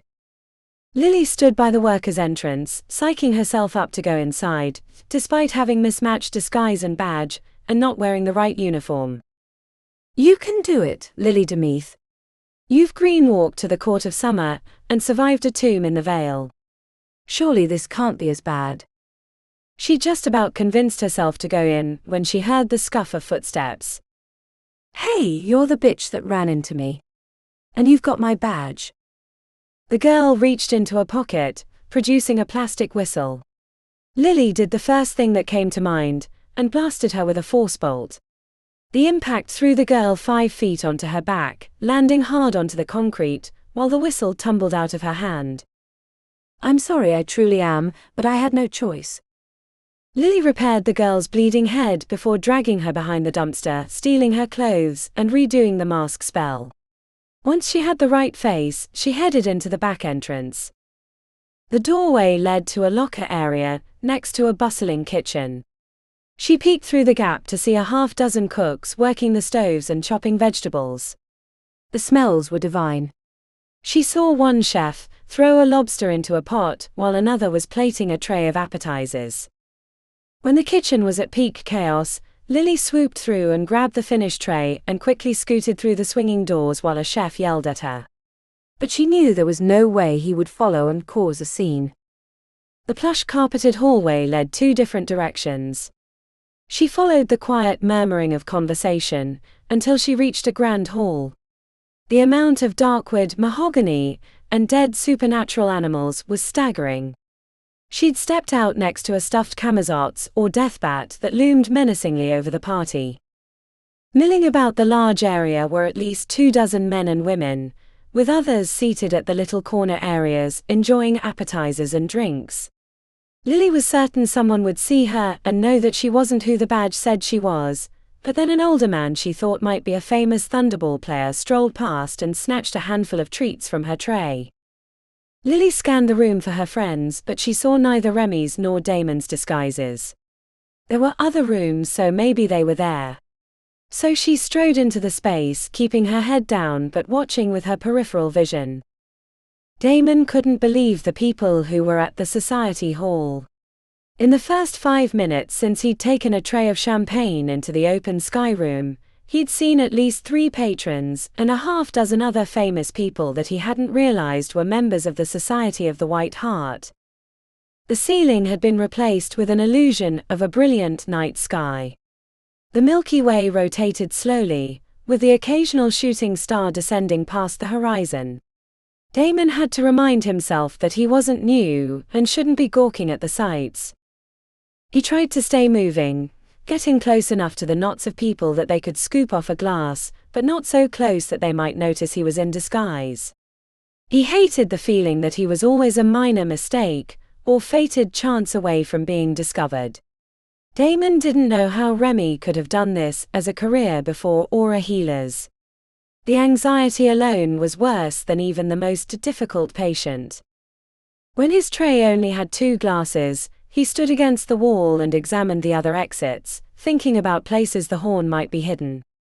Before he'd entered the society, he was certain that they were all in on the heist, and they'd be celebrating their victory, but listening to the conversations proved that most were blissfully unaware. Alexander had probably corrupted a smaller subset of the society, though Damon doubted that would last long now that he owned the horn. A simple request would produce an elixir that could enslave the rest of them. As far as he knew, the city could have already been taken over, and they were just there to witness his ascension. Damon spotted an unmistakable blonde coif of hair wander into the chamber, and head straight for a slight grey-skinned matron in the corner. Patron Celeste de Gastine, the head of the Honorable Order of Alchemists. He wanted to listen in on the conversation, especially when he saw how heatedly she spoke to the older matron, but she turned and strode out before he could get up the nerve. "What are you doing here?"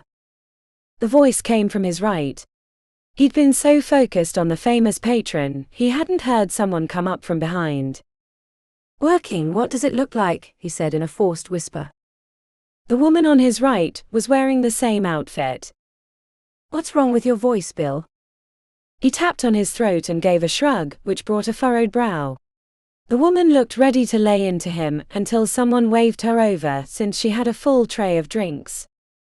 Relieved to escape, Damon wandered into the hallway, but headed away from the voices. He found a closed door and peeked through it to find a stairway going down. Damon gave the air a big sniff, catching a whiff of potency. It was the horn. And it had been used. He knew it from his own experience. Damon thought about going down alone, but he knew it'd be better if he found Remi first. She knew how to bypass locks and other arcane protections. But where was she? The moment she stepped into the society building, Remi knew what she needed to do. She dug through the lockers, popping the locks easily until she found a clipboard. The list on the paper looked like an inventory, which was exactly what she'd been looking for. She'd figured at least a few of the workers would have more responsibilities, including the managing of the staff or inventory. Remi shoved the clipboard under her arm and headed into the carpeted hallway. The air she cultivated was one of deference but responsibility. She had to look important enough not to be bothered by the members and the other staff. It didn't matter that Molly didn't have that position for real. Sometimes people were temporarily deputized when another worker was missing, or during emergencies, and the clipboard was the best disguise possible. But what she didn't have was a map of the interior. Remi kept her head down as she wandered through the halls, until she spotted an electrical panel behind a painting in a side room that looked meant for staff. The panel wasn't a map, but it gave her a list of the rooms and their electrical needs. She flipped over one of the lists and copied the information. A quick glance showed that the two biggest power needs were in the kitchen where all the appliances were, and another location noted as stag office. Remi thumbed through her phone until she found the spell she was looking for. It was an old list from back when she'd been determined to go after the horn, but before she knew where it was located. But those spells she'd prepared would come in handy now. She practiced the words and gestures 3 times before deciding it was safe to try. The spell would turn on or off a set of electrical circuits after a certain amount of time. Remi set the spell to cut the electricity to the stag office in 15 minutes. If she wasn't in the room and ready, she figured she could swing back and release the spell before it triggered. Now she had to find the place. Remi kept to the outer hallways, peeking into doors, receiving a few glares for her interruptions. The place was larger than expected, and she was getting nervous about the timer when she spotted Damon in disguise at the end of a hallway, gesturing hurriedly. "I think it's down here," he whispered, keeping his head on a swivel. "Have you seen Lily?" "I don't know." "Blood and bone, you're right. If she's here, we don't know what she looks like. We'll have to go down alone." Remi gently shut the door behind them and padded down the stairs, which led to a branching hallway. "We've got 4 minutes to find the horn." 4 minutes? Why? She jogged ahead, putting her ear to the first door before trying the handle. A quick pop with her picks had her peeking into the storage room. "It's not this way," said Damon. He tapped on his nose. "Lead on." He took her the opposite direction. She knew the place as soon as she saw it. The badge of the society had been etched into the solid darkwood door. "It can't really just be in here, can it?" Remi examined the frame for traps or hidden runes. She breathed phase over the surface, looking for sparks or faint illumination. "You wouldn't expect us to hit them back right away. There's a chance we might be able to grab it before they realize they should protect it better." Once she was mostly sure that the door wasn't warded, Remi tested the handle, finding it unlocked, which made her more nervous than if it had been. On the surface, the office looked like it belonged on the top floor of a corner corporate suite for the CEO. The first thing Remi saw was framed pictures of Alexander Grimm with famous people, including other patrons, heads of major corporations, and political figures. Then she noticed the little trinkets and artifacts displayed in glass cases around the space. There was what appeared to be a shrunken iridescent wing covered in strange writings in one, and a set of 4 hooves in a smooth wooden bowl in another. A thorny crown with black flowers had a position of prominence in the corner, while a curved dagger covered in runes that she couldn't make out from across the room made its home on the opposite side. There were at least a half dozen more, but she didn't have time to investigate them, nor were her thoughts inclined in that direction. We handed it to him on a platter. She hadn't meant for the desperation to come out in her voice, but she couldn't deny it. They deluded themselves into thinking they could protect the horn. Even if they got it back, she worried they'd never be able to protect it in the long term. It's behind this, said Damon, surging towards an unassuming door in the far corner. Don't. He froze before he touched it. Sorry. Unlike the door to the office, this one was covered in overlapping wards that would take longer than a few minutes to unravel. She wasn't even sure if she could get past it with a full hour and additional resources. Not good. With a hand on her hip, she gestured towards the barrier. It's right behind there, and we can't get in. Could I just throw a shoulder through the door and grab it? I didn't look long, but those wards aren't kid stuff. You'd likely end up dead or grossly transformed. Damn it. We're so close. What do we do now? Remi put a hand on her forehead. We have one small chance. The power to the office is going to go out in 90 seconds. If we're lucky, the wards are connected to the electrical system, and we'll have an opportunity to get through it and grab the horn. And if not? She exhaled through her nostrils. Then we're probably leaving this place in handcuffs. Remi tapped her foot while they waited. 60 seconds. Someone's coming, said Damon, grabbing her arm. Shit. As big as the office was, it didn't provide many places to hide. They threw themselves behind the desk and hoped it wasn't anyone who'd be staying long. The door creaked open. Remi heard footsteps on the plush carpet as she held her breath.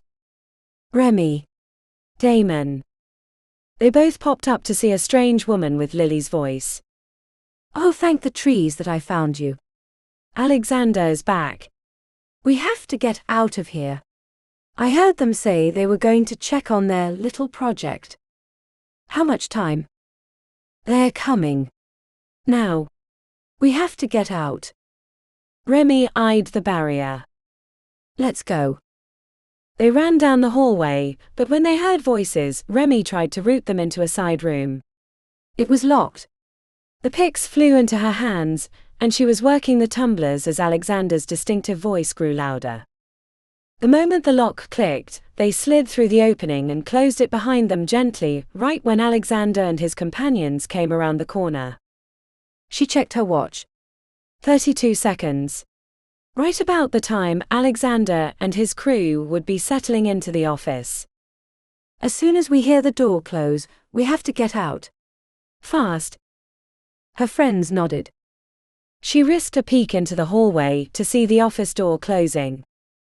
Remi sprinted towards the stairs, thankful for the thick carpeting to hide Damon's heavy footfalls. They were halfway to the locker room when her phone buzzed softly, announcing the moment the power was cut in the stag office. Then a stern-looking woman with her hair in a severe bun, and wearing the same black and white uniform appeared in their way. Molly, Bill, Amanda. What is the meaning of this? You were supposed to be off shift over an hour ago. I'm not paying you for this crap, she said with her hands on her hips. At that moment the lights flickered twice and an alarm chirped once. The widening of the supervisor's eyes was clue enough. Run, said Remi, bursting past the woman who tried to grab Lily, but she put a shoulder in her chest, knocking her onto her rear. They hit the outer door, but it was locked with magic. Remi felt the vibration as soon as she touched the surface. It's warded. She barely had time to get the words out before Damon barreled into the door. The explosion of magic and splinters threw her into the lockers. Remi shakily climbed to her feet to find the door hanging on its hinges, and an unconscious Damon, undisguised with no sign of the golden mask nearby, lying on the concrete outside. Wake up, wake up. With Lily's help, She hauled him to his feet groggily around the time that an older gentleman in a tweed jacket appeared in the destroyed doorway. He took one look at them and a spell leapt to his lips. Lily was faster, hitting him with a hex that sent him tipping over like a stiff board. "We're never going to make it out of here," said Lily as they positioned Damon on their shoulders. Other members of the society would be right behind. There was no way they could carry Damon out without getting caught. "I have a bad idea." Remi shifted away from Damon as the ritual sprung to her lips. Without a barrier or any of the other protections, opening a way to the veil would be extremely risky, and she wasn't sure she could get them back into their world. It wasn't difficult to move into the veil, but only the imprints of the dead could easily return. But she was willing to risk it, rather than be caught by the society. She ignored the shouting and brief battle at the doorway, as Lily fought to defend the opening from the society members. Remi worried she'd fumbled the ritual in her haste, until she spotted greenish mist forming around her feet. When she opened her eyes, she saw the featureless landscape ahead and grabbed the unstable Damon who'd not fallen, but appeared drunken in his weaving. Lily grabbed his other arm and they hurried into the veil, leaving the scene of the society building behind. Two members stumbled outside the moment she cut the link to their realm. "Where are we going?" asked Lily. "As far as we can until something finds us," said Remi. But as soon as the words left her lips, the mournful howl of a hound reached them and sent shivers down her spine. "Hurry!" They stumbled across the uneven landscape, crushing old bones and lost memories until Remi felt they could go no further. "It's right there," said Lily. The hound was closer than she thought and moving fast. She let go of Damon and began the ritual again. She didn't know if it would work. Punching a passage back to their realm was exponentially more work. Remi ignored Lily's play-by-play of the hound's approach, as she poured all of her phase into the ritual, drawing on her strange powers and hoping it would be enough. It felt like trying to pry open a door using only her fingers, while a team of elephants was leaning against the other side. "Remi, hurry." She kept working, pushing her fingers into the gap, knowing if the ritual rebounded on her, dying to the hound would be the least of her problems. A low, rising moan issued from her lips as she put every ounce, every cell, every part of her soul into opening the barrier. The cry of victory died on her tongue the moment she opened her eyes to see the hound right on them. Remi grabbed one shoulder while Lily grabbed the other, and the three of them threw themselves through the portal. As they flew back into their world, Remi remembered that they would be in an entirely different location. She saw the bright lights of a speedy vehicle as they landed on the asphalt. Tire screeches followed by tortured brakes had her throwing up her arms. The truck missed them by mere inches, and before the next would have to swerve, they hauled Damon onto the sidewalk while heavy honks disapproved their surprise arrival. "We're about 4 blocks away," said Lily when she spotted a glass gondola passing overhead. Remi waved her arm at an approaching yellow taxi, sending out sparks when she wasn't sure it had seen her. They climbed into the back and had the driver take them to the enclave. "You okay?" she asked Damon after checking the dilation of his eyes. "Blistering headache and all my bones feel like jelly, but otherwise I'm fine. I figure the twins have sustained worse hits in lacrosse." Remi leaned back into the seat, as the weight of what had happened shifted onto her shoulders. "Did you really do what I think you just did?" asked Lily. With her eyes closed, Remi exhaled deeply. "Yeah. I just wish we'd been able to get the horn." Chapter 25. After the failed trip to the society, Lily and her friends stayed at the enclave all night healing the wounded. Lily couldn't help but think their injuries were her fault. She saw the same in her friends, as they ignored the calls from the hospital about their absence. It was early in the morning.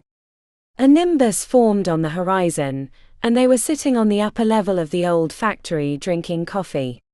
They hadn't talked about the horn since they'd arrived back at the enclave. "It's not like we'll ever get another shot," said Remi with her feet hanging over the edge. "They'll never leave it unguarded again." Damon stared at his phone, which had Dr. Broomfield's name on it. I guess working at the Institute was never going to happen anyway. If we don't go back, can they really unlink us from our patron? Asked Remi. Unfortunately, yes, said Damon. Lily was half listening, but mostly she was thinking about Alexander Grimm. When she'd found her friends, the scent of the Calcutta had been strong. She took two things away from it. He had something to do with what had happened in the summer fae, and he was no longer concerned about hiding it, otherwise she would have smelled it on earlier meetings. What if he killed Oberon? She asked suddenly. Oberon. Oh, the king of summer fae, said Remi, shaking her head. Is that even possible? Theoretically, anything can die. It's just the Fae Lords are really hard to kill. No, it seems more likely that fucking Egypt did something to Oberon which made the corruption possible. Remi squinted at her. You sound like you're working towards something. Lily searched her own thoughts, which included what the Broin or fairy lover had told her in Hog's Breath about cutting out the corruption like a tumor. I guess I am. Care to share with the rest of the class? What if, and I know this sounds like mad bonkers shite, but what if we went back to the summer fae? Remi sat up straighter. Why would we do that? The deep exhale came unconsciously, as if her body was trying to get rid of the bad idea before she could speak it. I can't shake the time I went on my green walk and ended up in the Court of Summer, where the odd chaos-shaped hole tried to trip me up and keep me there.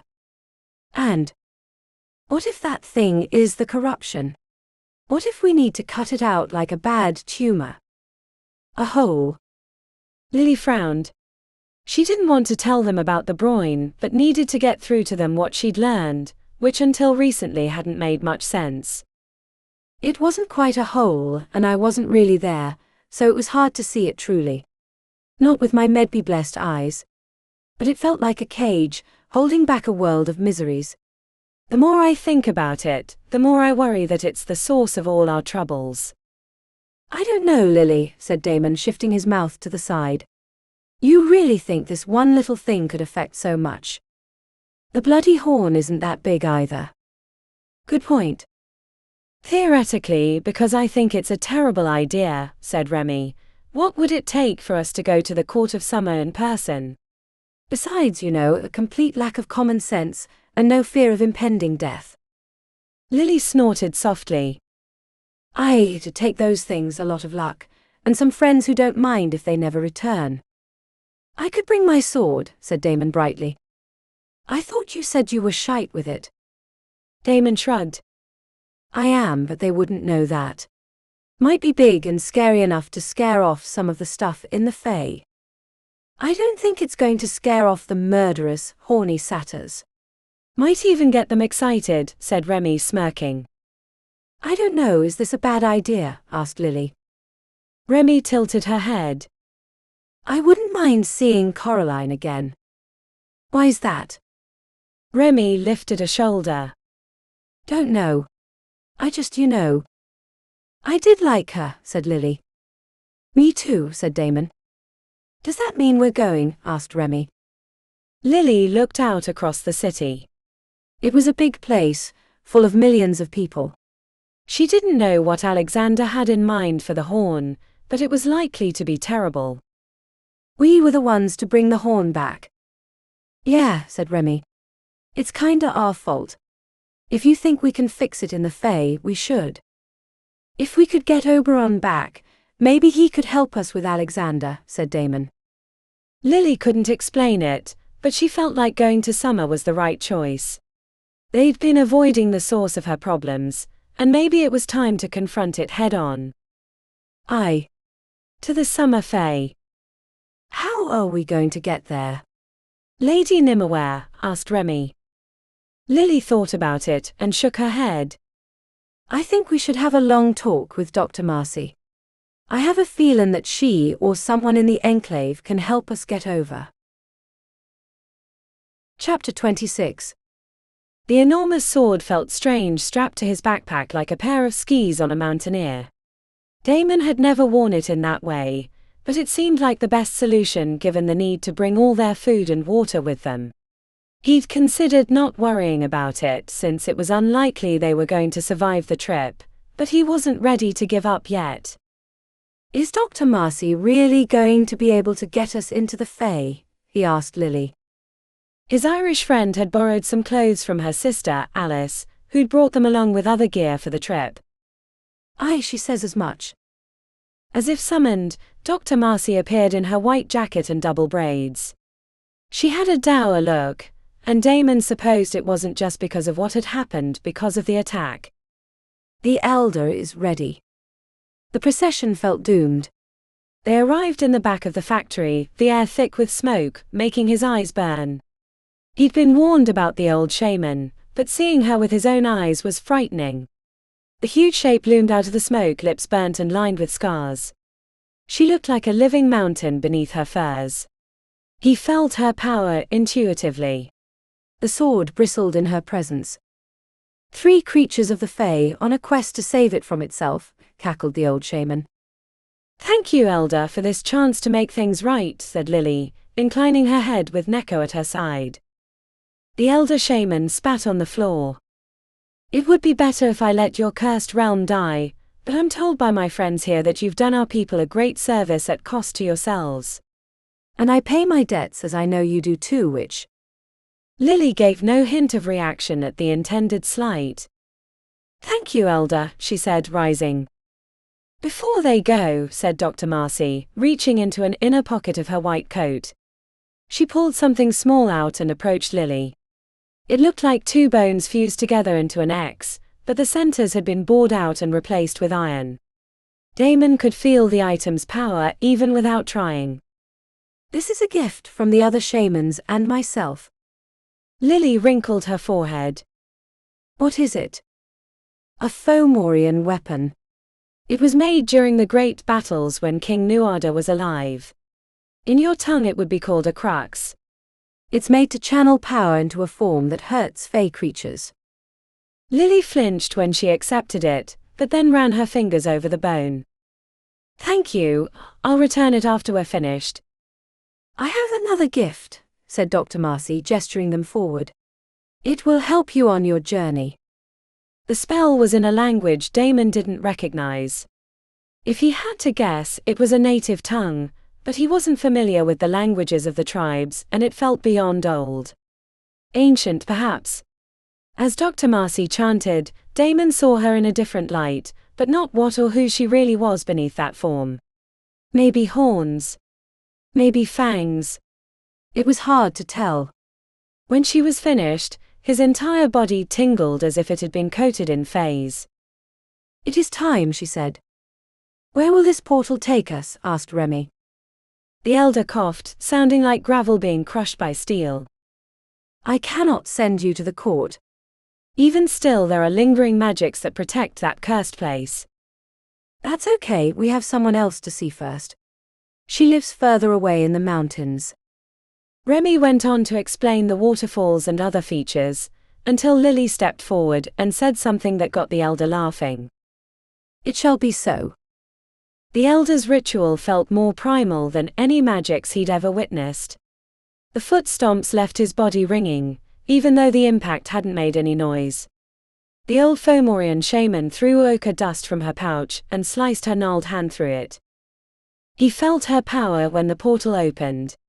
The tearing of the barrier between realms made his ears hurt, even though there had been no noise. The air looked like the ripples of heat on a desert highway. He could see the waves of dark green beyond. This would not be an easy passage. Quickly grabbing Remi's hand, he hurried through the ripple. The passage was like being tossed off a mountain. The instant vertigo and rush of descending had him crying out, until he landed in the dense forest.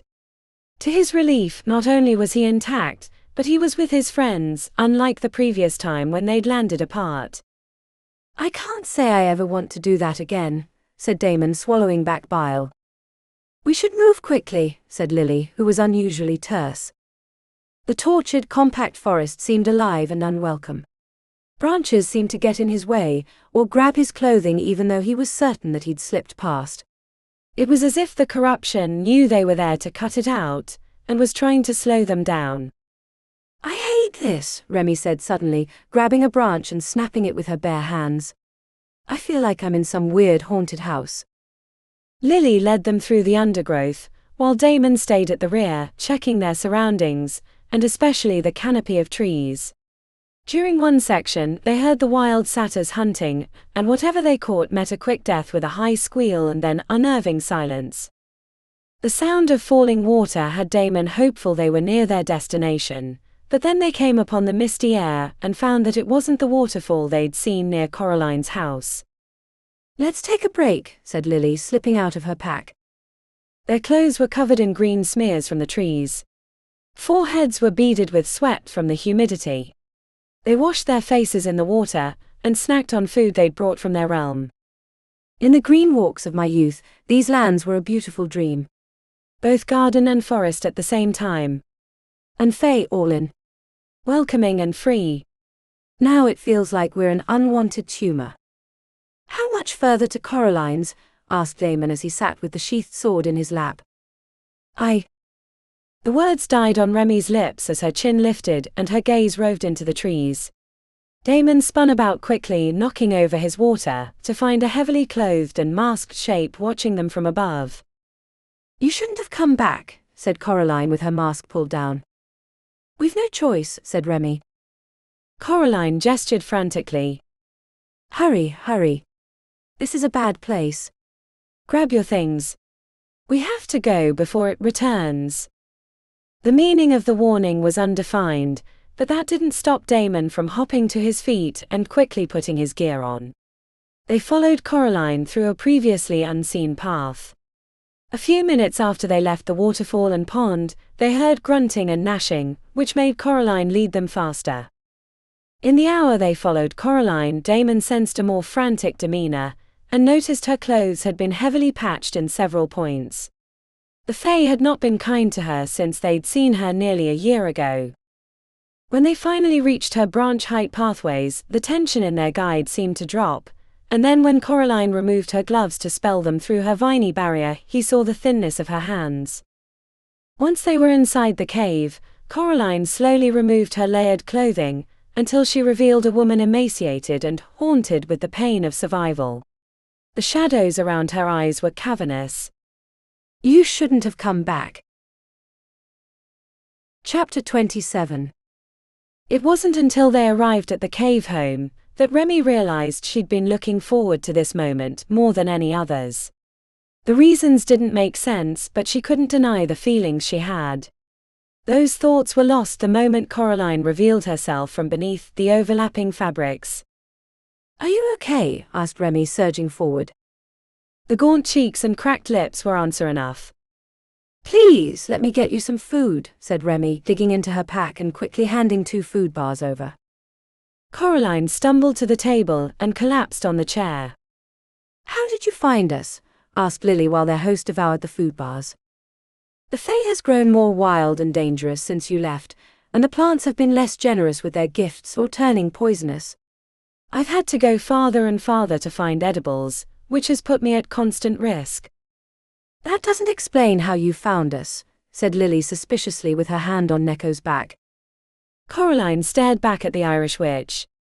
You stumbled over my alarms. I was out foraging when I heard them.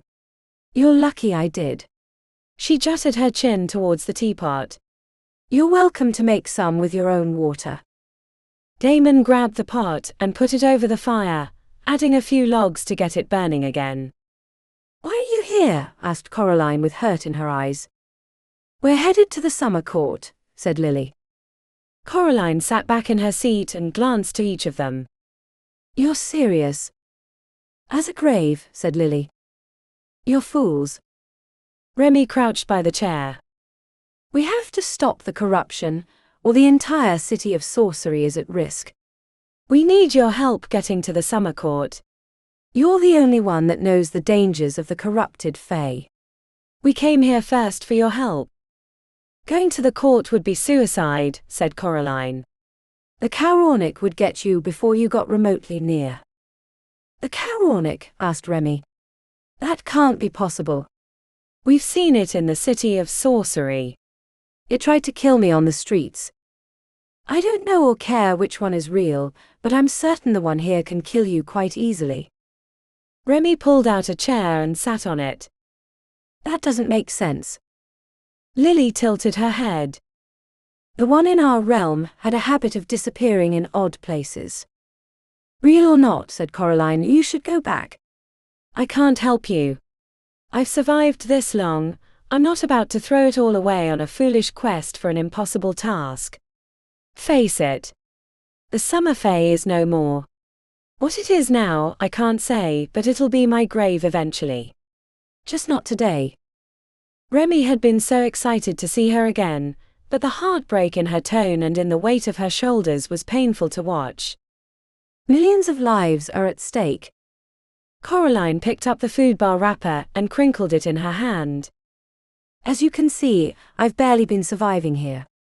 Worrying about a bunch of people I haven't seen in decades, and who never came for me when I went missing, isn't high on my priorities. The finality of her comment made it feel rude to continue the course of the argument. Then we'll only stay here to recover and head out shortly, said Lily, inclining her head. We wouldn't want to inconvenience you. Coraline closed her eyes against the comment, as if she were warding it away. Remi reached out, almost taking their host's hand. Instead, Remi joined her friends near the fire. What do we do? Asked Damon quietly. It's her choice, said Lily. We'll have to find our own way. Until then, we should get some rest. Once we return to the forest, I don't think we'll get any more. When Remi looked back, Coraline had turned her body away from them as if it were too painful to see other people. The urge to interact with their host was strong, but she didn't want to bother someone who clearly didn't want them there, so she moved to her pack to grab some food for herself. Kneeling down by the cot to unzip the pack, Remi spotted the board of quartz shoved under the bed. The pieces were lying loose on the floorboards, as if the entire game had been shoved beneath it in haste. As Remi reached for the board, intending to ask Coraline if she'd like to play another game, she spotted the colorful box she'd seen last time further beneath the bed. Acting on instinct, she pulled it forward, mesmerized by the two tiny handprints on either side. A feeling in her chest coiled tighter, the wellspring of hidden secrets driving her forward to unlatch the box.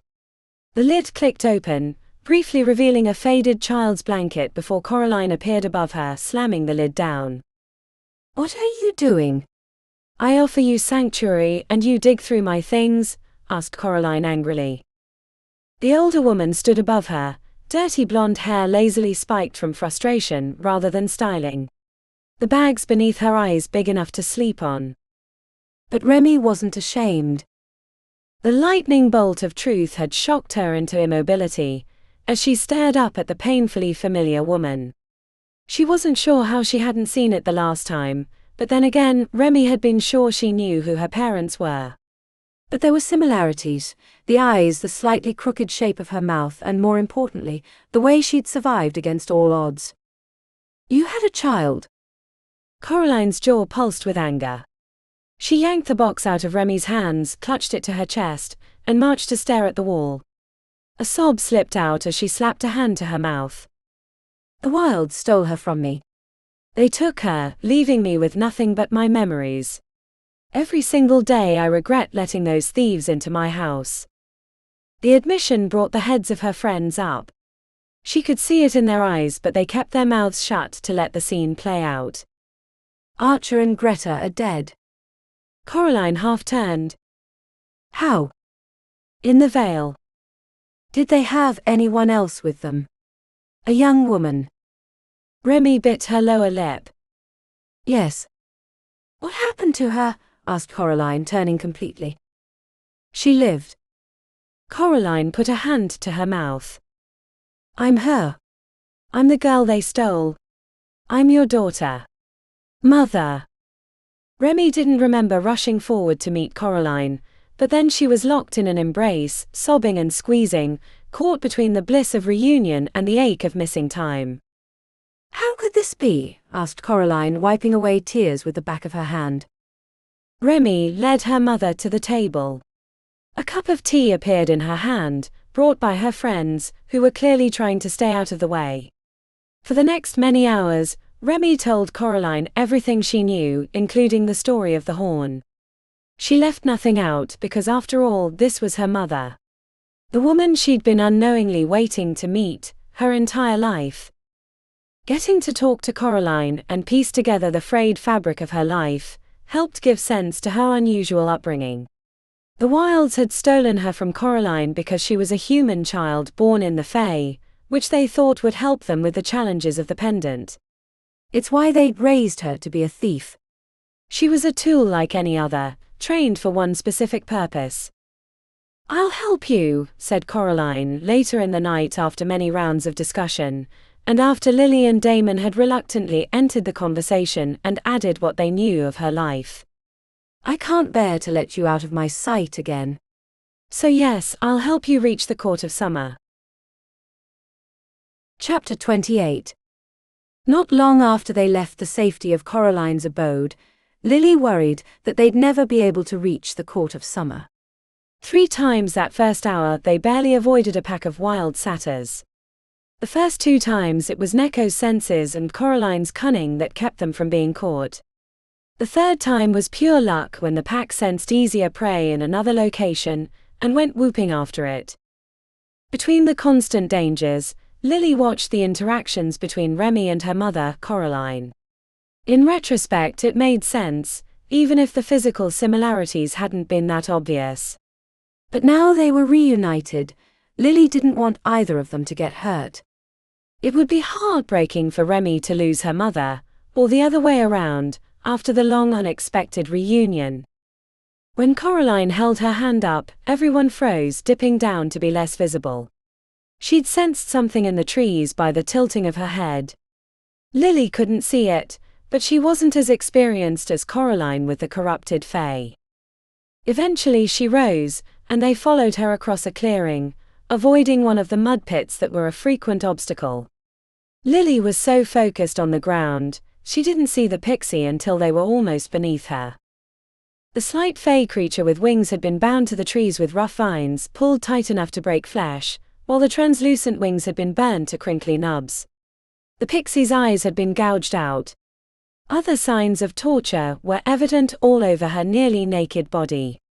While this pixie was much smaller than the Clover sisters, Lily couldn't help but think of them as the same. "What did this?" asked Remi. Coraline shook her head. "I don't know. I've seen something like this once before. I try to stay to my territory where the packs of wild satyrs are the worst of the dangers." Damon pulled out a knife and cut the pixie down. They laid her in the high grass. Neko sniffed the body but recoiled and never went near it again. Without a shovel they couldn't easily bury the dead pixie, so they found a few rocks and set them on her chest. "I'm sorry we couldn't give you a proper burial," said Lily. Later on, at the crossing of a stream that was coming down from the high places, they found 2 more small bodies nearly torn to pieces. Brownies. The small Fae creatures usually kept to the trees. There'd been one that had lived near their home in Ireland, that Lily liked to bring gifts during the holidays. "Whoever is doing this is a monster." "Brownies are the gentlest of Fae beings," said Lily. "Keep that sword at the ready," said Remi.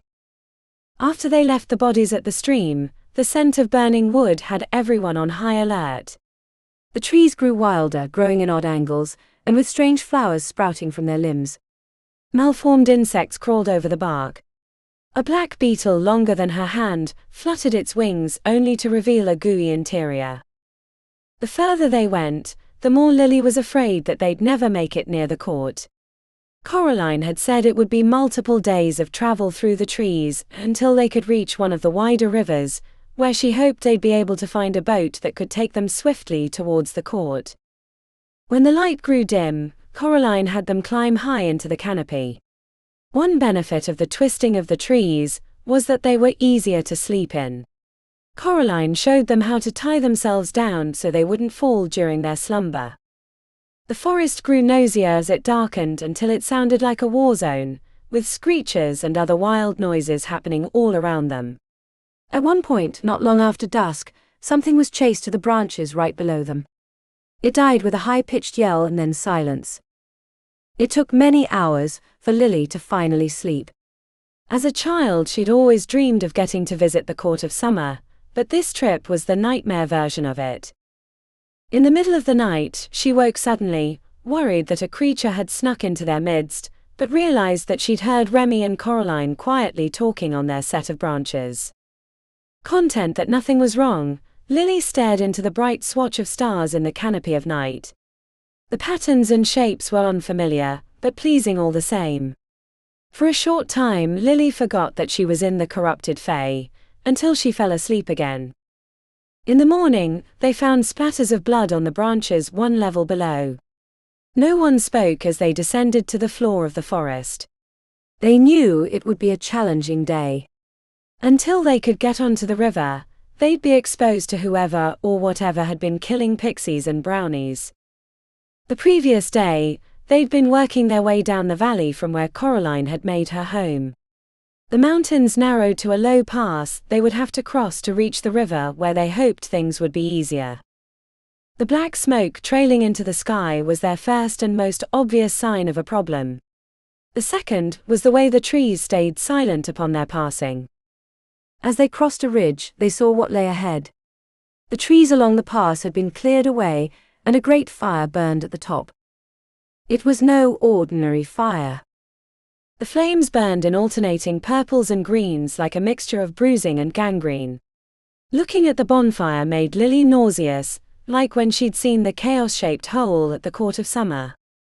"It's a fucking disaster," said Lily. "I could never in a million years believe I'd see an open pyre in the middle of the Fae," said Coraline, eyes rounded. "What are those creatures?" "Damon, can you tell what they are?" asked Remi, squinting.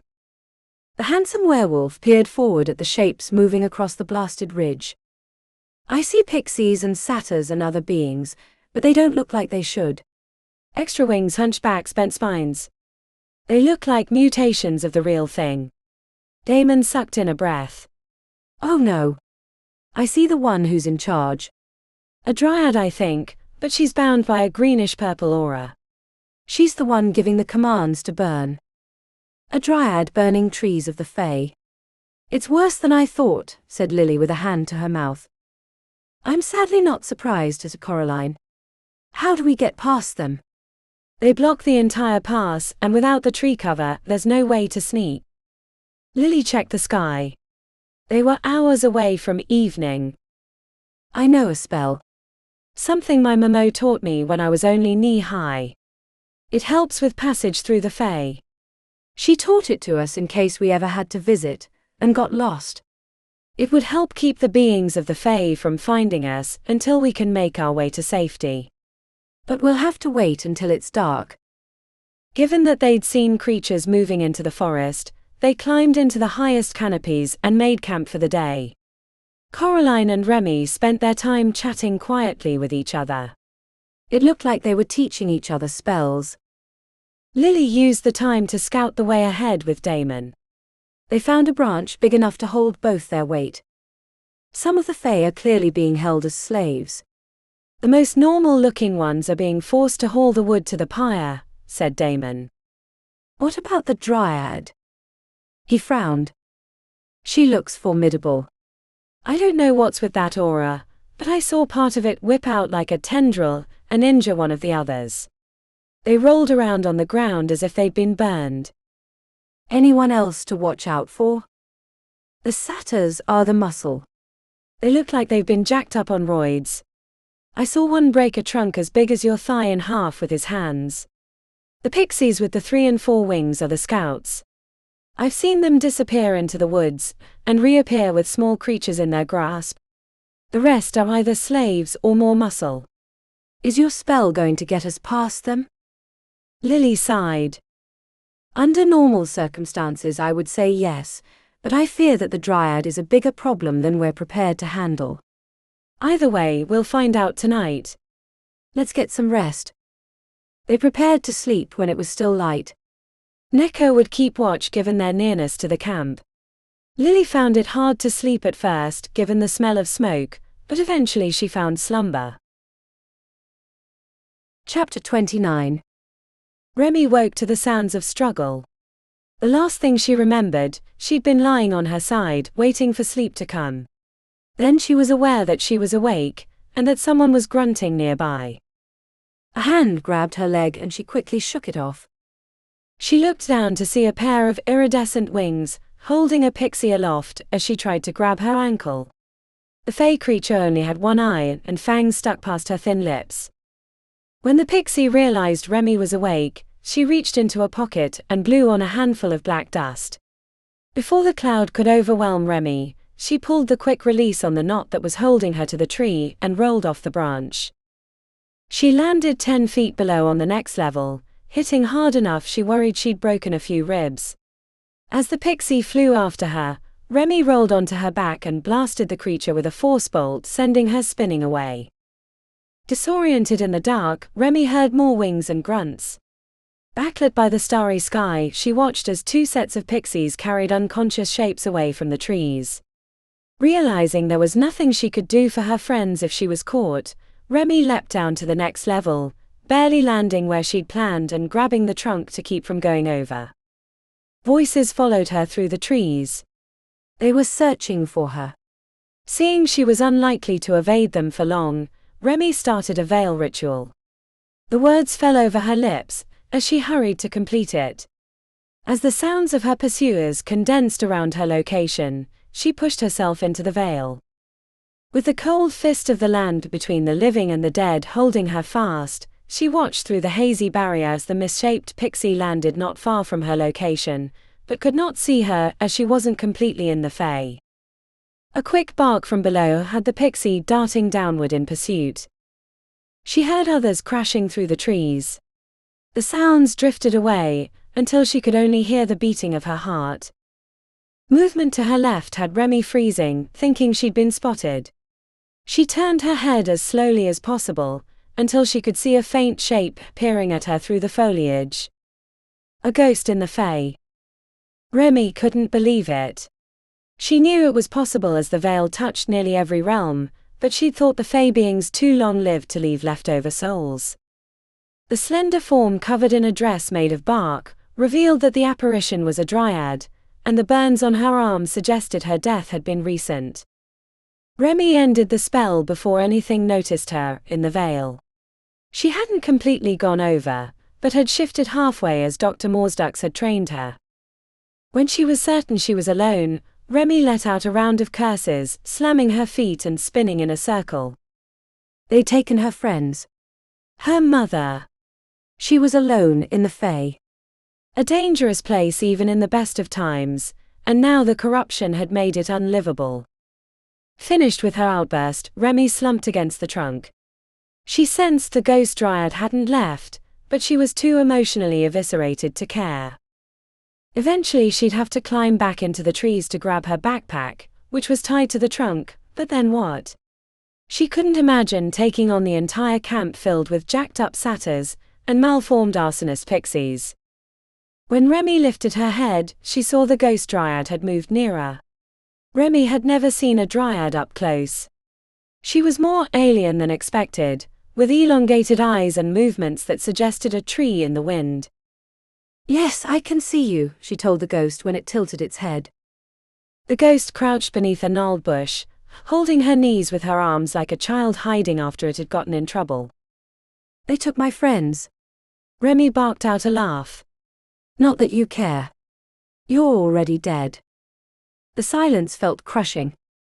The dryad stared at her with what appeared to be sympathy, but Remi thought she might be projecting her own feelings onto the ghost. "Did you die because of the corruption?" The ghost dryad nodded her head once. "I'm sorry." The hand gesture was unrecognizable to Remi, so she just shrugged. "What's your name?" Some ghosts can talk. Can you? A quick shake of the head. "Then I'll call you Willow." "You move like one." If Willow didn't like the name, she gave no indication, and eventually moved closer until she was only a few feet away. "I'm guessing you're stuck like this because they burned your tree or something." Willow nodded angrily. Yeah. The sounds of heavy footsteps crashing through the trees had Remi freezing. Satyrs probably. But there was no time for another veil ritual. Remi looked for a place to hide, but the undergrowth wasn't thick enough. She heard at least 3 satyrs headed in her general direction. Panic set in as she decided between running, climbing, or just freezing in place and hoping they didn't see her. Then a 4th option presented itself. She had no idea why she did it. Instinct mainly. But it seemed like something that should be possible. Remi shifted into the same spot as Willow. It wasn't just an overlap. Remi slipped into the ghost as if she were a skin to wear. The cold, alien sensation made her gasp loudly, which brought grunts and the hurried approach of the satyrs. 3 towering muscle-bound satyrs with thick beards and wild eyes crashed into the tiny clearing. One of them stopped 2 feet from Remi's left. Her heart was in her throat, but she was also caught in the strange thoughts of the dryad. Tree heart. Wind talker. Life water. Their meaning washed over Remi as she waited to be discovered. The satyr turned as if it sensed her unconsciously. A grunt and the pack hurried deeper into the forest. Remi's entire body collapsed with relief. She'd been sure she was caught. She moved out of Willow's space to reclaim her thoughts. I'm sorry I did that. I hope you don't mind. Willow put a translucent finger to her mouth that Remi interpreted as quiet, like a librarian warning a loud customer. Remi mouthed thank you. With the satyrs gone, Remi ascended the tree to get her backpack. Once she had it, she used the far branches to scout the pass. The bonfire was burning higher, sparks twirling lazily into the night sky like fireflies. In front of the grand pyre there were 3 new piles being created, each with a central pole sticking out, and each one with a faint figure suspended on it. Remi knew exactly what they were. They were going to burn her friends and mother. How do I get them back? A cold hand touched Remi and she nearly slipped off the branch. She found Willow lurking nearby. The ghost dryad gestured towards the ridge and tapped on her chest and then pointed at Remi. You want to help? Willow nodded. Do you have something in mind? Another nod. Willow reached out until their hands were overlapping. The cold was bracing but bearable. Remi stayed silent and let the apparition do what she wanted. Then she shifted over top. The first time when the satyrs had arrived, the movement had been out of necessity, and her mind was occupied by getting caught. This time she was focusing on nothing else. The shock of overlap made her gasp. Not only could she sense Willow's thoughts, but she could feel her connection to the tree. The trees were an extension of her, and they were in pain. Great pain. Remi looked at the great pyre as smoke coated the inner parts of her nostrils and ash caught in her throat. It was like having been burnt over a large part of her body, with nerve endings constantly firing. Blood and bone. No wonder a piece of you stayed here. This is so much pain. Oh Merlin, how do you stand it? She wanted to shift out of Willow, but clearly the ghost was trying to teach her something. The intention came without words. A feeling Remi suddenly had, so she let Willow take control of her body. When they walked towards the tree, Remi feared that it was a trick, and the ghost dryad was going to fling her off the side, but then Willow sprinted into the trunk. Remi's mind had no way to describe it at first. She was in the tree. She was the tree. It was all too much. She felt herself slide through the roots, jumping through loamy soil, mineral-infused rocks and the ashy-tasting wood. Part of her disassociated and curled into a ball until it was over. When she opened her eyes, she was no longer in the forest, but crouched by a pile of fallen trees, dragged into a pile by industrious satyrs. The scent of burning wood was powerful and disgusting. Remi almost threw up before she realized it was Willow's feelings. The ghost stepped out of Remi, letting her collapse onto dirt. It's awful. Willow nodded, her lips squeezed into a knot. Remi checked back to the forest behind. She could see where she'd been only a few moments ago. They traveled by tree. She couldn't say she ever wanted to do it again, but it had gotten her past the guards and workers. They were off to the side. A staging ground of materials to burn. Remi crept around until she could see the top of the hill. Backlit by a raging inferno were 3 new piles each, with a central pole where her friends and mother were suspended.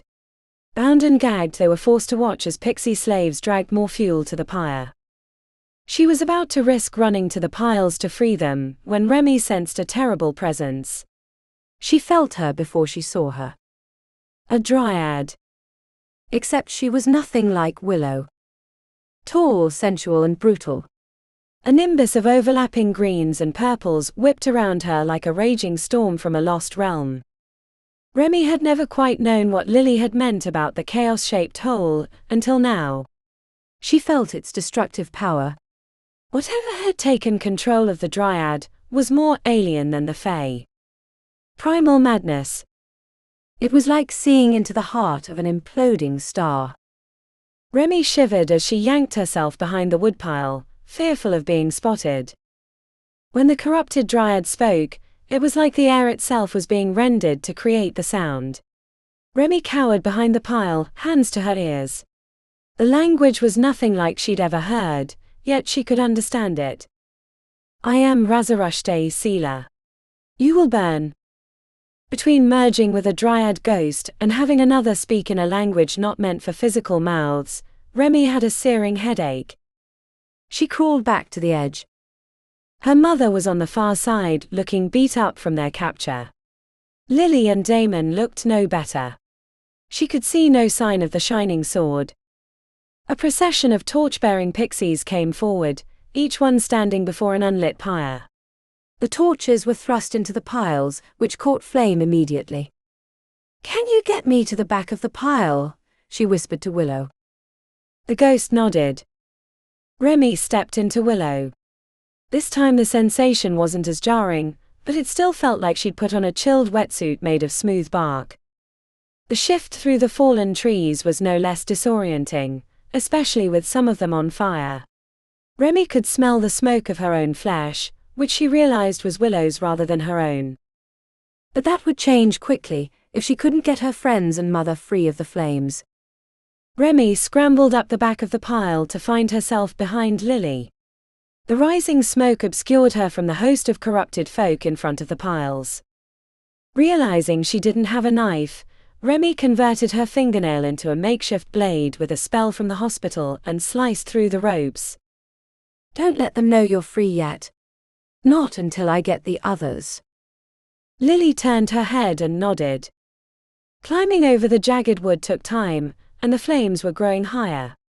By the time she reached Damon's spot, she could barely see her mother. She cut his ropes, told him the same thing and hurried to the next. Then a great cry went up. Remi looked up to see she'd been spotted. Misshapen pixies with 3 and 4 wings rose into the air, shifting through the smoke to attack, but the heat and fumes made it hard for them to reach Remi. "Mom, I'm coming." Bright flashes of sorcery exploded behind her, as Lily and Damon leapt into the fray. Remi scrambled up the pile, but the heat was growing unbearable, and the pixies were making it hard to climb without getting grabbed. She punched one that got too close and blasted another with a force bolt. Then a kick to the face had her falling, rolling backwards down the broken branches and trunks. A scream from the pyre had Remi more frantic than before. The flames were high enough that she could barely see Coraline attached to the pole. Pixies grabbed for her arms. She looked up in hopes that her friends were able to save her mother, but they were barely holding their own against the satyrs and the corrupted dryad. The flames overtook Coraline. A great swirling bonfire. A miniature tornado extending into the sky. A hole opened in Remi's chest where her heart had once been.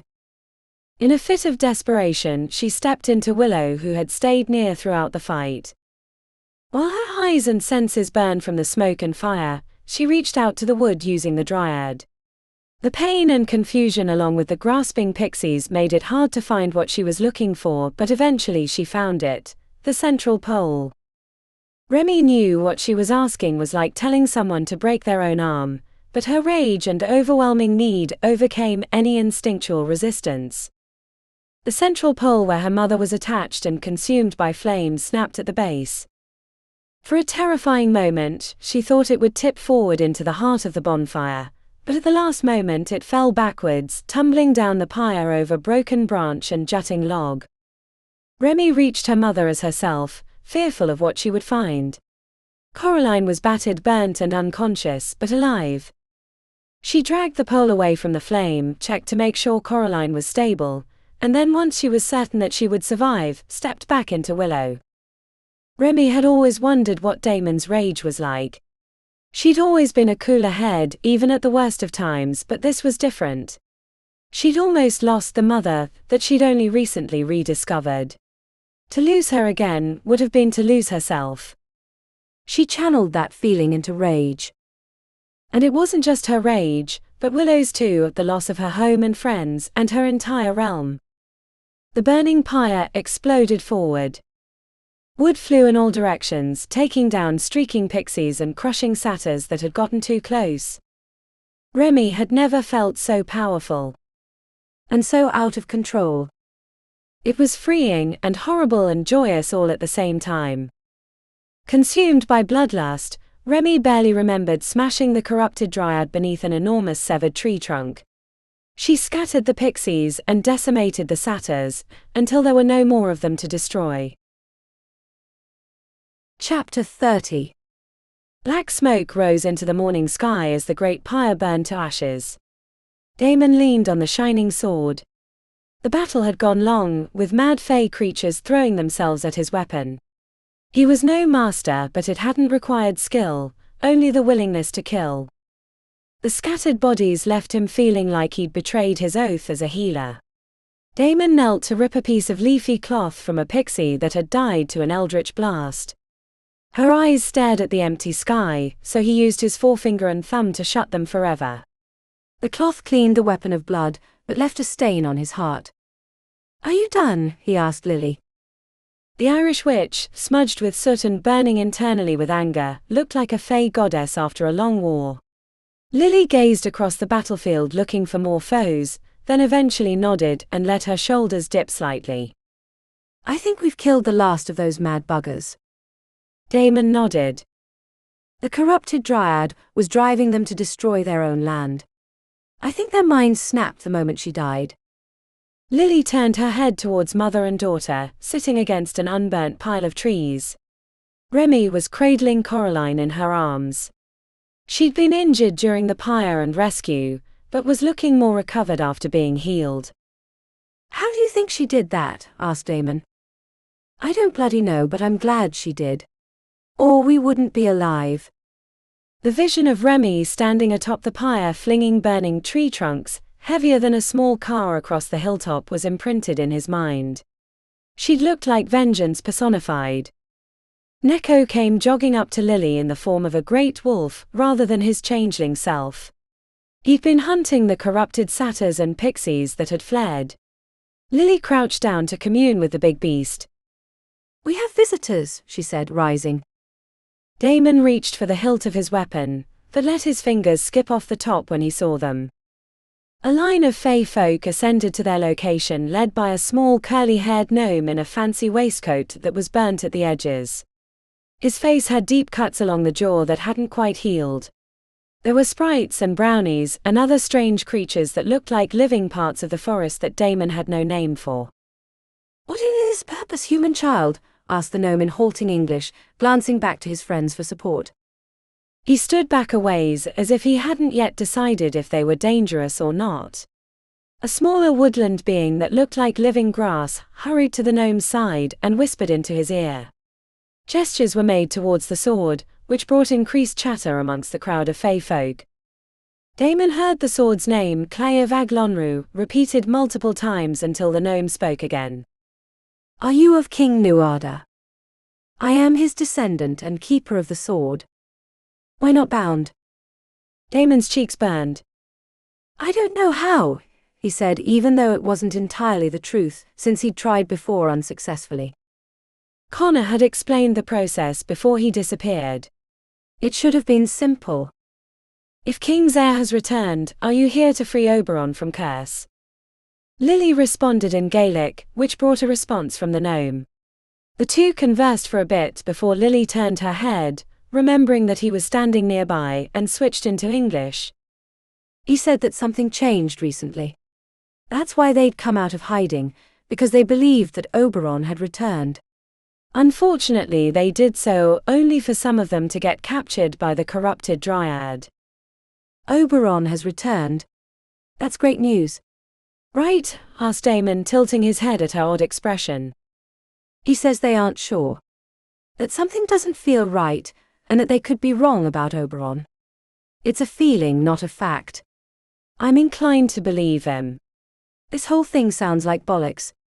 Not the gnome, but what's going on. If he was back, there's no way that this shite could happen. Not the Oberon I grew up hearing about, anyway. Lily spoke to the gnome again. After a minute of back and forth, she turned to him. He wants you to know that bonding with the sword should be simple. The rituals are usually easy, but are sometimes different depending on the warrior. But he was clear that you need to open your heart to the sword. Then you won't look like a child playing with a toy. Lily grinned. His words, not mine. Damon rolled his eyes. I'm aware. Lily shifted her mouth to the side. I thought you'd been training. I have, but as one of the masters told me, I don't have a warrior's heart. I fear I'm not the right person. The willingness to wield it is all it needs, said Lily. Damon nodded to the Fey folk. What will you do now? Bury the dead, said the gnome. What is you do? Damon smiled. What will we do? We're headed to the court of summer. The gnome's eyes went wide, and then he repeated it to his friends, which caused a tizzy. They looked like he'd just said he planned on blowing up the moon. It's not safe, said Lily in translation. What are you thinking? We need a guide. Lily nodded. The conversation went on for a while. There was a great disagreement between the Fey folk. Sorry. We cannot take you. Danger bad and the way is not same as before. Strange tides change all, even the land. Strange tides, repeated Damon with a sigh. The Fey folk scurried backwards, making hand gestures and hissing with displeasure.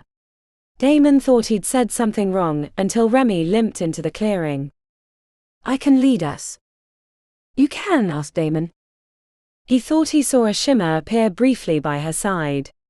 A small shape that he couldn't quite decide was a small tree or an actual being. I can. The Fey folk continued to chatter, clearly upset by Remi's presence. What are they saying? Asked Remi. Lily swallowed. They name you Bean and Wise or Lady of Death. They saw what you did to the corrupted dryad, and they're afraid of you. Remi glanced back to her mother, who was drinking water near their pile of gear. They should be. He saw something had changed in Remi. She looked like she was wrestling with new information about herself. I require something of you, gnome, said Remi, jaw pulsing. When the gnome didn't answer, Remi gestured to Lily. Tell him. Upon hearing, the gnome flinched, but he nodded quickly as if he feared to be slow. Damon didn't entirely understand why they were afraid of Remi and not him or Lily, but he wasn't entirely sure how she'd rescued them alone either. Or did the thing she'd done at the height of battle. What is the request? Asked Lily. I want him to care for my mother, Coraline. She's recovered from her injuries but needs rest. I can't risk her again either. If they have a place they call home, I want her taken there, and if not, for a party of them to take her back to her place. After the translation, the gnome spoke with his friends. The conversation went back and forth before the gnome answered. Damon had the feeling that they felt they couldn't refuse the request. They accept. Remi closed her eyes and exhaled through her nose. Thank you. Then she turned and limped back to Coraline. Lily shared a shrug before telling the Fey folk to rest for now, and that they'd be leaving for the Court of Summer shortly. What was that about? Asked Damon. I don't think she wants to lose Coraline again. Yeah, I suppose you're right. She just seems a little different is all.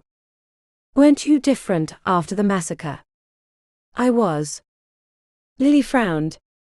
You should bond with the sword. We need all the luck we can get for the journey. Damon let the shining sword rest on his shoulder as he headed away from the burning hilltop. He wanted to find a more appropriate spot for the ritual than the battlefield of the dead. He had to go a ways to avoid the decimated landscape. When he reached the forest, he pushed through the overgrowth until he found a clearing that if he squinted reminded him of the fae that he'd heard about, except as soon as he knelt down tiny insects started attacking his exposed neck. A quick spell dispersed them. The sword was cool under his fingertips. He could sense its power even as it felt distant. I know I'm a healer, not a warrior, but I need to be able to use you. Please, let me bond with you so we can get to the Court of Summer and end the corruption. However, in the 7 hells we're supposed to do that. Damon felt no response from the shining sword. In fact, he didn't even feel its power anymore. It was just a 2-handed sword. A beautiful and deadly weapon, but useless in his hands. He stayed in the clearing for a while longer, but eventually gave up. Whatever trick was required to bond, he was incapable. When he returned to the camp, Lily looked up from digging into her pack, and he gave her the thumbs up. Damon hated lying to his friend, but they were already in a tough spot. No reason to bring her down with bad news. Chapter 31. The other side of the pass was a valley cut through the center with a growing river. By the time it slipped around the hills leading into the plains, it looked like a raging beast, white with foam. Not the tranquil watershed that Lily knew from her green walks. The journey was difficult and fraught with danger, but Remi seemed to anticipate the problems as if she had supernatural senses or the power of foresight. During one section, a wild pack of satyrs came up the path unexpectedly, but Remi had them shift into the undergrowth, and vines suddenly grew up around them, creating a cocoon that hid them completely. The reason for her newfound powers was unknown. The only hint Lily got was the occasional double image of another being over top.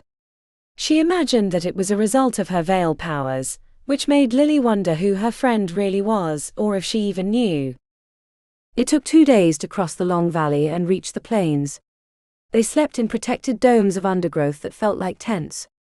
Remi spoke little. She seemed to be having internal conversations constantly, and reacted at a delay when spoken to. Damon wasn't much more talkative. He spent the time touching the shining sword absently or muttering under his breath. Lily hoped the distractions wouldn't impact their mission. Once they reached the plains, they traveled along the river, which had combined with 2 other smaller flows. Remi called it the Anne Vaughan or White River, though she didn't explain how she knew its name nor how she pronounced it perfectly. About half a day later, they came upon a vine-choked settlement on their riverbank. The wooden walkways had been upturned with jagged broken planks sticking up, making passage treacherous. A statue in the central glade had been knocked down and the head was missing. The great hall had holes in the ceiling, and the interior smelled like satyr musk. A bloated rotting carcass covered in maggots lay at the foot of the thorny throne. When Damon nudged it with the toe of his boot, the ribs collapsed and a hiss of greenish-purple mist slipped out and disappeared into the surrounding trees. Lily could see the former majesty in tattered banners and ornate wooden bowls, but it was fading quickly. The corrupted forest would claim the hall within a few years. This was a river lodge from where they would hunt, said Remi as she closed her eyes in pain. Remi. We should move on. It's not safe here, she said. I saw docks further up the river, said Damon. They found a boathouse and docks in a protected cove, though the high water had destroyed parts of the structures. The tip of a grand barge stuck from the water, exposing a horse galloping. The smooth wood appeared shaped rather than carved. That would have been nice, said Lily. I'm not sure, said Damon. That river looks treacherous. Neko gave a short bark at the entrance to the boathouse. Inside they found a smaller barge that looked untouched by the corruption. It was in the shape of a unicorn with the horn sticking from the prow, and could hold a dozen people easily. How do we steer it? It's meant to be propelled by poles or magic, but we lack both, said Damon. I don't know any spells for working boats, said Lily. They both looked to Remi, who was standing still, mouth moving absently. A translucent shape shifted away from her before disappearing across the river. It might take a moment. Lily looked after the apparition. Maybe now is a good time to tell us what's going on. Remi rubbed her temples with both fingers as she leaned against the wall. It takes so much concentration. What does? Asked Damon, reaching out, but Remi flinched away. I'm sorry. I need to focus. I can't lose myself. After they'd eaten, the apparition returned, disappearing right into Remi, which made her stiffen and gasp aloud. She says she found us help getting down the river. Once we push into the center, they'll do the rest. Who? Remi lifted both shoulders and climbed into the boat. She immediately sat on the bench near the back and crossed her arms. Damon gave them a good push to get them moving, then used one of the long poles to help them into the current. Once the river caught hold, it spun them and tried to bounce them off the bank, but Damon slammed the pole into the side and deflected them enough they were yanked into the center, still spinning. Remi. She held a hand up. Remi, we're not stable. A huge submerged tree was floating towards them. The massive knot of roots looked like it could pierce their hull. Lily leaned against the side and prepared to blast it with force when the boat shifted. The sudden movement was disorienting until the barge was righted and faced downstream. Lily still worried about the huge tree, but realized they were moving faster than the current. She leaned over the side to see a pair of green-haired women pushing the barge using their webbed feet. What are they? Asked Damon when they returned to the center of the barge. Azrai, said Lily. He leaned closer. I'm not sure I completely understand what's going on with Remi, but I'm grateful. I as well. I just hope she's okay when it's over. The journey along the river was swift and long. They spent 3 days on the water with the Azrai propelling them the entire time. Remi dozed in back without much conversation, and Damon seemed to be pining for interaction with her, so Lily spent her time staring at the passing forests. It had always been a dream of hers to visit the summer fae in person, but not this way. The lands were choked with foliage, where sunlit-filled glades were the norm before. The green walks had reminded her of the Irish countryside, except more manicured and exquisite, enough that one could ride or walk for days under idyllic conditions. Sleeping on soft grass. Eating from the trees and bushes. But not this. Nothing like this. This was a travesty. The land had been sapped of its vitality.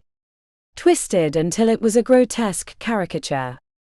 She remembered her first green walk as a child, when she got to watch a nereid bathe in a moonlit pool beneath a shimmering waterfall. They'd not seen the moon since they arrived in the Fae. The days were overcast and the nights dim. On the 4th day, the boat docked against the opposite shore. Damon tied it off against a vine-choked tree. The nereids disappeared into the foamy waters, but Remi wouldn't move. There was no visible sign of the translucent form that had surrounded her. Remi, said Damon, shaking her unconscious form. She wore herself out. You'll have to carry her. Is that ghost still with her? It doesn't look like it. He glanced over his shoulder. Can we get through that without her? There were spells that could detect ghosts and apparitions, but Lily didn't want to insult their guide. It might be around helping us. Either way, we have to go. With Remi slumped over Damon's shoulder, Lily took the lead. The way was choked worse than deep jungle. She leaned on the wisdom of her elders, using green lore and tree speaking to get them past the unruly foliage that clearly didn't want them. The plants begrudgingly parted, though not without their price. Branches snagged their clothes or tripped their feet. A few times when they rested too long, they found vines had coiled around their ankles like hungry snakes. After a morning of constant struggle, Lily collapsed against a tree, pounding her fist against the bark, only to have it go through the outer husk. A cloud of biting insects burst forth, which took a few minutes of frantic flame to eliminate. I can't do this much longer. This whole mission is a bloody slog. The Fae has gone to shite. I feel like we haven't gone but a few city blocks from the river. Damon's mouth twitched. I can hear it still. Bloody hell. A vine tried grabbing her ankle, so she stomped on it out of frustration, letting out a little scream when a thorn scratched her thigh in retribution. We can't stay here and wait for Remi to wake up, said Damon, flinching away from a curious branch. I know. What about Dr. Marcy's gifts? I don't want to use the crux. It would feel, wrong. Sacrilegious. Do you want to get stuck here? Lily grumbled and reached into her pouch. The Fomorian weapon felt light in her hands. Too comfortable for her taste. She would have preferred if it had rejected her.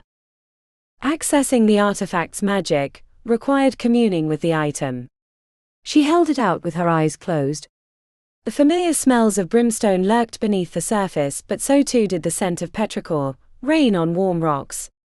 She saw towers of stone and great ziggurats built on unrepentant lands. The lands of the Fomorians were brutal and volcanic, with the ground opening up and swallowing unlucky tribes whole. Then she saw the way they harnessed the magic of the stones, pulling themselves out of barbarism to create the loose bonds of civilization. The environment meant that life was fragile, but they managed to survive long enough to learn how to slip into other realms. Lily. The name was spoken with need. She opened her eyes to find the trees had decided they were easy prey. At least 3 vines had wrapped around her midsection, and Damon was wrestling with one trying to steal Remi. Lily would have preferred to spend more time getting to know the crux, but they needed its ancient magics now. Adding her own phase to the object helped her tap into its powers. Without thinking about how it came about, she pushed the stones in the earth up until they were jabbing their sharp edges into the roots of the trees. The vines hissed and slapped at their arms and faces, but when Lily pushed harder, they retreated. Is that you? Asked Damon, gesturing towards the pieces of rock sticking up from the soil. At first their progress was halting. Lily felt like she was only using a fraction of the crux's power. When she tapped into the elemental fire, the hot stones moved the trees out of their way faster than the sharp edges. Lily hated hurting the trees, but they weren't the ones she knew from her green walks. They hissed and snapped like serpents. Before long, the trees were parting long before they reached them, providing a jagged pathway. Progress was swifter the rest of the afternoon until the shadows lengthened, and she knew it was time to camp. Without Remi's invisible friend to provide safety, and the bloodthirst of the trees, Lily leaned into the crux for shelter. She managed to create a ring of tall stones pulled from the earth, and infused them with fire to keep the treacherous vines from sneaking through the gaps. This will have to do, said Lily. She meant to sit down, but her knees gave out and she collapsed to the soil. Using the crux had taken a lot out of her, even as it had gotten easier as the day went on. We're a sorry lot, said Damon as he gently laid Remi on the ground. He stretched his back and neck, looking haggard from carrying Remi for the entire day. You rest first, said Damon. My exertion was physical. Lily could barely keep her eyes open. Now that she was no longer concentrating on the crux, she could feel the ailments of her physical body closing in. Sleep came like a thunderbolt. When she awoke, it was dark. Damon was watching. He nodded, then turned to his side and was snoring within moments. Lily could have never imagined she'd be in the Fae, surrounded by a protective stone barrier, made from Fomorian magics. Occasionally she heard the sizzle of wood flesh that had gotten too close to the stones. The stone ring had an added benefit of providing warm air for a cool night. The next day was the same as the last. Lily wasn't entirely sure they were headed in the right direction, but she followed her heart and hoped that would be enough. Sometime in the afternoon they found a strangely unaffected glade.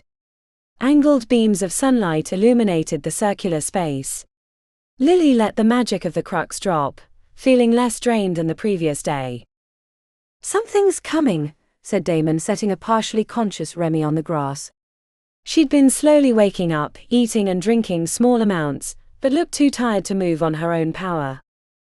Lily put the crux back in her pouch. She wasn't sure why, only that it didn't feel right. Her instincts were rewarded when she saw the majestic creature push through the foliage. Lily almost couldn't believe it. A full-bodied white heart with a rack larger than she'd ever seen. The fur seemed to glow with inner light. This wasn't just any white heart, but the white heart. The one that the wild hunt would pursue through fields and glades, and after slaughtered, would reform the next day. This was a primal force deeply connected to the summer fae. It had yet to be corrupted by the Calcatai, which gave Lily hope that there was still a chance to fix the realm. The buck bent one knee and bowed its head towards them, snorted, and jerked its head in the opposite direction. "It wants us to follow." Lily didn't realize who was speaking until she saw that Remi was sitting up. "So you're seeing this too?" asked Damon. "It's not an apparition if that's what you're wondering," said Remi. The white heart sauntered towards the trees, which parted, allowing it passage. They hurried towards the gap, which closed after they entered. The next few hours or days, Lily couldn't be quite sure, they followed the white heart through the fae. Time lost meaning in the wake of the ancient creature. Passage had a dreamlike quality, until they stopped at stone steps that led to a vine-choked archway. Lily found herself aware again and refreshed. Despite moving her body without rest, she felt like she'd gotten a chance to slumber on soft grass for days. The white heart bowed its head, and before she could thank it, disappeared into the forest. Chapter 32. The moment the white heart disappeared, Remi felt some of her previous tiredness return, though it was a shadow of the former exhaustion. "Did that really happen?" she asked. The Irish witch shook her rainbow locks. "I can scarcely believe it myself. I think some part of the fae is still trying to be saved. Do you think that means that Overrun is alive?" Lily's mouth pinched to a point. "Where are we?" asked Damon, pulling vines away from the archway, which broke away easily, some disintegrating into dust. The stone steps went up through the gap, bound by columns reaching as high as the trees. After spending many days with Willow, Remi could sense the condition of the trees. They were barely alive. Black rot was everywhere. She slapped an insect against her arm, only to find that it was misshapen, with 5 wings and too many legs to count. Another insect that looked like a striped worm drunkenly flew by in a zigzag pattern. "It's here." Lily's brow was knitted. She nodded. "I can feel it." "What?" asked Damon, checking back to them both. "The corruption," said Remi. "The chaos-shaped hole," said Lily. Damon looked through the darkened archway. "Oh, that's what that is." Lily reached into her hair and pulled out the white rat, which transformed into Neko. The changeling shook his hairless back, while his tendrils twitched nervously. "I bet this place was beautiful before," said Remi. "Come on, we should get moving." "The longer we stand here, the more I fear for our safety," said Lily. The vines and branches that choked the pathway were easy to clear, unlike the deeper portions of the forest. Damon stopped at a few columns, cleaning them off to reveal frescoes of idyllic scenes of fae lords hunting or lounging on barges.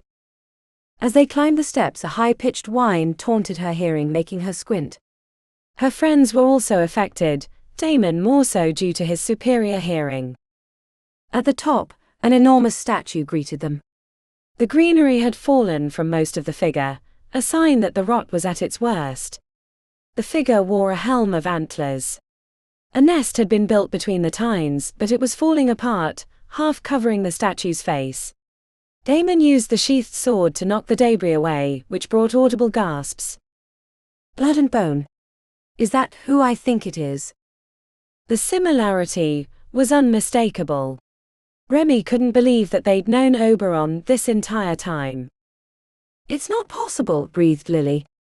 Not bloody fucking possible. Yet there he is, said Damon. Remi swallowed. The piercing eyes, the stern jaw, even the height and squareness of his shoulders were the same. How can Oberon be the patron of arcane phytology?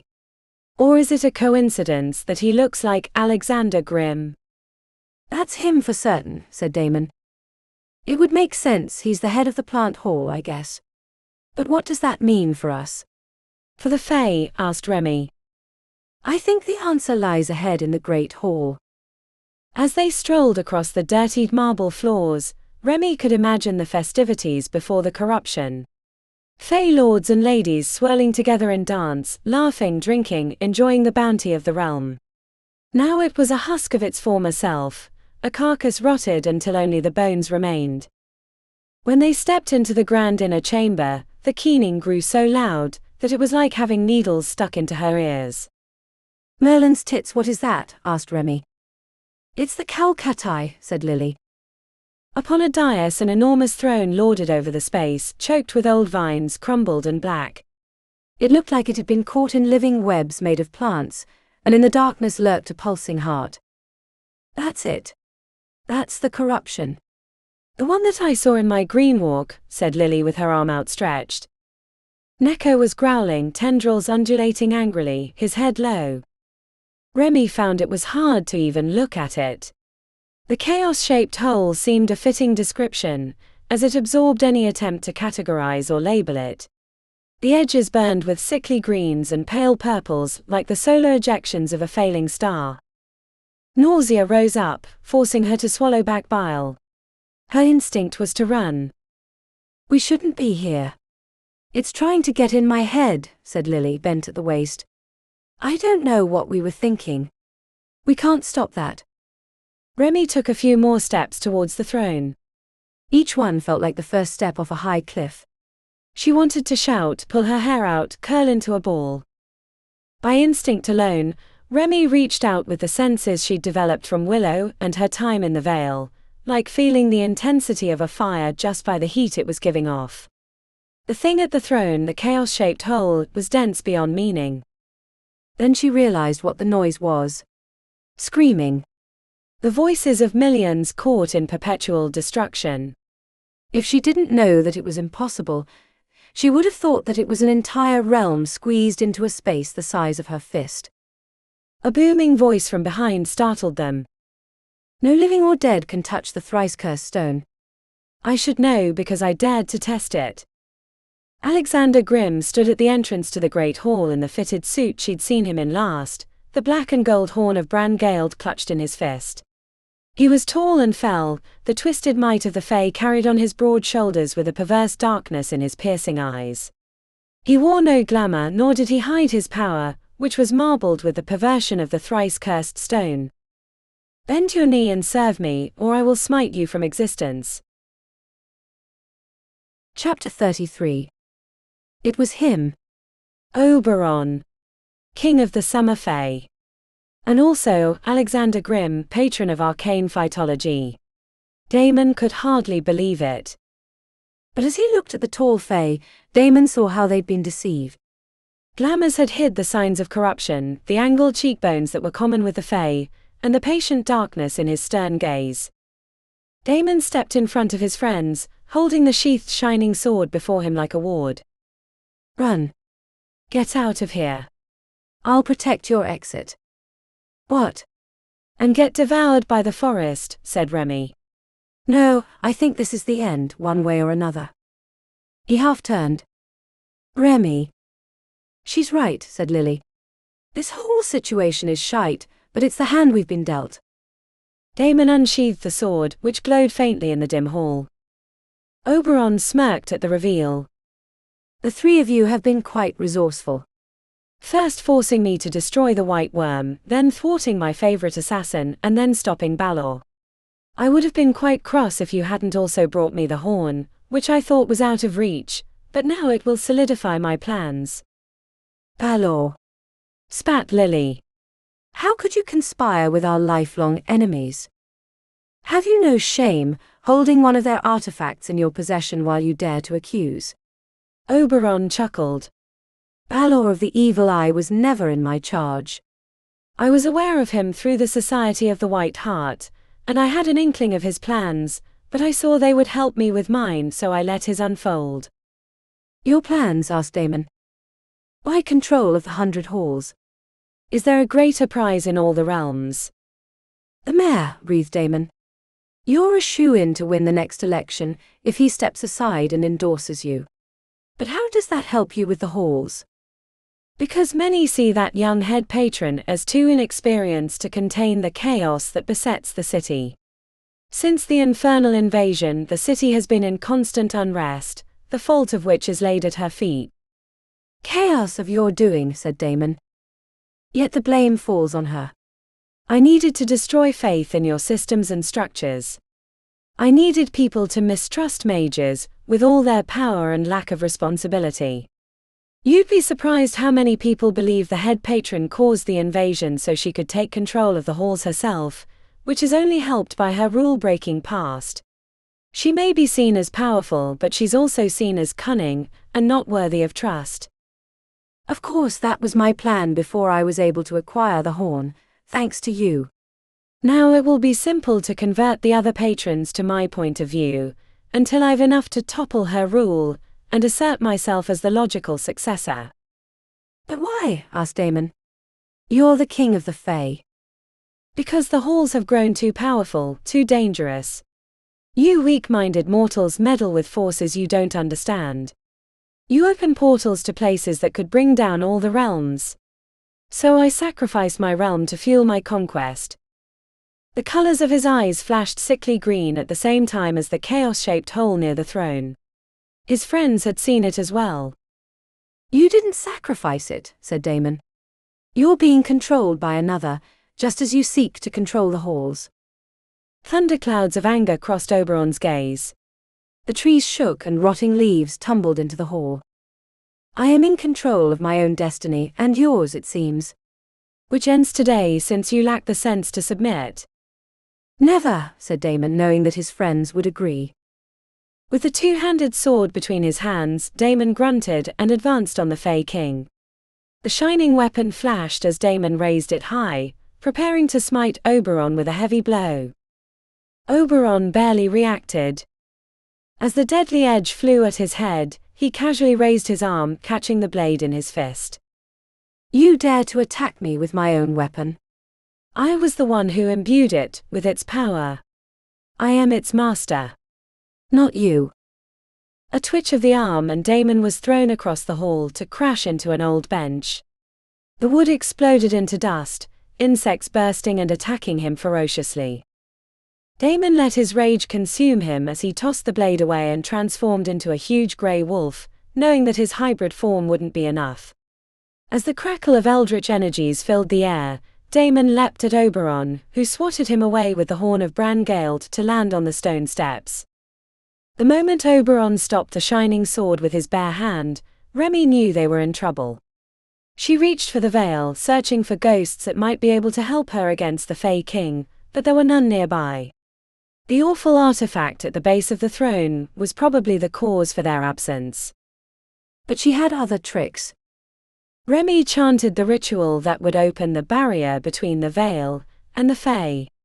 She had no protective wards, but anything that might come through would be equally as dangerous to Oberon.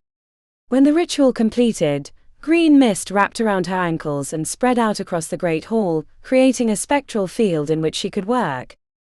She chummed the waters with copious amounts of raw phase, the golden sparkles making her nose itch. Immediately the grotesque howl of a single hound answered. It sent shivers down her spine, but she continued feeding the veil with unspent magic, while Lily and Damon battled Oberon. A dark loping shape moved through the veil towards her. It was moving fast. Remi prepared to jump out of the way, hoping to be like a matador with a charging bull. If she timed it right, the hound would speed past and find the Fey King as its prey. Remi. She almost turned too late, finding the towering figure of Oberon over her. She saw a ghostly helm over his head, antlers as wide as a longbow stretching out. His eyes crackled with sickly green energy, and overlapping him she saw the Caoránarch. Newly grown thorny vines sprung from the earth, wrapping around Remi like a nest of serpents. The sharp tips shred her flesh, spilling droplets of blood as she screamed. The Veil Hound was nearly upon them, but she could no longer hold the barrier open under such duress. The green mist sucked towards her and disappeared, leaving nothing but broken stone and pain in its place. As the vines continued to grow around her, obliterating her vision, Remi feared the court of the Summer Fae would be her tomb. In 1,000 lifetimes, Lily would have never imagined that she would be battling Oberon, king of the Summer Fae. They stood no conceivable chance to defeat him. They would have found far easier targets in the former head patron Invictus, or one of the ancient dragons that were known to lurk in their realm. Normally she would have relied on plants and hexes in an all-out battle, but Oberon was immune to them both. Lily produced the crux, the Fomorian artifact, and channeled her magic through it. The twisting of elemental earth and fire, born of a volcanic realm, made her choke on the black smoke and brimstone. She fought through the discomfort, squinting from the heat, and sent a deep stone up through the earth, knocking Oberon from his feet before he could hurt Daemon again. The Fae King quickly found his feet, and after tossing the horn to the side, directed his anger towards her. He wrapped the spectre of the Wild Hunt around him, ghostly antlered helm scraping the walls, as he pulled a fell blade from nowhere. Oberon attacked her, with the ferocity of a falling comet. Lily barely got the crux up to deflect the shadowy blade of the Wild Hunt. The impact blew her backwards, tumbling past Remi, who was deep in a veil ritual. Her bones ached from the blow. She felt like she'd been in a dozen car crashes, one after another. Lily crawled to her knees to see both Remi and Neko being consumed by thorny vines. Lily poured her magic into the crux, willing it to unlock its magics. This time she exposed herself to the Fomorian artifact, knowing any hesitation would cost them. In the blink of an eye she witnessed its creation, born in the belly of a volcano, the shaman who had donated its bones being stripped of flesh by the all-consuming fires. She saw how it was used in the wars against the Fae, except the Seelie Lords were the ones on the offense, riding their ghostly horses through stone villages, slaughtering Fomorians en masse. Seeing how they'd been treated, and how the Fae had lied about who was the aggressor, Lily embraced the crux. She felt it unlock, and power flooded into her veins like hot lava. It was almost too much. The stifling heat and pressure was intense, but she channeled it through the artifact, sending a stream of flaming liquid at the Fae King, much as Balor the Evil Eye had done to them. Flame and smoke filled the chamber amid screams from her friends. Lily used the artifact like a fire hose of lava, spraying it towards the Fae King, who deflected it with his arm, but was unable to press his advantage. She'd always thought of Fomorian magics as a perversion of nature, fiery destruction rather than living growth, but as the magic flowed through her she saw how it was equal to the enchantments of the Fae. But as powerful as the artifact was, it was no match for Oberon, King of Summer. He waded through the flame, closing the distance, bringing her end painfully near. She could no longer see her friends amid the black smoke, though she could hear Daemon's growls and Remi's cursing as she climbed free of her cocoon of thorny vines. "We have to get that bloody artifact out of here." "I'll keep him distracted," Lily shouted. She backed up, keeping the flow of flame pointed towards Oberon even as the crux grew hotter in her fist. The skin on the back of her knuckles had already begun to bubble from the heat. "Come on, you corrupted fool, follow me," she muttered to herself. The spray of lava was catching everything in the great hall on fire. Flame licked up the walls and spread amongst the old wood and dead vines. "Bloody hell, what am I doing?" Chapter 34. The burning vines screamed and pulled away from Remi, tearing her skin, but giving her enough room to crawl free from the plant mass. Black smoke burned her eyes and lungs, as Lily battled Oberon in the lower part of the chamber. She'd heard her friend's instruction to get rid of the artifact, but how could she accomplish that? Remi limped to the throne, which remained untouched from the destruction. The fire had gotten into the walls, and was climbing towards the ceiling. As she approached the chaos-shaped hole, the high-pitched keening that had made her squint before returned. Even looking in its direction made her sick to her stomach, but she persisted, taking step after step until she was only a few feet away. She finally could see what was lurking in the nest of vines beneath the throne. It looked like dark quartz, but as she peered closer she saw how the colors shifted from green to black and back again, inky tendrils lifting from the surface like coronal plasma ejections from the sun. The artifact whispered to her, promising power and the end to her pain, even as she heard the screams beneath the din. The urge to hold it against her chest and experience annihilation made her reach out against her will. She felt the artifact drag her forward, fingers digging through the vines. Damon grabbed her arm. "What are you doing?" The sight of a naked Damon in the middle of the burning hall broke her out of the trance. "I don't know. Don't touch it. I know that much, even if I don't know what it is." "It's in my head," she said, squeezing her eyes shut for a moment. "I hear it too. It's whispering sweet oblivion. But you can't touch it."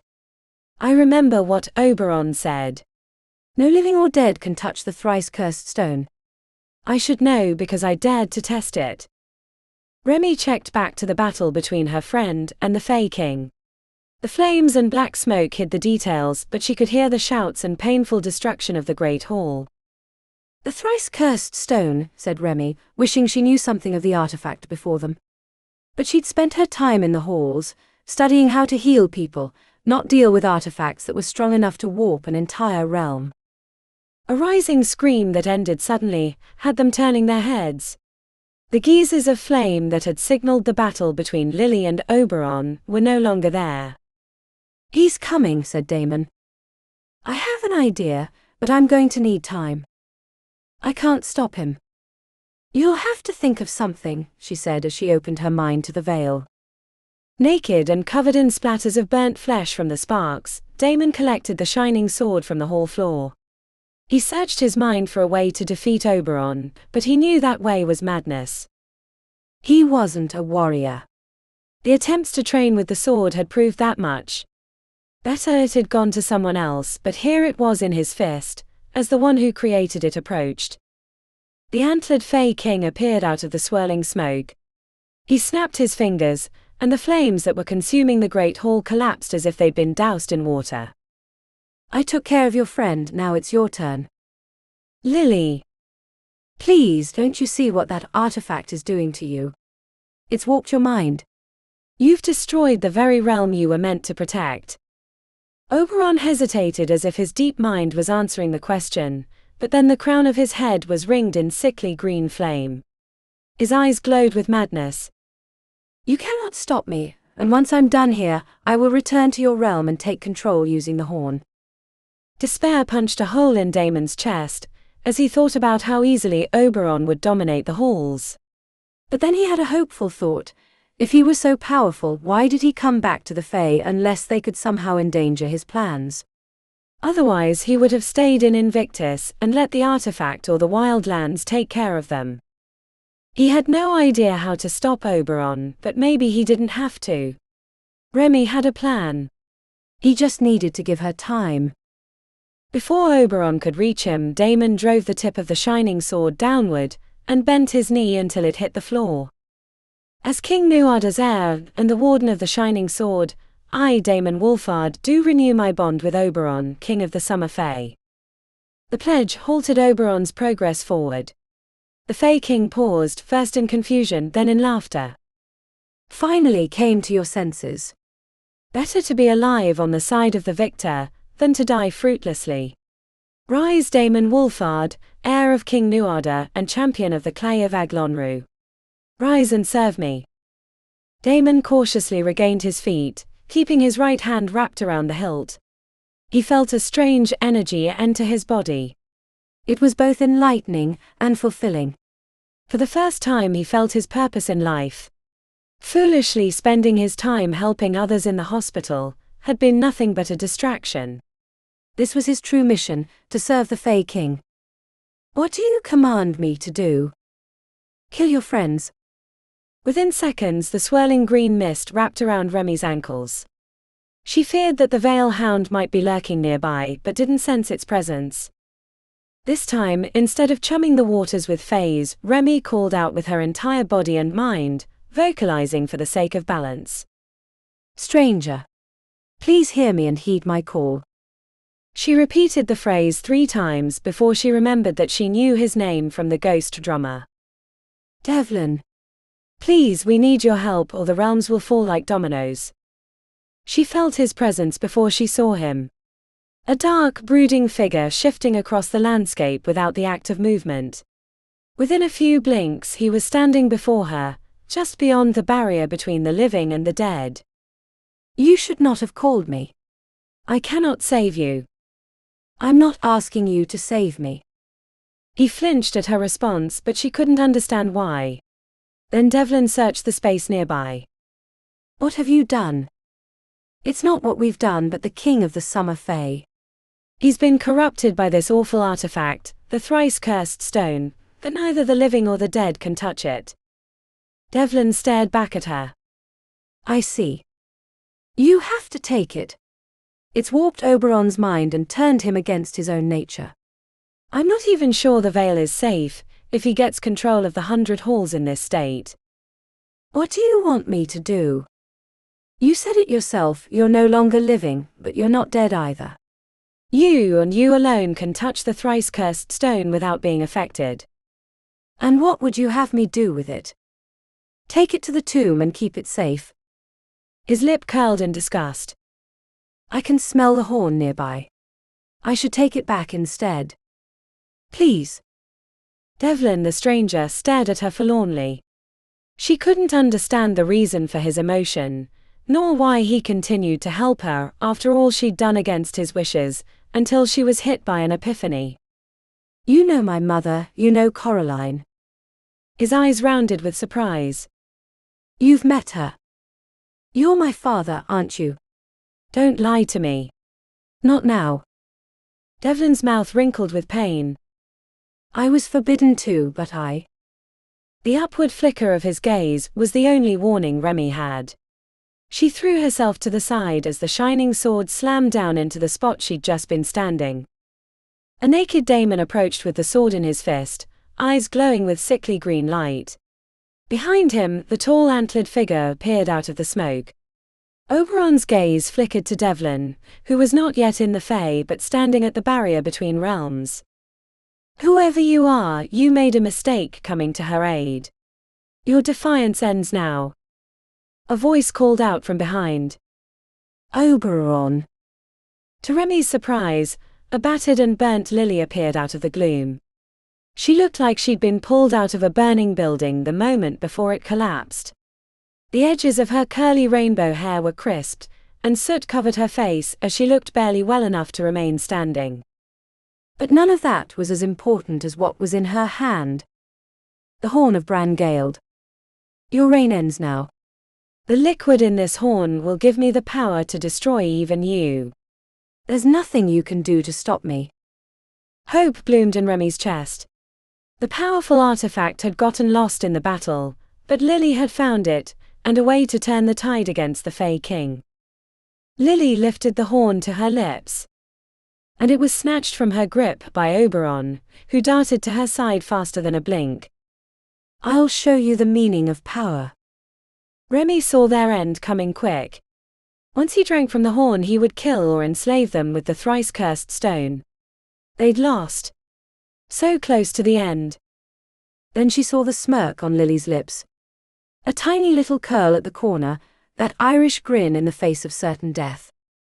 "Take the stone," she yelled at Devlin. "Now." The brooding figure reached into the chaos-shaped hole, releasing the dark quartz from its nest, as sickly green and purple tendrils flickered over his form without affecting him. He nodded and disappeared into the veil. When she turned back to Oberon, he had a hand to his throat. He gasped and punched himself in the sternum. The spectral flames whipped around his head, growing thinner by the second. Whatever Lily had tricked him into drinking, it was affecting him severely. Damon was equally injured, on his knees as the sickly green light fled his muscled body. A booming crack in the roof of the great hall had them throwing themselves out of the way, as the structure collapsed. Smouldering wood splintered in all directions. Through the gaps in the walls, Remi saw the forest shake as if it were in the middle of a hurricane. The ground rumbled and birds took to the sky in great clouds. "We have to get out of here," screamed Lily. But there was nowhere to go. The entire realm was going through a great upheaval, as the horn did its work on Overrun. "Remi." The familiar voice had her spinning around to find Devlin standing in a portal of his own making. "Bring me the horn." Lily scooped the artifact from the ground and handed it to Devlin. "Grab your friend, I'll give you passage back to your realm." With Lily's help, they lifted the naked Damon by each arm and dragged him through the shimmering field, collapsing on hard concrete in the middle of a light rain. Battered, burnt, and exhausted from the travel through the Fae, Remi was almost too tired to lift her head to find out where they'd landed, until she heard the sweet sounds of an approaching siren. "We're back. We're at Golden Willow." Chapter 35. The frenzied squeaks of a frightened Neko emanated from her burnt hair. Lily took in her surroundings, finding against expectations that they were at Golden Willow. Which was good, because she'd sustained a lot of burns in the fight, and needed more than the care she could easily give to herself. "I know, little one, I know. That was too close." She'd managed to rescue the changeling from the vines before she stumbled onto the horn. Neko was injured too, but he healed quicker than she was able to. "I think we've been spotted," said Lily. "Kinda hard not to with this tall, handsome, and very naked fifth year at our side." Lily raised an eyebrow. "He's a real stunner." "Where are we?" muttered Damon on his hands and knees. "And did anyone grab the sword?" "No, but it doesn't matter now. We're home." He groaned and put his fingertips to his temple. "That was awful. I was an observer, in my own body." The approaching ambulance slowed, which brought laughter from Remi. Lily thought she might have gone mad, until she saw who was leaning out of the window. "Was there a fire nearby? And did your boyfriend get his clothes burnt perfectly off?" asked Vasquez, smirking. "Got a jumpsuit in his size?" A few seconds later, Paxton threw an EMT jumpsuit out the window, and the ambulance continued to the ER entrance with its sirens off. A few pedestrians gawked as Damon climbed into the jumpsuit, but it was much better than the scene he'd cause once they went inside. They headed to the side entrance. "Do you think it worked?" asked Remi with her hand on the door. "I thought the horn couldn't fix a corrupted realm." "It can't, but it can fix a person." Oberon is the embodiment of the Fae realm. She glanced upward. "Should I even be here? I kinda forgot that I quit." "I did too." Damon was tugging at the crotch of his jumpsuit, which was a size too small. "If you don't like the fit, you can always change and turn it into shreds," said Lily. "It doesn't feel good either," he said, tugging at the fabric around his crotch. Inside the hospital, Lily led them limping towards the main entrance. The smell of antiseptic and lemons was soothing to her exhausted mind, which felt strange after a childhood in the forest, but despite the struggles, she'd come to love working in the hospital. "Where are we going?" asked Damon. "To find out if it worked." Coming around the corner, they ran into Boone, who was walking briskly and typing into his phone. He had a sucker in his mouth, which slipped out the moment he laid eyes on them. The candy exploded on the tile. "You're back. And are you all okay?"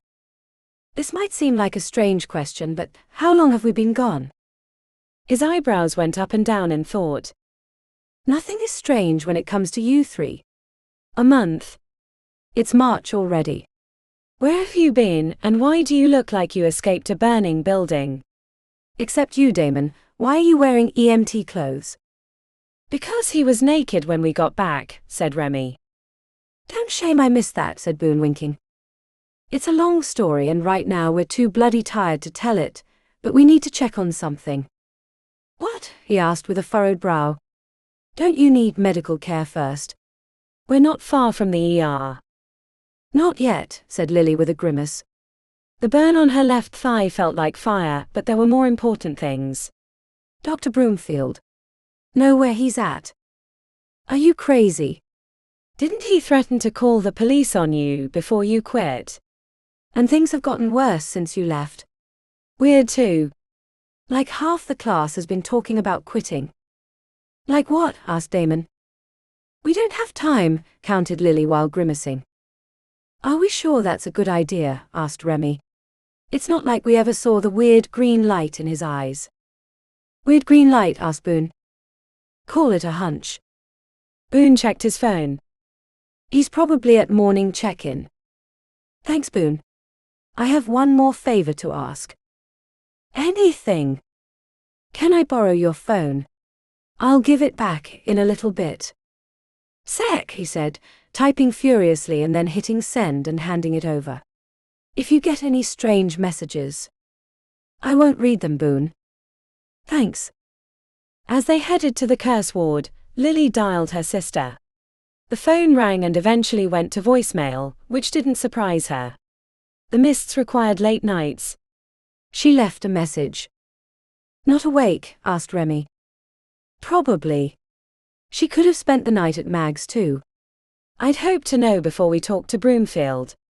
We'll know either way soon enough. To their surprise at the nurse's station, they found Dr. Paddock giving terse instructions to the staff in his typical tone-deaf style. The pulsing jaws and shared eye rolls went unnoticed by the doctor. Where's Broomfield? Lily asked one of the nurses, receiving bulged eyes for her unexpected arrival. Healer, Lily, I wasn't expecting to see you again. Are you okay? Do you need care? I wasn't expecting to be here. No, not yet. Please. The nurse looked them over with a narrowed gaze. He was in the cafeteria having breakfast a short while ago, as he does right before staff meetings, but then he fell over and they rushed him to a room. He's doing fine, but he seems a little out of it. He's saying shit that nobody can understand. What about? Asked Remi. Excuse me, said Dr. Paddock as he shoved his clipboard under his arm. I don't believe the three of you work here anymore. Would you please excuse yourself from the hospital before I call security? We won't be in your hair any longer, said Remi. A smattering of laughter behind cupped hands spread through the group as Dr. Paddock glowered. As they moved away, the nurse mouthed the number of Dr. Broomfield's room. They went around the long way so Dr. Paddock didn't think they hadn't left. Dr. Broomfield was sitting up in bed when they arrived. His hair had gone completely grey, and he had his hands clasped in front, with fidgeting thumbs rubbing against each other. His eyes widened with fright when he noticed them in the open door. If you're going to do it, make it quick. I won't struggle. Lily shared worried glances with her friends. What do you think we're going to do? His mouth worked but no words came. He looked like he was in existential pain. I don't know, but I deserve it. The things I've done, please. The normally stern doctor broke down with his face in his hands, sobbing uncontrollably. Lily strode to the bed and slapped his hands away from his face. He was startled. Surprised. Looked ready to bolt. Don't you dare think that way, you bloody Egypt. You are out of your fucking mind, because Alexander Grimm had stuck his greedy fey fingers in there and scrambled your brain like eggs. Grimm? Yes, Grimm, you Egypt. But he's not just the patron of arcane phytology, he's the bloody king of summer fae. Overrun. His majesty and all that. But his mind was gone too. Taken over by some awful artifact. The news seemed to be too much for their head instructor. His mouth wrinkled in horror as he stared out the window. A subtle knock announced they had a visitor. Dr. Fairlight was standing in the doorway with a pinched expression. Her eyes flickered to Dr. Broomfield and then back to them. She nodded towards the hallway and closed the door behind them. The bags and dark circles under her eyes were worse than Lily had ever seen. She looked like she'd been crying. Are you okay? Asked Damon. Better now. Her eyes flickered to the door. Did Broomfield do something to you? Because if he did, it wasn't him. He was being controlled. Her nostrils flared as she crossed her arms. It doesn't make it any better. Lily shared another glance with her friends. Clearly some bad things had happened while they were gone. Heavy steps had them turning around to find a cadre of Invictus PD coming around the corner. Lily froze. She hadn't expected Dr. Fairlight to call the cops on them. The head of Golden Willow pushed through the group and introduced herself to the officers. Are these the problem? Asked a moustached officer with his hands on his belt. Dr. Fairlight glanced to them with her mouth set in a grim line. No. He's in the room. Dr. Broomfield. He's the one that needs to be taken into custody. Lily watched as the officers marched into the room, and after reading him his rights, hauled the doctor out of the building. When the show was over, Dr. Fairlight turned back to them. I assume the three of you will be resuming your roles in Aura Healers and Golden Willow. They shared shocked glances before nodding. Good. I'd hate to lose 3 excellent healers. Now please excuse me, I have some other problems to deal with before my head implodes from this migraine. After she left, the 3 of them huddled around. Poor Dr. Fairlight. Whatever happened while we were gone must have been bad, said Damon. More importantly, does this mean, asked Remi. The answer was interrupted by Boone's phone. Alice. Branch and bough, you're alive. I thought I'd lost you, sister. The tremble in Alice's voice made her heart tear. I'm not that easy to kill. None of us are. What happened? A long story for another time, but how are you? That's what's more important. She didn't want to tell her yet, not until she knew for sure that it had worked. Are you sure you didn't do anything? Why? Because about a half hour ago, I was lying in bed with Mag, and suddenly I was in awful pain. I ran to the bathroom and bocked up this black tar crap that won't even flush. That's why I missed your call. We're going to have to pay for a plumber. That's how bad it is. How do you feel now? Asked Lily with her heart in her throat. I might need to bokeh again, but otherwise, feeling better than I have in years. The tension broke in Lily's shoulders as she put a hand to her forehead. Oh, thank Medby. Not Medby, I imagine, but you. What did you do, Lily? Do me a favor and find out how the rest of the clan is doing. I have a few things I need to do around here first. After she hung up, Remi tilted her head. What do we need to do first? Lily collapsed to one knee and pulled up her shirt, where the heat from the battle with Overrun had bubbled her skin. If I don't get this taken care of right bloody now, I'm going to pass out. Chapter 36. The run circle around outside of the patient's room pulsed faintly, a steady pace that was soothing, as Remi sat on the edge of the bed and watched Muzdar speak quietly with the apparition on the other side. The ghost had been her sister, who died tragically when she was much younger, from a serial killer in the 11th ward. It's done, said Muzdar. The older woman's brown skin pinched and wrinkled around her mouth, as she gave her sister's ghost a feeble wave. The ghost, still in the bloom of youth and wearing a flowery dress popular in the previous century, returned the gesture and faded backwards into the veil, disappearing into the faint green mist. Remi dismissed the spectral field with the flick of her wrist. The cold mist that had been swirling around the tile and beneath the bed rushed back into the realm between the living and the dead. Tears dribbled down the old woman's cheeks. Remi collected one hand within her own, giving a gentle squeeze for reassurance. Anaya said it hurt a lot, but it was quick, and there was nothing I could have done. She'd been sneaking out to meet a boy who didn't show up that night, and she decided to walk home. She wouldn't tell me what happened after that. I'm sorry, Muzdar, that sounded difficult to hear. The old woman thumbed away a tear. This sounds selfish, but I worried that it was my fault my entire life. I thought I'd done a poor job as the older sister. My parents were always telling me, keep an eye on Anaya, she's a wild one. If something happens to her, it's your fault. But now, I know it wasn't. I'm sorry, Anaya. I wish I could have saved you. Ms. Dar turned her head away, so Remi gave her hand one last squeeze and let herself out of the room. The runes could be cleaned up later. They were harmless, without her connection to the veil. How do you think it went? Asked Dr. Morsdux, who'd been watching remotely. She got the closure she wanted. Remi furrowed her brow. But there was no guarantee that was going to happen. Would your opinion about the experience be different if that hadn't happened? Remi cupped her chin. I think she needed the truth so she could die in peace, even if that truth wasn't what she wanted to hear. I would do it again. She deserved that much. For what it's worth, I agree, said Dr. Morsdux with a tilted grin. Which is why I'm going to bring our findings to Dr. Fairlight this week, for official approval of the program. Assuming you're still up for it. Remi thought about her past, the lies from her parents, and how it had twisted her life into something unrecognizable compared to the one she had now. They'd kept so much from her. It wasn't until Remi had learned the truth, that she'd come from a union between Coraline and the being from the Vale named Devlin, that anything in her life had made sense. So she understood Mazdar's need for the truth to facilitate her closure.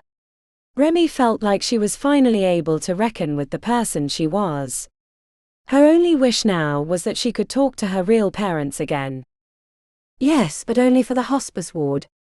I don't want to turn into a 3-penny Cheyenne's service. This is just to make sure they pass into the Vale safely, and with the peace that I hope they deserve. I've made note of that in my findings. Thank you, Dr. Morsdux.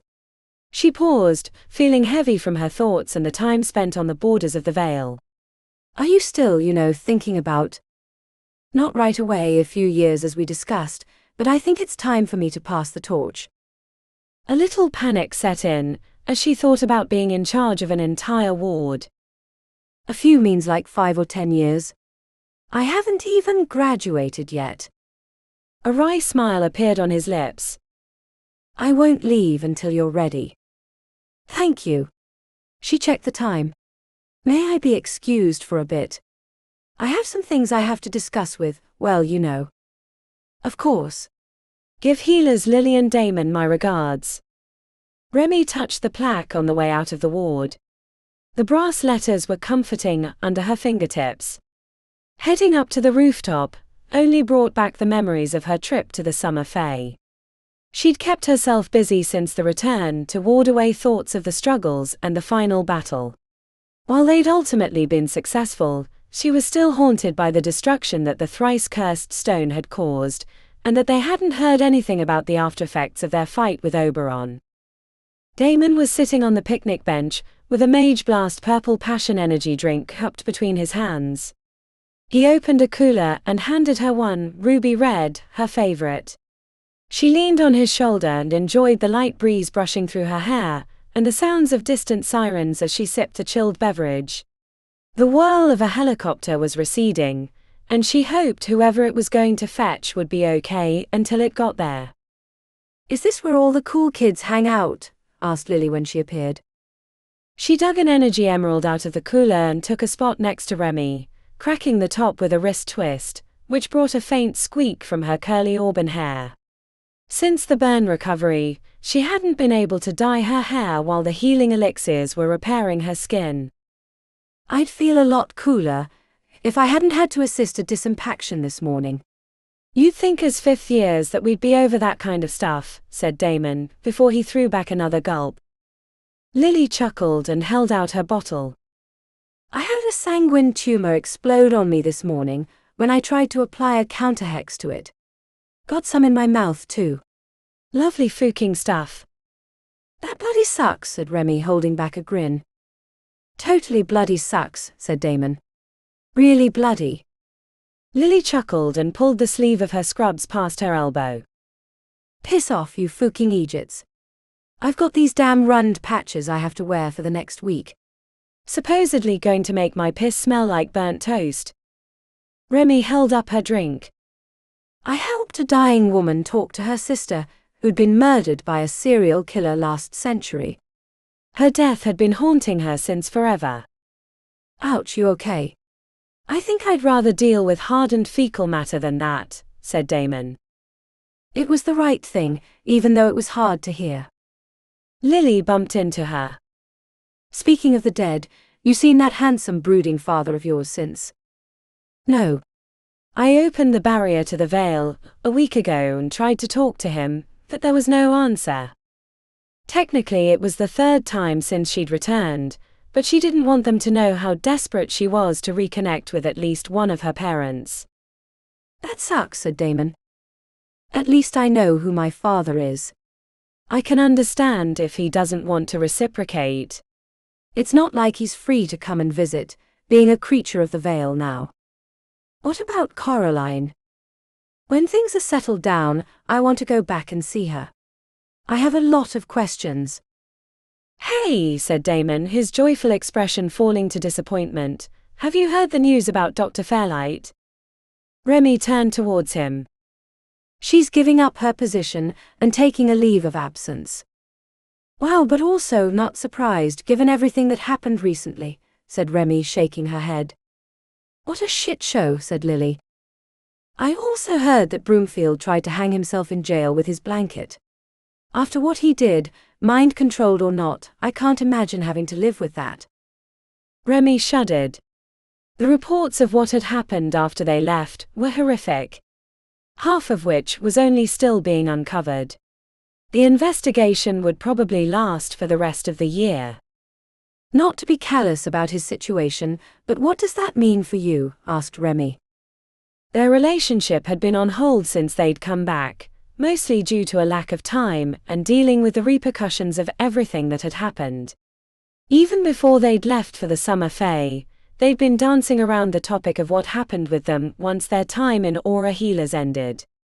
At the time he was slated for the Institute, while she was thinking she'd end up staying at Golden Willow. While a long-distance relationship wasn't out of the question, it certainly wouldn't be easy. I don't know. He hadn't given his recommendation yet, but maybe now that's a good thing. His reputation is tarnished beyond recognition. At this point, I don't know what I'm doing in 2 months after we graduate. I'll probably stay here until I figure it out.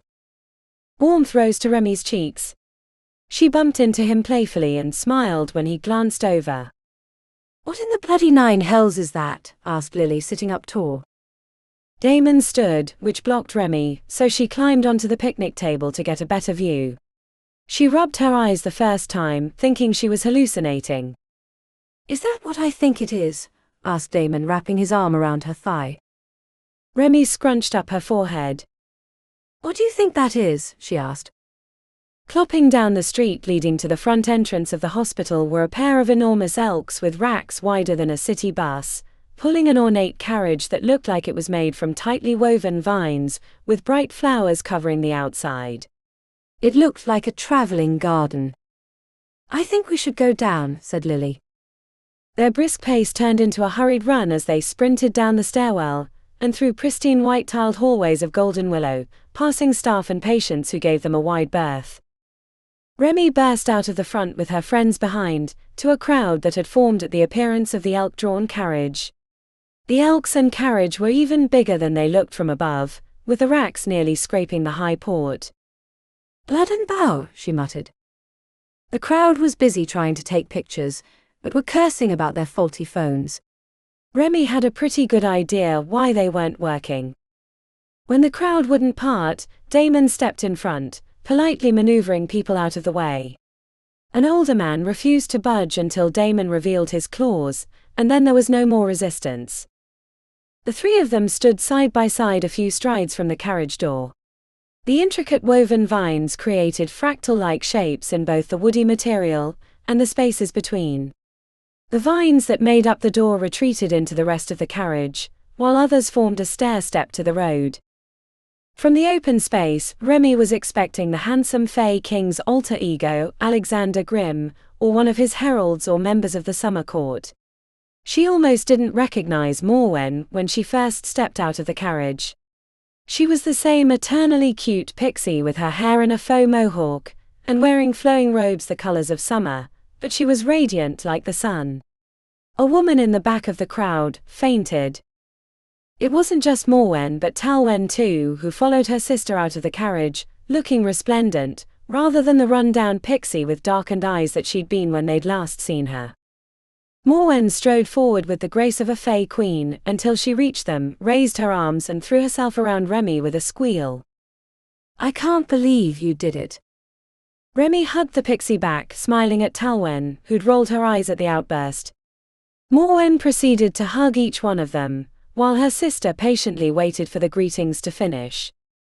"I know I'm supposed to be all formal and stuff, but I couldn't help myself." "What's this all about?" asked Lily. Remi knew that Lily had been talking with her sisters in Ireland regularly, and asking when they could come visit, but they'd been unusually tight-lipped, which Lily had interpreted as a sign that Medby had given them instructions. If Alice weren't in town, Remi suspected Lily would have returned to Ireland to see her family. "What do you think, silly? No one's been telling us anything." "Does your appearance in this carriage mean that the summer fae is fixed?" asked Damon. Morwen lifted her shoulders playfully. "I can't tell you anything, except that you've been cordially invited to a celebration in 3 days' time." "A carriage, which I hope is akin to this one, so fade. It has vines that you can drink from that taste like watermelon soju, but anyway, what was I saying? Oh yes, there's a certain someone who'd like to see you again and thank you for everything you've done." "Me too, in fact, not that it means as much." "It means just as much to me," said Lily, beaming a smile. Morwen gave the Irish witch a curtsy. "I can't stay long, trust me, I want to, but you don't get opportunities like this very often. But we'll talk again in a few days. I can't wait to see you all." "What should we wear?" asked Lily. "Oh right," said Morwen, turning to her sister, who handed over 3 small flower buds. "This one is for you, and this one is for you, and the last one is yours." Remi stared at the petite closed flower bud in her palm. She felt it shiver on her flesh, the tremble of magic waiting to be unfolded. "Don't wake them until it's time." "Anyway, gotta run, meters running and all that. See you soon." After another round of hurried hugs, the sisters disappeared into the cavernous interior of the carriage as vines reformed to create the flower door. The enormous elks surged forward, ducking their heads as not to damage the lights under the high port, and then went back the other way. The carriage disappeared through a shimmering mist, leaving the 3 friends and the assembled crowd stunned in silence. Chapter 37.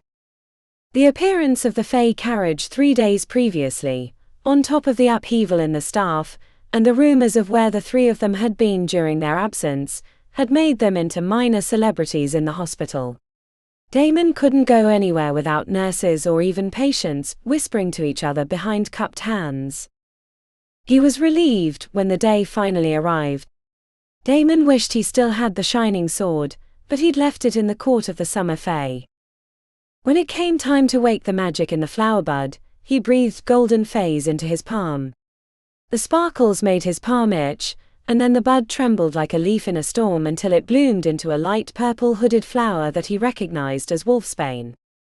The transformation continued as thin vines exploded from the base of the flower, wrapping around his wrist and forearm, startling him to step backwards, hitting the bed with the back of his legs before falling into his piled laundry. For a brief moment, he feared the flower had been a trick, but then he saw what was happening. The vines were weaving a suit around his body. He'd been naked except for his boxers when he'd started, but wondered what would have happened if he'd been wearing scrubs. In the span of a few minutes, the vines created a fashionable, elegant suit made of green and brown vines, with accents of purple wolfsbane throughout. The shoes that grew on his feet were cushioned with fungus. When he examined himself in the mirror, Damon didn't know what to think. He didn't recognize himself. The clothing made him look fae-like, especially since his cheeks had grown a little gaunt from the long year. Damon turned heads when he entered the hospital proper. He was always used to a little side eye from the ladies or occasional man who appreciated his athletic form, but this was different. Even the orderly in white clothes mopping the floor let his jaw drop when he saw him. By the time he reached the front of the hospital, he had a little following, mostly women and a few curious kids. "I feel like the Pied Piper," he muttered to himself. When he stepped outside, he found Lily already waiting. The mass of curly auburn hair was a dead giveaway, but if she hadn't had that, or a transformed Neko at her side, he might not have recognized her. The magical flower bud had wrapped her in a dress made of emerald silk, covered in pink flowers. The designs suggested Celtic symbols, which gave her a witchy feel while still being elegant. She turned when she heard him clear his throat. "You look stunning," said Damon, bowing at the waist. Lily put a hand to her mouth. "You almost gave me a pang of desire," she said with a wink. "I'll take that as a high compliment." He turned to Neko, who'd chosen a sleek white fox as his form. "And you look smashing as always, Neko." The changeling bent his forelegs in the semblance of a bow. "I take it your dress didn't come from vines." Lily splayed out the lower half. "The bloody silkworms gave me a start. I thought it was a trick, until they began weaving my dress around me." The bog rosemary is a nice touch. They were plentiful where I grew up, and are great for healing. "I had the same." He didn't get to finish what he was saying because Lily's jaw dropped as she faced the entrance. Damon turned to find the most beautiful woman he'd ever seen, strolling through the parting crowd. The dress Remi wore defied understanding, a mix of mist and shadow, summer green and eclipse black. It wrapped tightly around her body, yet breathed with her movements. Each step produced a puff of shadow, which created a pseudo-tail. Her hair was its same messy style, but it matched the dress in ways he'd never thought possible. "Please don't look at me like I'm an animal in a zoo," said Remi, fidgeting with the front of her dress and glancing askew. "Blood and bone," said Damon. "You'd make Celeste de Gastine jealous." Remi recoiled with her cheeks turning crimson. "Damon." Lily shook her head. "He's right, Remi. I didn't know you had it in you." "Really?" asked Remi, staring down her chest at the unusual dress. "I think the mix of Vale and Fae really bring out who you really are." A cheer from the crowd, which had grown to a few hundred in the short span, announced the arrival of the carriage. It was the same as the one that had brought the Clover sisters, yet seemed grander. The Elks had to bow their heads to fit under the high port, and when the door unraveled to form stairs that led into the carriage, the crowd applauded. "I feel like a princess climbing into the pumpkin," said Remi as she went up the steps. Damon went up last, giving the crowd a wave before disappearing inside. The benches were made of velvety mushrooms, and as mentioned by Morwen, there were curly Q vines that looked made for drinking. When the carriage surged into motion, Damon reached out and clasped hands with Remi. "You know you two can never get married now," said Lily with a smirk. "What?" They both responded. Lily laughed heartily with her hand on Neko's white back. "Because you'll never have a wedding outfit as beautiful as the ones you're wearing." "Yours is gorgeous too," said Remi, reaching out. Lily lifted both shoulders. "Oh, it is. It's right fucking gorgeous, but it's also practical. These symbols make this dress into a potent, arcane focuser. My Lord Oberon has gifted me something priceless." Damon was about to ask when they would get to the Fae, when the air crackled with eldritch magics. They peered through the gaps between the vines to see a shimmering appear ahead of the Elks. The transition to the Summer Fae was smooth as silk, with none of the normal vertigo that came with travel between realms. The carriage appeared in a green glade, moving swiftly across a stone path that led along a serene river that tumbled playfully over small rocks and boulders, while tiny glowing shapes flitted between the trees. "Is that?" asked Damon. "The river we traveled?" "Yes," said Remi. "Oh, bloody hell," said Lily with her face pressed against the front. "It's all back. It's really back. I think I'm having a fucking heart attack." Damon climbed onto the front with Lily and Remi to see what lay ahead. The last time they'd been in the Fae, it had been a tortured forest of gnarled trees covered in choking vines that had made them fight for every foot of passage. None of that remained. Tall trees resplendent in their summer leaves rustled in the soothing breeze. The carriage passed beneath the canopies, on the way to a grand hall higher upon the hill. Flags and banners marked their path, and as they turned, the stone path widened, and hundreds of fairy, pixies, dryads, gnomes, goblins, satyrs lined the way, cheering as they passed. The carriage anticipated their desires, and created windows on either side for them to watch and wave at the crowd. "I see Willow." "I see Willow," exclaimed Remi. "Who?" "The ghost dryad that helped us reach the court." "I'm glad she's all right," said Remi, leaning back into the carriage to thumb away tears. The vehicle stopped at the base of the steps that would lead up to the grand hall. Damon led his friends out of the carriage, and even he found himself blushing from the attention. Without talking about it, they held hands with Damon in the middle, and Remi on his right. They ascended the stairs with patient steps, taking in every moment. Damon could still see bits of the corruption in the fairies in the form of extra wings or scars on their lithe forearms, but they were minor compared to the previous damage, and appeared to be on the way to healing completely. He imaged that Oberon had focused his attention on the area around the court, and that further out, the corruption would still be present.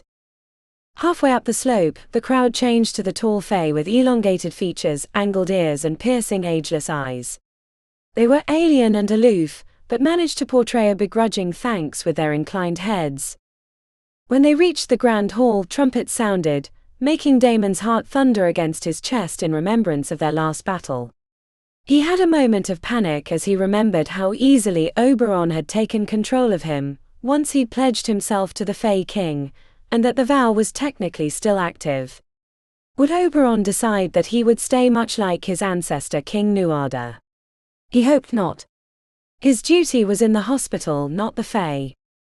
Damon didn't even realize who he was seeing in the crowd gathered along the side, until Remi gave his hand a squeeze. Both his parents and the twins were in the Great Hall, wearing clothes of similar design though less grand. Nat's dress looked militaristic, while Talia's was more old Hollywood. Their parents looked like they might explode from excitement, waving enthusiastically like children. Based on the gasps of his friends, he knew his family weren't the only ones in attendance. Then he heard Remi sob, so he knew exactly who she'd spotted. Coraline had her hand to her mouth, holding back emotions from a spot just past his family. Damon half expected to see Devlin, but then again, he was a creature of the veil. He might not have permission to leave, even for an event like this. Lily's entire family of witches had a place of honor up near the throne. The older Demeth stayed in back, while her sisters stood in a line, oldest to youngest. Biddy had changed much since the last time he'd seen her. Of course the Fey magic helped. She had the same trademark severe bun and emerald green dress, but the silken threads and blue highlights softened her edges, along with the proud smile she wore as she beamed at Lily. Damon recognized the others from pictures, or Lily's descriptions of them. Evangel, with her golden blonde hair, was astonishingly beautiful, looking as angelic as her name, only eclipsed by the next, Nyx, who was as close as possible to the Fey lords and ladies without being a caricature of them. Then came Zella, who was a multi-sport star in Ireland, in an appropriate tracksuit-like outfit. The next was Carenza, the sister with the wicked tongue and bright red hair that reminded him of bright plants that used the color as a warning to stay away. Last was Alice, young beautiful Alice, who'd somehow stepped out of the shadows of her famous family, wearing tight clothing and eye makeup that made her look like a hired assassin. The distractions of the guests allowed him to reach the back of the Great Hall, without reacting to the figure on the stage. Damon released their hands and together they bowed to their host, the Summer King of Fae, Oberon the Oakfather. In the final battle, Damon had seen Oberon in all his fury, wearing the ghostly antlered helmet of the Wild Hunt, with the spirit of the Caoránarch rallying through him. He'd been frightening and fell, and the corruption had only made him worse. This version of him was nothing like that one. In fact, he seemed more like Alexander Grimm than even the grandiose statues of his former glory. He beamed a fatherly smile at the three of them, holding his hands out in welcome. He'd chosen an understated outfit, and wore a simple crown of thorns, yet the contrast with the elaborate outfits of his court made him stand apart even more. Or maybe the experience with the Calcatai had humbled the great king. The haunting ethereal music that had been playing in the background faded to silence as Oberon raised his right arm. Bianicti Leacra and Cree. Welcome Damon Wolfard, Remi Wild and Lilith Demeath. My heart soars at the sight of you. That's my brother, yelled Talia, receiving bulged eyes from the nearby guests, but the interruption turned to laughter when Oberon smiled. A fine lineage, you should be proud. All of you. Oberon faced each of the three families in turn. Because standing before me are the three people and one changeling that saved me from that cursed Calcatai, the corruption that I had foolishly allowed to infect my mind, and thus endanger all the realms in turn. I owe a debt, we all owe a debt to these three. Our champions of the Fae. Thunderous applause followed. Damon's entire body tingled from the attention, which went on far longer than he was used to. In fact, he blanked out for a bit, when Oberon told the story in great detail, including how Lily had tricked him into drinking the cure from the horn. Remi Wild, please come forward, said Oberon. The panicked look she gave him as she approached the throne was as endearing as it was believable. This was unfamiliar territory. She approached with a bowed head, bending her knees slightly when she reached the throne. As a champion of my lands, I ask what you would like as your boon. My boon? Asked Remi. At first she was stunned by the offer, but then a mischievous grin formed at the corner of her lips. Can I ask for anything? Oberon leaned his head back and burst into laughter, prompting the rest of the assembled to follow. When everyone was silent again, he grinned. Within reason, Osari, or trickster of the veil. My boon is simple. I want my mother to be able to come back home. The tall, handsome Fae King regarded Remi with slitted eyes and mirth on his lips, as if he'd anticipated this request. It shall be done. I give permission to travel freely between our two realms for the both of you. But I have another gift. Please come forward. The root ball was no bigger than a fist and covered in fine root hairs and green sprouts. He leaned over and whispered in her ear as he handed it over. When she turned again, Remi beamed at her mother at the side of the crowd. It was clear they were barely restraining the urge to run into each other's arms. Remi returned to his side, clutching the root ball as if it were made of pure gold. Lilith Demeath, please come forward. Neko too. The Irish witch was now intimidated by the circumstances. She strode to the dais with the white fox changeling at her side, chin lifted and proud. Oberon bowed to them both. Little one, said Oberon, clearly addressing the changeling. For your bravery and steadfastness in support of your mistress, I give you my blessing and name you a member of the summer court. May your lineage grow long and fruitful. Neko gave a little bark of happiness that brought smiles from the crowd. And you, Lily, said Oberon with a wry grin. A witch for the ages.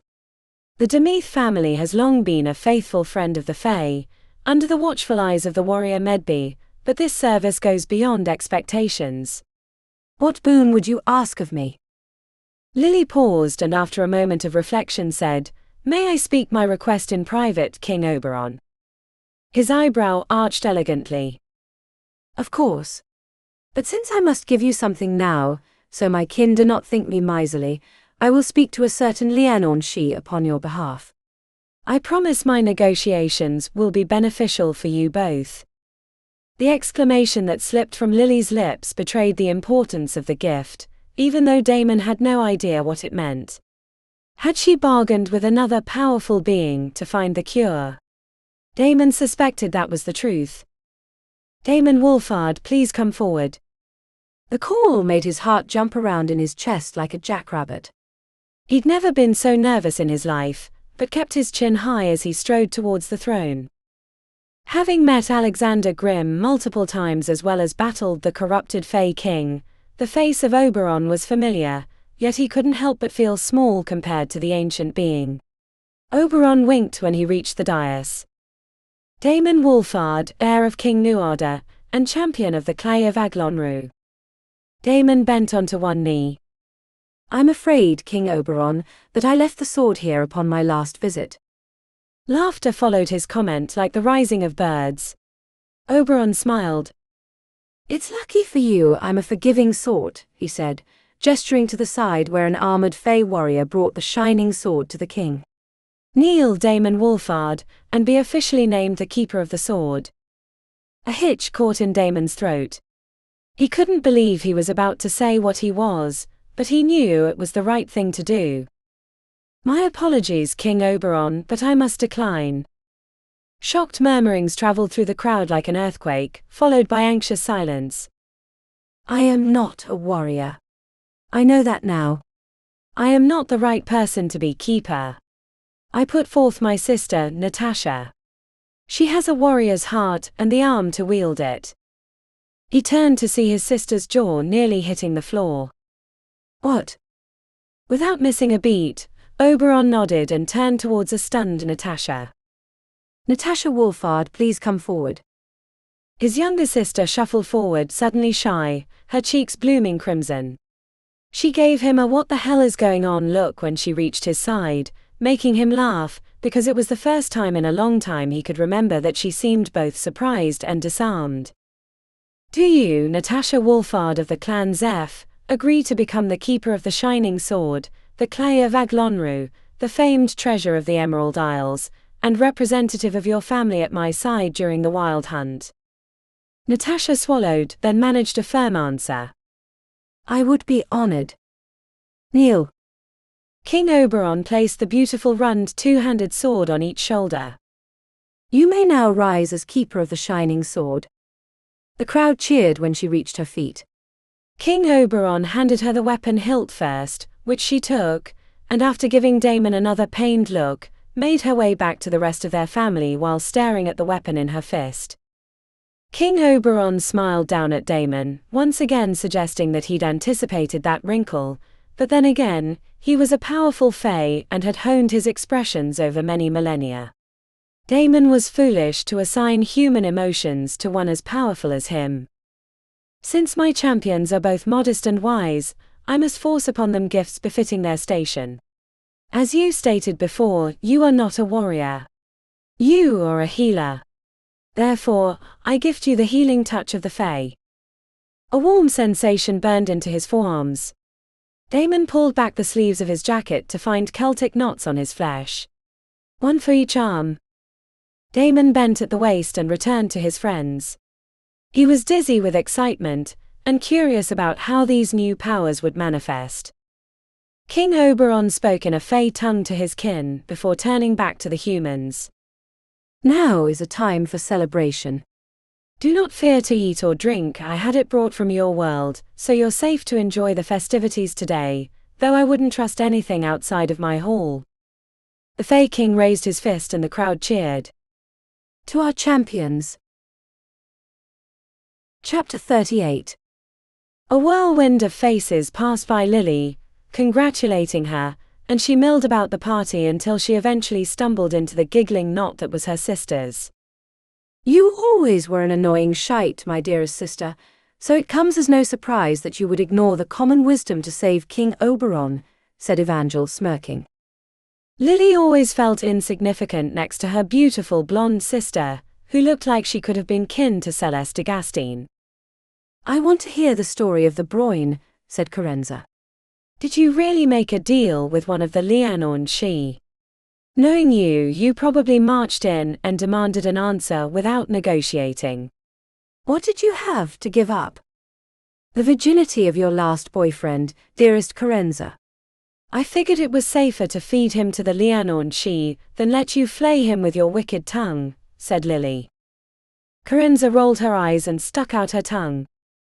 Come on, sisters, said Zella in her emerald green pantsuit. You know that Lianorn She took one look at who she was dealing with, and gave up.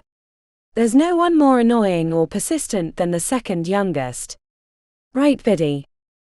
The eldest Demeath had been standing quietly in back, but at her name she slipped forward. I would let Lily annoy me to the end of days, because it would mean that I was near her. Heat rushed to Lily's cheeks as she threw her arms around Biddy. Thank you, she whispered. Does this mean we finally get to see our dearest sisters again? Lily.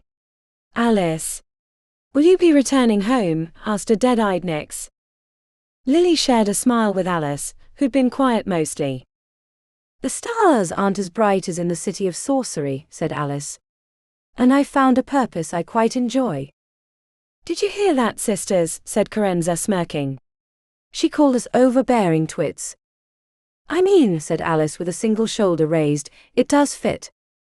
Caoránarch threw her arms around Alice and kissed her on both cheeks. I'm coming to visit soon.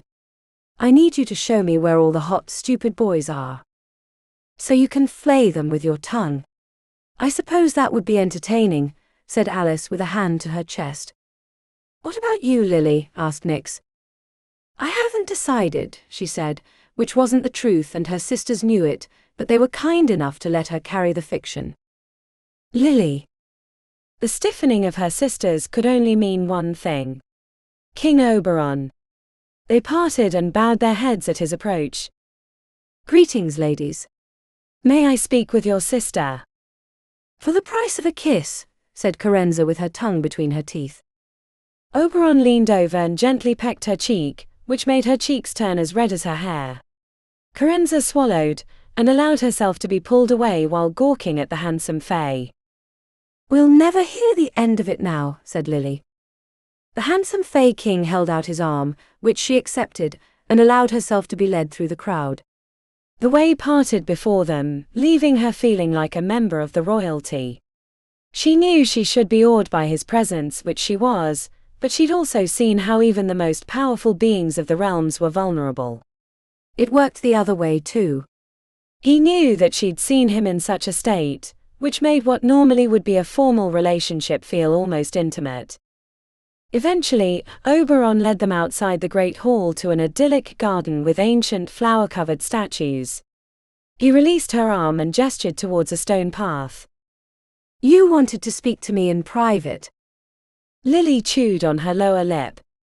Forgive me, King Oberon, but when I was wielding the crux, I saw visions of past battles between the Fae and the Fomorians. You did not like what you saw. She looked away. I'd always been taught that the Fomorians had been the aggressors, but the vision showed me a battalion of Fae warriors charging into Fomorian villages and slaughtering them, children and all. Would you prefer a convenient fiction or the painful truth? I'm not a child. Nor have you ever been, said Oberon. The truth is, neither the Fae nor the Fomorians were innocent. But those were less civilized days.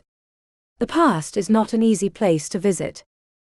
Our realms are more connected these days, shouldn't we make amends?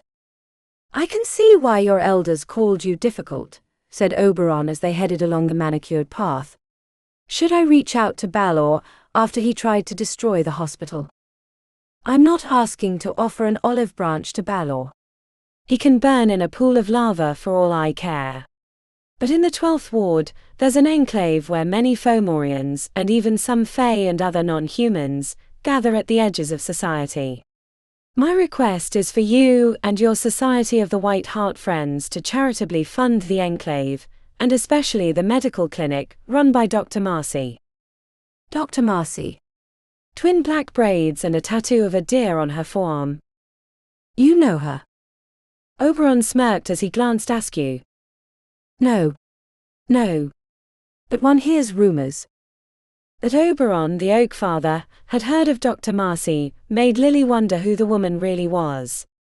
She'd suspected supernatural origins, but now she was sure Dr. Marcy was much older than she looked.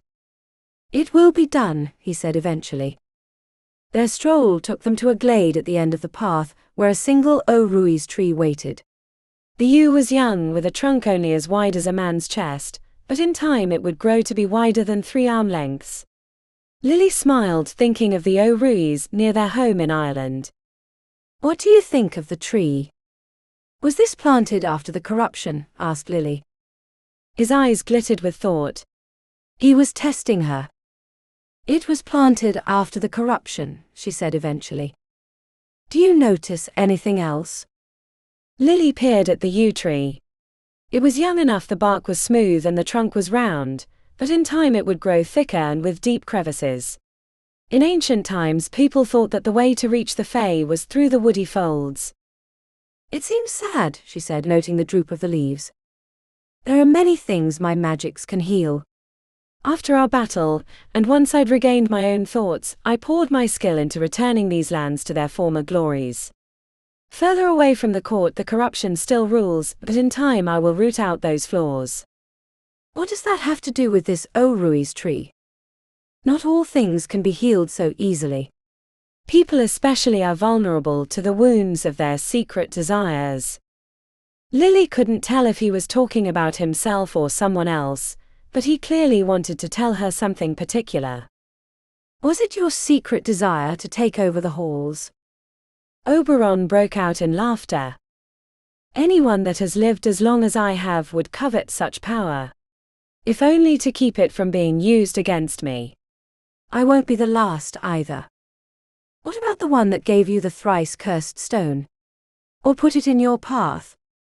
His flawless face wrinkled with darkness, reminding her of his terrible power.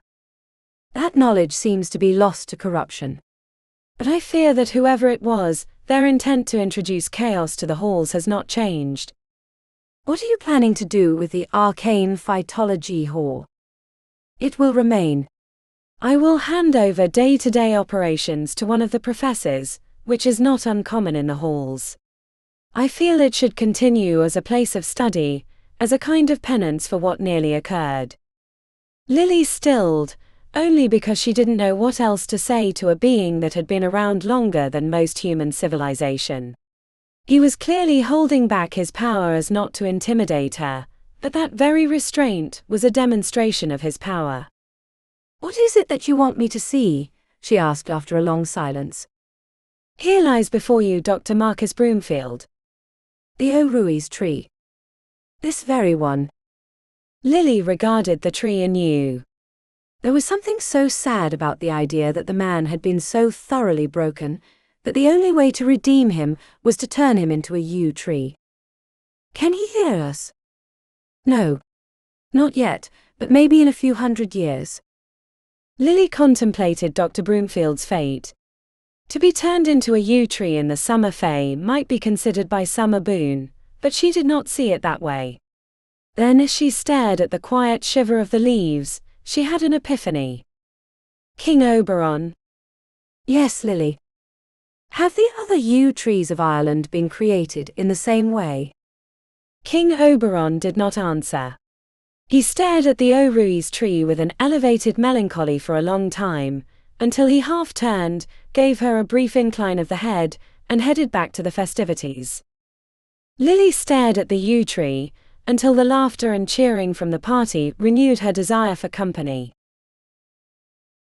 Chapter 39.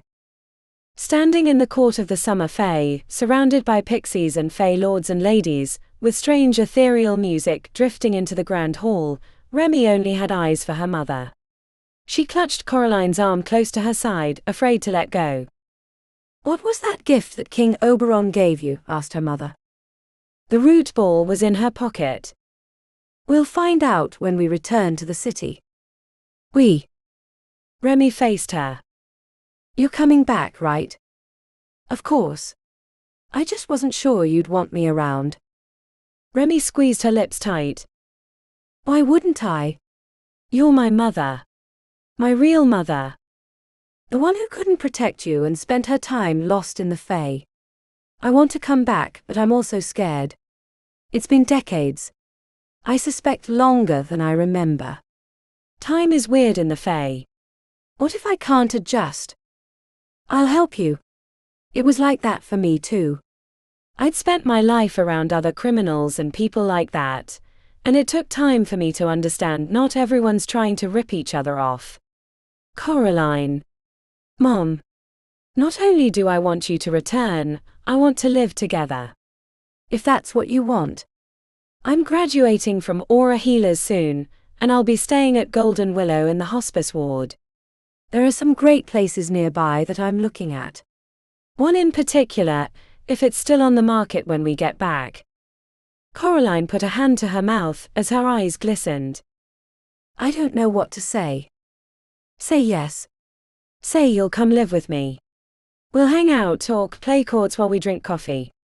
Anything you want. She put a hand to her heart as she nodded enthusiastically. I would love that. Me too. A cleared throat had them turning to find Arthur and Emily Wolfard approaching. He put his hand out. Remi, it's wonderful to see you again. Is this your lovely sister? He asked with mirth in his eyes. It's my mother, but you already knew that, said Remi. How is Casey? Hot, sweaty, and thankful that our daughters no longer terrorize the lacrosse leagues. Arthur winked. You know Remi? Asked Coraline. Remi put a hand on his arm. He spent some time in Golden Willow after he got sick from a deadly assassin. A shout followed by clattering, and then laughter had them turning to see Nat with the sword drawn, while a group of Fey ladies were getting ready to throw another dragon fruit at her, and Talia whispered in a Fey gentleman's ear. We can't take them anywhere, said Emily, exasperated. Do you live in the city? Asked Arthur. Oh no, said Coraline. I've been stuck in the Fey. Emily punched her husband. Didn't you hear her request? She asked for her mother to get to leave the Fey. Of course I knew that. He grinned. My understanding is you were stolen by some other folks. Does that mean your last name isn't Wild? Remi wrinkled her forehead. What is my last name? She asked her mother, who wore a strange expression. Your father's last name was Remington. What? Devlin Remington. That makes me Remi Remington, she said, laughing. Maybe I'll keep Wild. Feels more fitting. Arthur, we'd better do something before the twins insult our host, said Emily, tugging on his shirt. After they were gone, Coraline said, they seemed nice. They're a great family. What about you and Damon? Remi frowned. I don't know. I'm staying at the hospital, but he hasn't decided what he's doing. If he goes somewhere else, then we'll be in a long-distance relationship. And if he stays? Remi clutched her arm around her chest. It was one thing to be in a relationship with him during school, but now that time was coming to an end, she was thinking about her future. We'll see, she said, lifting a single shoulder. Remi. Yeah, Mom. The title felt unfamiliar on her lips, but also good. I see your friends beyond the Great Hall. Through a side exit, she saw Damon and Lily looking over the valley. The light had dimmed to dusk, and fairy lights glistened over the party, giving everything a glossy feel. I can stay with you. No, you go on. We'll have time enough in the city to catch up. Remi kissed her mother on the forehead and joined her friends, slipping next to Damon as they stared across the valley and watched a gentle evening descend on the summer Fae. Chapter 40. No one knew where the old lime green couches that had been a fixture in their common area had gone, but the ones they found to replace them were as close to the originals as possible without magic being involved. Boone was holding court near the front, telling a story about the threesome he'd been involved with that weekend, that had gotten out of hand when a miscast spell had given them 20 times the expected amount of lube. Damon had come in late since he'd been working with Dr. Lara, and joined Remi and Lily on the couch. Do we have any idea who's going to graduate us? Will we get an appearance from Patron Jennings? He asked as he put his legs over Remi's lap. He really needed to talk to her separately, but there was no chance with everyone in the room. No one will say, not even a rumor, said Remi. Which makes me suspicious. I doubt Patron Jennings would show up now after his whole hall went to shite with that Broomfield business. Damn near took down the entire Golden Willow organization. Probably going to send us off with a pat on the rear and a warm recommendation, said Lily. An exclamation had everyone checking to the hallway, where a bearded, semi-familiar man wearing an overstuffed backpack was peering through the blinds with an unnerving grin. He was extremely tan and fit. Is that? Asked Sasha. When the scruffy traveler pulled a bottle of whiskey from his bag as he strolled into the room, Damon broke out laughing. Dr. Decker. It seems you malcontents managed to survive your 5 years of school. Who has a shitload of shot glasses? We have a graduation to celebrate. Ethan went scurrying down the hallway in search of drinking cups, while the rest of the class crowded around Dr. Decker. Peppered with questions, he managed to explain that they'd just returned from a multi-realm walkabout. Around the time Ethan returned with a stack of small paper cups for the whiskey, a gorgeous woman with black hair pulled into a ponytail strolled into the room casually. I hear there are some celebrations in order, Dr. Martinez said. Before long, Decker was pouring out the whiskey, and everyone downed their shots. When did you get back? Asked Damon. Dr. Decker checked his watch while scrunching up his face. This morning. It's morning, right? Dr. Martinez put her arm on his shoulder while grinning at the class. We had to come back for a few meetings with the hospital board of directors. Does that mean what I think it means? Asked Boone. Dr. Martinez spread her hands wide. You're looking at the new chief of staff? Well, not yet. But soon after I sign all the contracts. After more cheering, another round of whiskey was poured. Don't be fooled, said Dr. Decker. No one else wanted the job after what went down this year. Dr. Martinez extended both middle fingers. Don't think I'll be giving you special treatment. Are you rejoining the staff too, Dr. Decker? Asked Damon. There seems to be an opening in the curse ward. None of you had anything to do with that, did you? We were in the Fae, said Lily, batting her eyelashes. Dr. Decker rolled his eyes. Yet, I still imagine that you had something to do with it. He turned to the others. So where are the rest of you miscreants headed next? Damon knew most of where everyone was going after graduation. Boone had gotten a job at a medical research facility on the West Coast. Ethan was staying at Golden Willow to become a doctor. Sasha had taken a position back in London at the prestigious Arcane Hospital, and the others were scattered around other facilities. What about you three? You've been unusually quiet. I'll be working at the clinic in the 12th ward, said Lily. Clinic? There's no clinic in the 12th, he said. You're welcome to help, Dr. Decker. The pay is shite, but the work is good. What about you two lovebirds? Damon shared a glance with Remi. I'm going to stay in the hospice ward, and Damon, well, he hasn't told anyone yet, said Remi with a furrowed brow. That's because I hadn't decided, until this morning. He offered a weak smile. I accepted the job at the institute. Damon tensed up, expecting a rebuke from Remi, but she beamed a smile instead. That's great, she said as she threw her arms around his chest. Damon hugged her tight and then let go. You're not mad? No, why would I be? That's your dream job. But I'm so far away. Not that far by train, and given how busy we were during school, I'll bet that we see each other about the same amount. A coil in his chest loosened, making it easier to breathe again. I'm glad you kids are working it out, said Dr. Martinez. But I should go get changed for my meeting. I don't think the board would appreciate the homeless chic that's been my life for the last few years. As the party broke up, Damon caught Remi to the side. You're really not mad? She shook her head.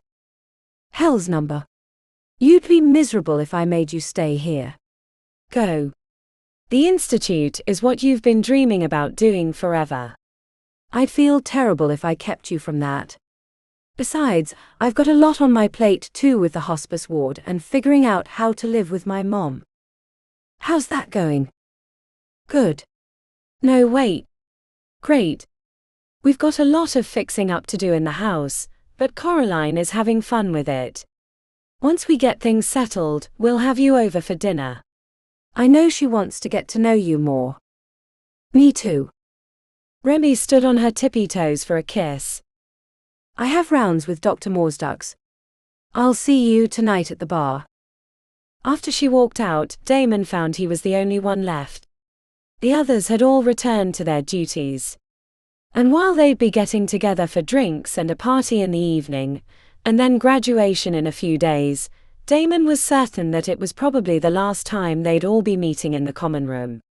In fact, by the end of the summer, this room would probably be given over to a new crop of first-year students. Bright-eyed, bushy-tailed, and in no way ready for what was to come. He knew he'd been that way when he came to the hospital. So many expectations had been squashed so quickly. Damon wished he could give them advice on how to survive their time in Aura Healers. And maybe he could. Damon grabbed a marker from the board, and in meticulous block letters wrote, Rule number 11, the best way to survive is to stick together. Chapter 41. Grinding saws filled the air, sending sparks over the covered pathway. Lily ducked through the temporary doorway to cross the open space, where she could see the 4-story building going up next to the old clinic. The steel girders looked out of place next to the ramshackle pallet buildings, where members of the enclave cooked on open fires. True to his word, Overrun had raised the funds from his Society of the White Heart members to build a permanent enclave in the 12th, which included a state-of-the-art medical clinic that would focus on the plights of non-humans. Lily was in current negotiations with Dr. Martinez about making the clinic part of the Golden Willow hospital system, but until they could agree on the funding targets, the deal was up in the air. A towering hob with a rund metal leg beneath his left knee was pushing a wheelbarrow through the gap ahead of her. She smiled. He'd been resistant to accepting magic from her given her relation to the Fae, but after a conversation with Dr. Marcy, he'd been a willing participant. How's the new leg, Derek? The tusked hob gave her a wide grin. It's good. Like new. I work hard now, he said in halting English. Lily gave him a thumbs up, and continued through the construction area. Moving everyone around was a constant challenge, especially since they were still arguing with the city about who owned the property, but lawyers that Alexander Grimm had sent them were making short work of the disagreements. They'd been told that everything should be buttoned up by the end of the year. The clinic was surprisingly empty when she arrived. The desk attendant said they'd knocked out the rest of the cases that morning, and more weren't due for another hour. They're in the garden. The garden. Lily still wasn't sure how she felt about it. The addition to the enclave seemed more hassle than it was worth, but she wasn't about to disagree with the gift. They just have to find a way to keep up with it. Lily cut through the construction area to the central space. When the project was finished, there'd be 4 major buildings surrounding a green space that had originally been planned as a place for the members to set up small pop-ups and other shops, but with the garden plan, they had to move it to the front area. While the outer location was theoretically better for gaining business, she knew that most residents in the city didn't like to see non-humans openly flaunting their existence. The buzzing of saws fell away as she stepped through the heavy plastic sheeting. The garden was surrounded on 3 sides by tall wooden walls, while the final piece was the building under construction. The moment her shoes hit the lush grass, her concerns fell away, especially as she saw how the young Ruiz tree at the center was thriving. Standing beneath the canopy were 2 figures. The taller one in a pinstriped suit was gesturing in various directions, while Dr. Marcy looked on and nodded. "Healer Lily," said Alexander Grimm upon her arrival. "This is good timing. I was just explaining how this entire central area will be contained by a dome, just like arcane phytology. Once the other buildings are completed, of course." Lily had to hide her mirth. Dr. Marcy had no idea that Alexander was actually Oberon, king of the Summer Fae, but she probably suspected something was unusual about him. But Lily supposed it went the other way too, since none of them knew who Dr. Marcy really was under that unassuming form. Either way, Lily was glad to have them both working together towards the same goals. "That sounds lovely. Shall I break out the tea to celebrate?" Alexander gave her a wry look. "I only meant to stop by for a short visit, just to see how things were progressing. I have to get back to my hall." "Thank you for indulging me." The handsome Alexander strode from the garden, while fiddling with his phone.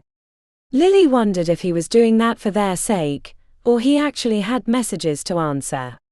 She wondered what the people on the other side of the texts would think, if they knew who he really was.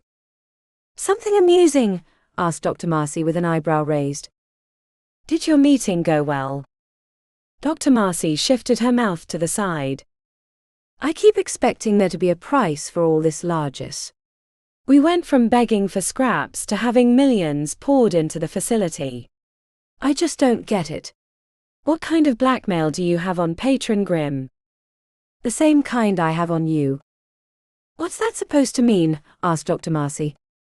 "Exactly what it sounds like. I'm not in charge of either of you. I'm a bloody healer, not an administrator." Dr. Marcy narrowed her gaze before letting a grin spread across her lips. "Come on, I have something to show you." They took the longer way around the construction to reach the clinic, due to a crane being moved into position. Dr. Marcy spoke quietly to the desk attendant, before handing over a ring of keys. "Are we giving birth today?" "Not that I'm aware of," said Dr. Marcy, leading her through an unfamiliar hallway. "Where are we?" Dr. Marcy stood outside a freshly painted door. She opened it and stood aside. "Your new office." "We converted the storage area since we're expanding." "You no longer have to share a room with me." Lily's heart lifted into her throat as she examined the facilities. "This is as good as Golden Willow." "Better because it comes with a top-notch healer," said Dr. Marcy. "I don't know how we got so lucky to have you, but I didn't want you to have second thoughts about coming to the clinic, not when, as far as I can tell, you could have the pick of jobs from anywhere in the world." There were a lot of things Lily could tell her, that she wanted to be near her friends, or that the City of Sorcery was too important, or maybe that she realized that after everything that had happened, she couldn't go home again. "Because this is where I'm needed most." Chapter 42. The steamy mug of coffee warmed Remi's hands as she studied the game of courts in the greenhouse. A light patter of rain on the glass provided a soothing song as she considered her next move. "Your turn," she told her mother after moving a piece 2 positions forward. Coraline had been examining a pink flower on a plant near the center tree, which was a spindly sapling that looked like a hunched old woman. "Is it really safe to have a tree that can be a portal to the veil in your garden?" "Won't it let spirits and other dead things through?" Remi glanced up to see the faint apparition floating near the back wall. The woman had died to childbirth in the early 1900s after the house had been built. Remi assumed she'd been an avid gardener, because the ghost was always staring at the plants. "The dead things are already around us, if you know where to look." Coraline made an exaggerated shiver. "I don't know how you do it," she said, returning to the table. Coraline took a few seconds before she moved her herald into a forward position. "Blood and bow, you undid my plans with one move." "You'll have to be better than that to beat me," said Coraline with a wink. Remi sighed, but she was smiling. Now that she wasn't a student, she had more time off, and spending the afternoon playing courts with her mother in the garden was one of her favorite things to do. She looked forward to it every week. Eventually she knew she'd want to do other things, but for now, Remi was content. "I guess it could allow Devlin to come visit easier," said Coraline with her arms crossed, staring at the sapling. The idea that her mother might want to see the stranger as much as she did hadn't crossed her mind. It had been a few weeks since she'd tried to contact him. "Mom," she said, enjoying the way the word felt on her lips, "Devlin doesn't need a Nekia tree to visit. He can do that all on his own." "I don't know. How did you two meet?" Coraline didn't speak for a minute. Remi worried that she'd brought back a bad memory, until her mother turned and she could see the wistful smile. "Long before the corruption, when I was just a young woman around your age, I was taking a bath in a pool beneath a waterfall. Sometimes the satyrs might spy on me, but they were harmless then, and I generally felt safe. But then the air grew unnaturally cold, and shadows intruded on the pool. When I looked up, I saw your father. I had no idea who or what he was, but I could tell he was lost. It seemed he was on his way to the court of summer as an envoy for his mistress, but had not been able to find his way. I agreed to help him, but not until the morning. He stayed in my cottage. We talked until late in the night. I don't think he'd had a human conversation in centuries. But I got him on his way the next day, until we found a traveling lord who agreed to take him the rest of the way. And then months later you were born. That's it. You only knew him for a day. I was a lonely young woman. He was too, really. Being a servant for the mistress of the Vale is not an easy job, I imagine. Do you know how he came to be in that position? Coraline glanced away. Not really. The only thing he mentioned was that he was born in a time of death, and that his mistress took him in when no one else would. Further questions were interrupted by the doorbell. Remi moved to the edge of the greenhouse to see a woman standing at her door without an umbrella. "Who is it?" asked Coraline. A mage, that's all I know. This isn't about the former owner of the house, is it? You said it wouldn't be a problem. No, it's definitely not that.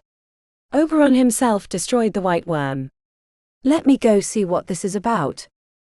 Remi ran through a million possibilities on her way to the bottom floor, but she was wrong about every one of them. Head patron Pythia, she gasped upon opening the door. Please come in. It's all wet out there. Remi felt foolish for saying that. Although head patron Pythia wore a trench coat, the petite young woman had not a speck of rain on her. A silvery sequined dress was visible through a gap in the coat. Would you walk with me? I'm headed somewhere else, but I wanted to stop by. Of course. Remi hurried to the head patron's side, but was still getting rained on. The head patron adjusted a ring on her pinky finger, which extended the faintly visible shield above her head. There. That should keep us both dry. 1,000 questions ran through Remi's head, but she kept her mouth shut because it was unusual for one of the most powerful people in the world to just stop by for a visit. Did you enjoy your time at Golden Willow? My sister loved that place. Your sister? Aurelia. I didn't realize she worked there. The head patron made a gesture with her hand. As an orderly before we joined the halls. That's... She was going to say crazy, but that seemed insulting given who she was talking to.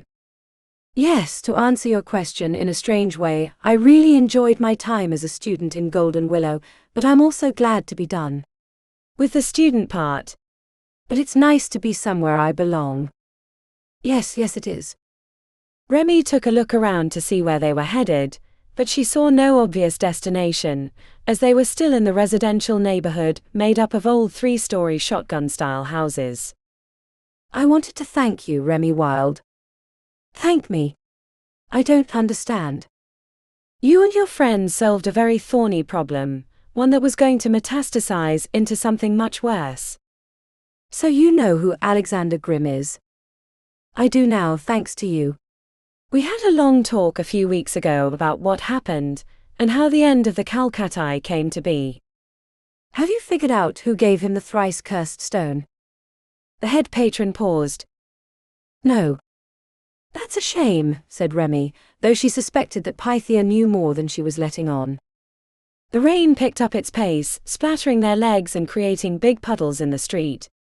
When they had to cross, the head patron gestured with her left hand and the puddle was swept away in a mini-flood, leaving them a dry patch. There are schemes within schemes in the City of Sorcery. Squash one and 3 more pop up. It's tiring, which is why I appreciate that a long-shot prospect like yourself was able to take care of one. Long-shot prospect? The head patron raised an eyebrow. I wouldn't expect a person of your past to be confused about how they were chosen and why. No, not at all. I knew you were taking a chance on me when you did. I'm glad I was able to prove your point. I was really thinking about the fact that I'm not the only one. Right. You've taken chances on other students that might not have been able to get into the halls on their own. The head patron faced her with a smirk. The youthfulness of her gaze reminded Remi that she wasn't that much older than she was, in mage terms anyway. Maybe her early 30s. If the stories were true, and Remi suspected they were, then she was one of the most powerful mages in the entire world. But that youth was probably why there were others trying to test her position. Remi understood that. She'd been underestimated her entire life. It made her want to support the head patron in any way she could. It's my job to find the best and brightest students for the halls, no matter where they come from, or what their past circumstances. The dangers to the halls multiply exponentially, but thankfully so do our resources. Head patron Pythia glanced to an alleyway that ran between two 3-story brick houses. Anyway, I'm here. I would have liked to talk longer, but I seem to have less and less free time these days.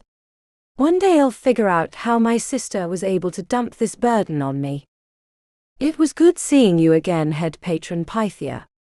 Thank you for taking a chance on me. No, Remi, thank you. While there are thousands of mages with more power than you, it's not the quality of your magic that mattered, but what's in your heart. I'm glad you were able to learn to trust others and yourself. It's that bond of fellowship that will keep our realm safe. Now, if you'll excuse me, I must squash one of those other problems. The head patron strolled into the alleyway as if it were a runway, then she slipped the trench coat off, revealing the silvery sequined dress and sleeves of tattoos on either arm. She winked and walked right through the brick wall as if it were mist. Remi ran forward and placed her hands on the wall to find it was solid. Without the protective barrier, the rain pelted Remi, so she grabbed the head patron's trench coat and threw it over her shoulders. As she hurried back to her house a few blocks away, Remi found a ring in the front pocket. It was the pinky ring that had protected them from the rain. She slipped it on her smallest digit and woke the magic, enjoying the relief the barrier provided. By the time she returned, Remi had a hard time convincing herself that the meeting with the head patron had been real. If it weren't for the trench coat and ring, she might have thought it a delusion. Remi, is that you? Called her mother from the kitchen. I'm back.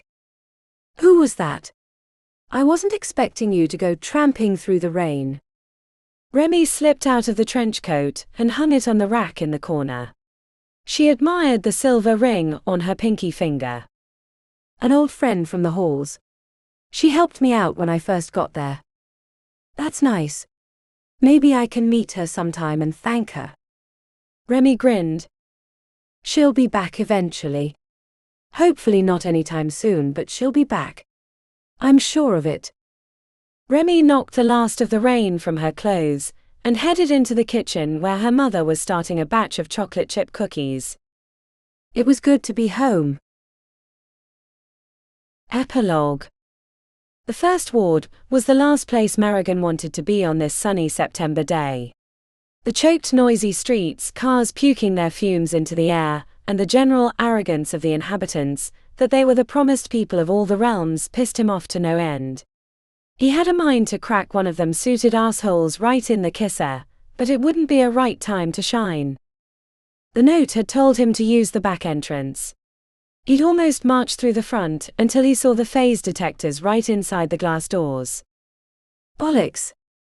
A man in mirrored sunglasses and a curly wired earpiece was waiting for him at the appointed entrance. Merrigan? He got real close to the man, sensing him tensing up. The guard wanted to reach for his revolver, that much was clear. Merrigan examined his teeth in the reflective glasses. Sorry, mate, got a piece of kale in my teeth. Shouldn't have been no green stuff in my burrito, but these trogs don't know how to leave well enough alone. You get me.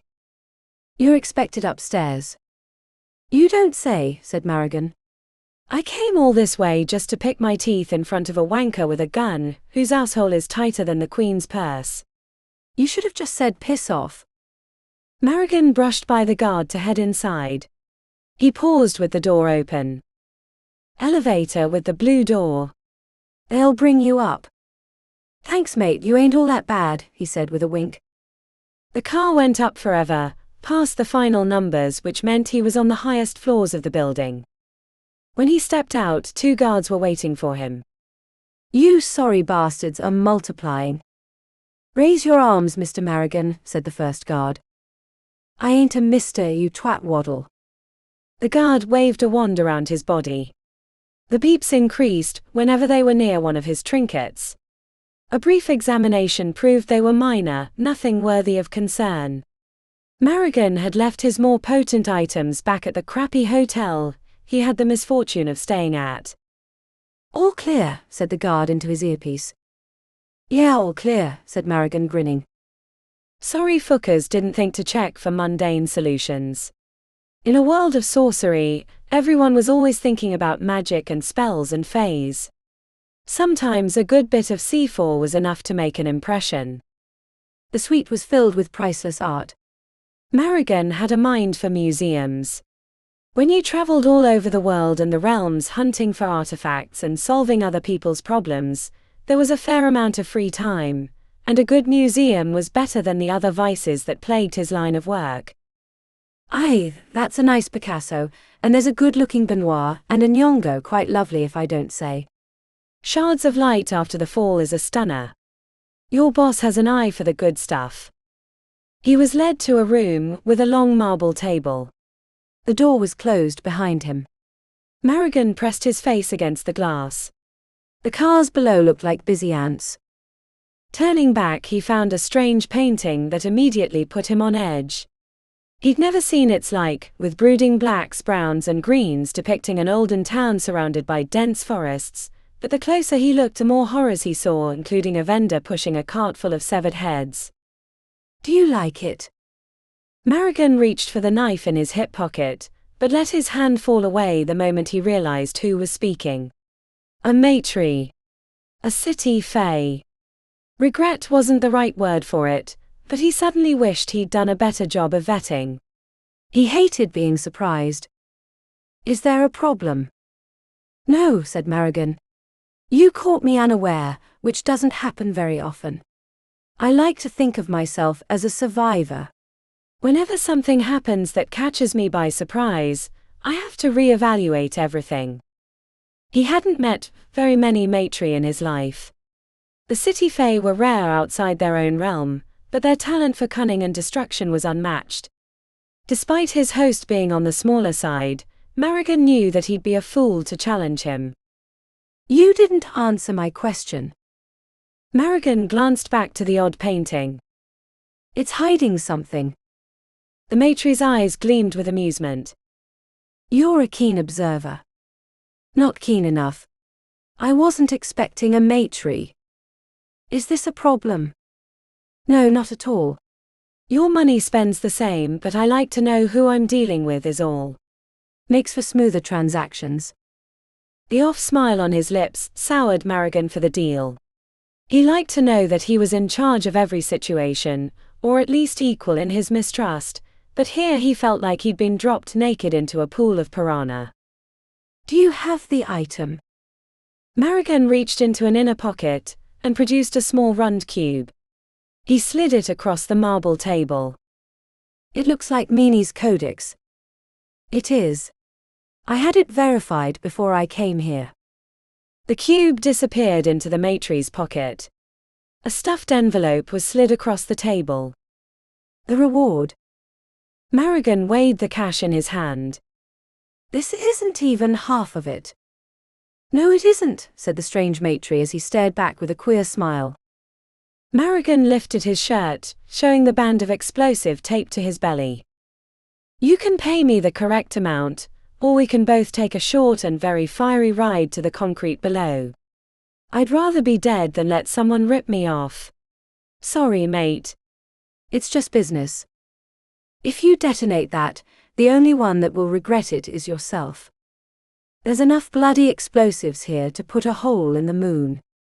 I know there are spells and such, but trust me, I know what kind of shielding is possible, and this is more than you can handle. The matri snapped his fingers and an awful keening filled the air. Marrigan wanted to vomit as he leaned over the table, but he kept his finger near the detonation device. The noise went on until he was sure his head was going to implode. When it finally stopped, he was able to open his eyes again. What was that? He never finished his words because he could feel the absence of the explosives around his thick belly. Marigan checked only to find his scarred flesh, rather than the explosives he'd carefully taped on that morning. That's a hell of a trick, said Marigan begrudgingly. But I still want my money. The smirk told him that he'd passed some kind of test. The word is that you're an excellent artifact hunter, and an even better problem solver. Depends on the problem, but yeah, I get shit done. Good. I need more men like that. I don't work for others. I'm freelance. Everyone has a price. Marigan cocked a smile. I doubt you could afford mine. A ring bounced along the marble and came to a stop near his hand. He knew what it was as soon as he saw it. He'd been searching for one for years. Is that a watcher ring? There are only a handful in existence. Quite the item for a man in your line of work.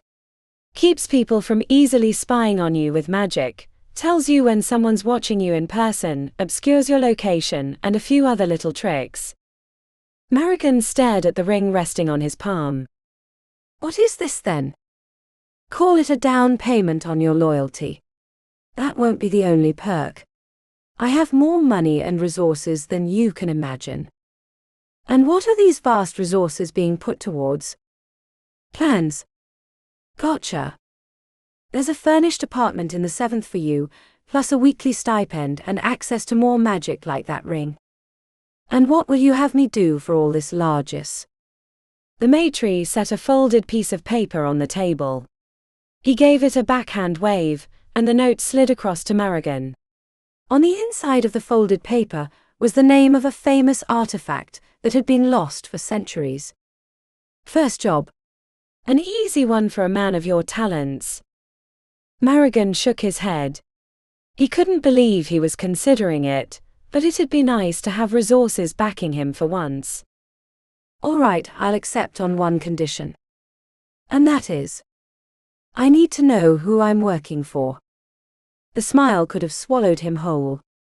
The strange maitre was suddenly next to him with his hand out. It's lovely to meet you, Marigan. I'm Dominion Fool. This concludes the Aura Healers Hall series. Find more 100 Hall series on thomaskcarpenter.com.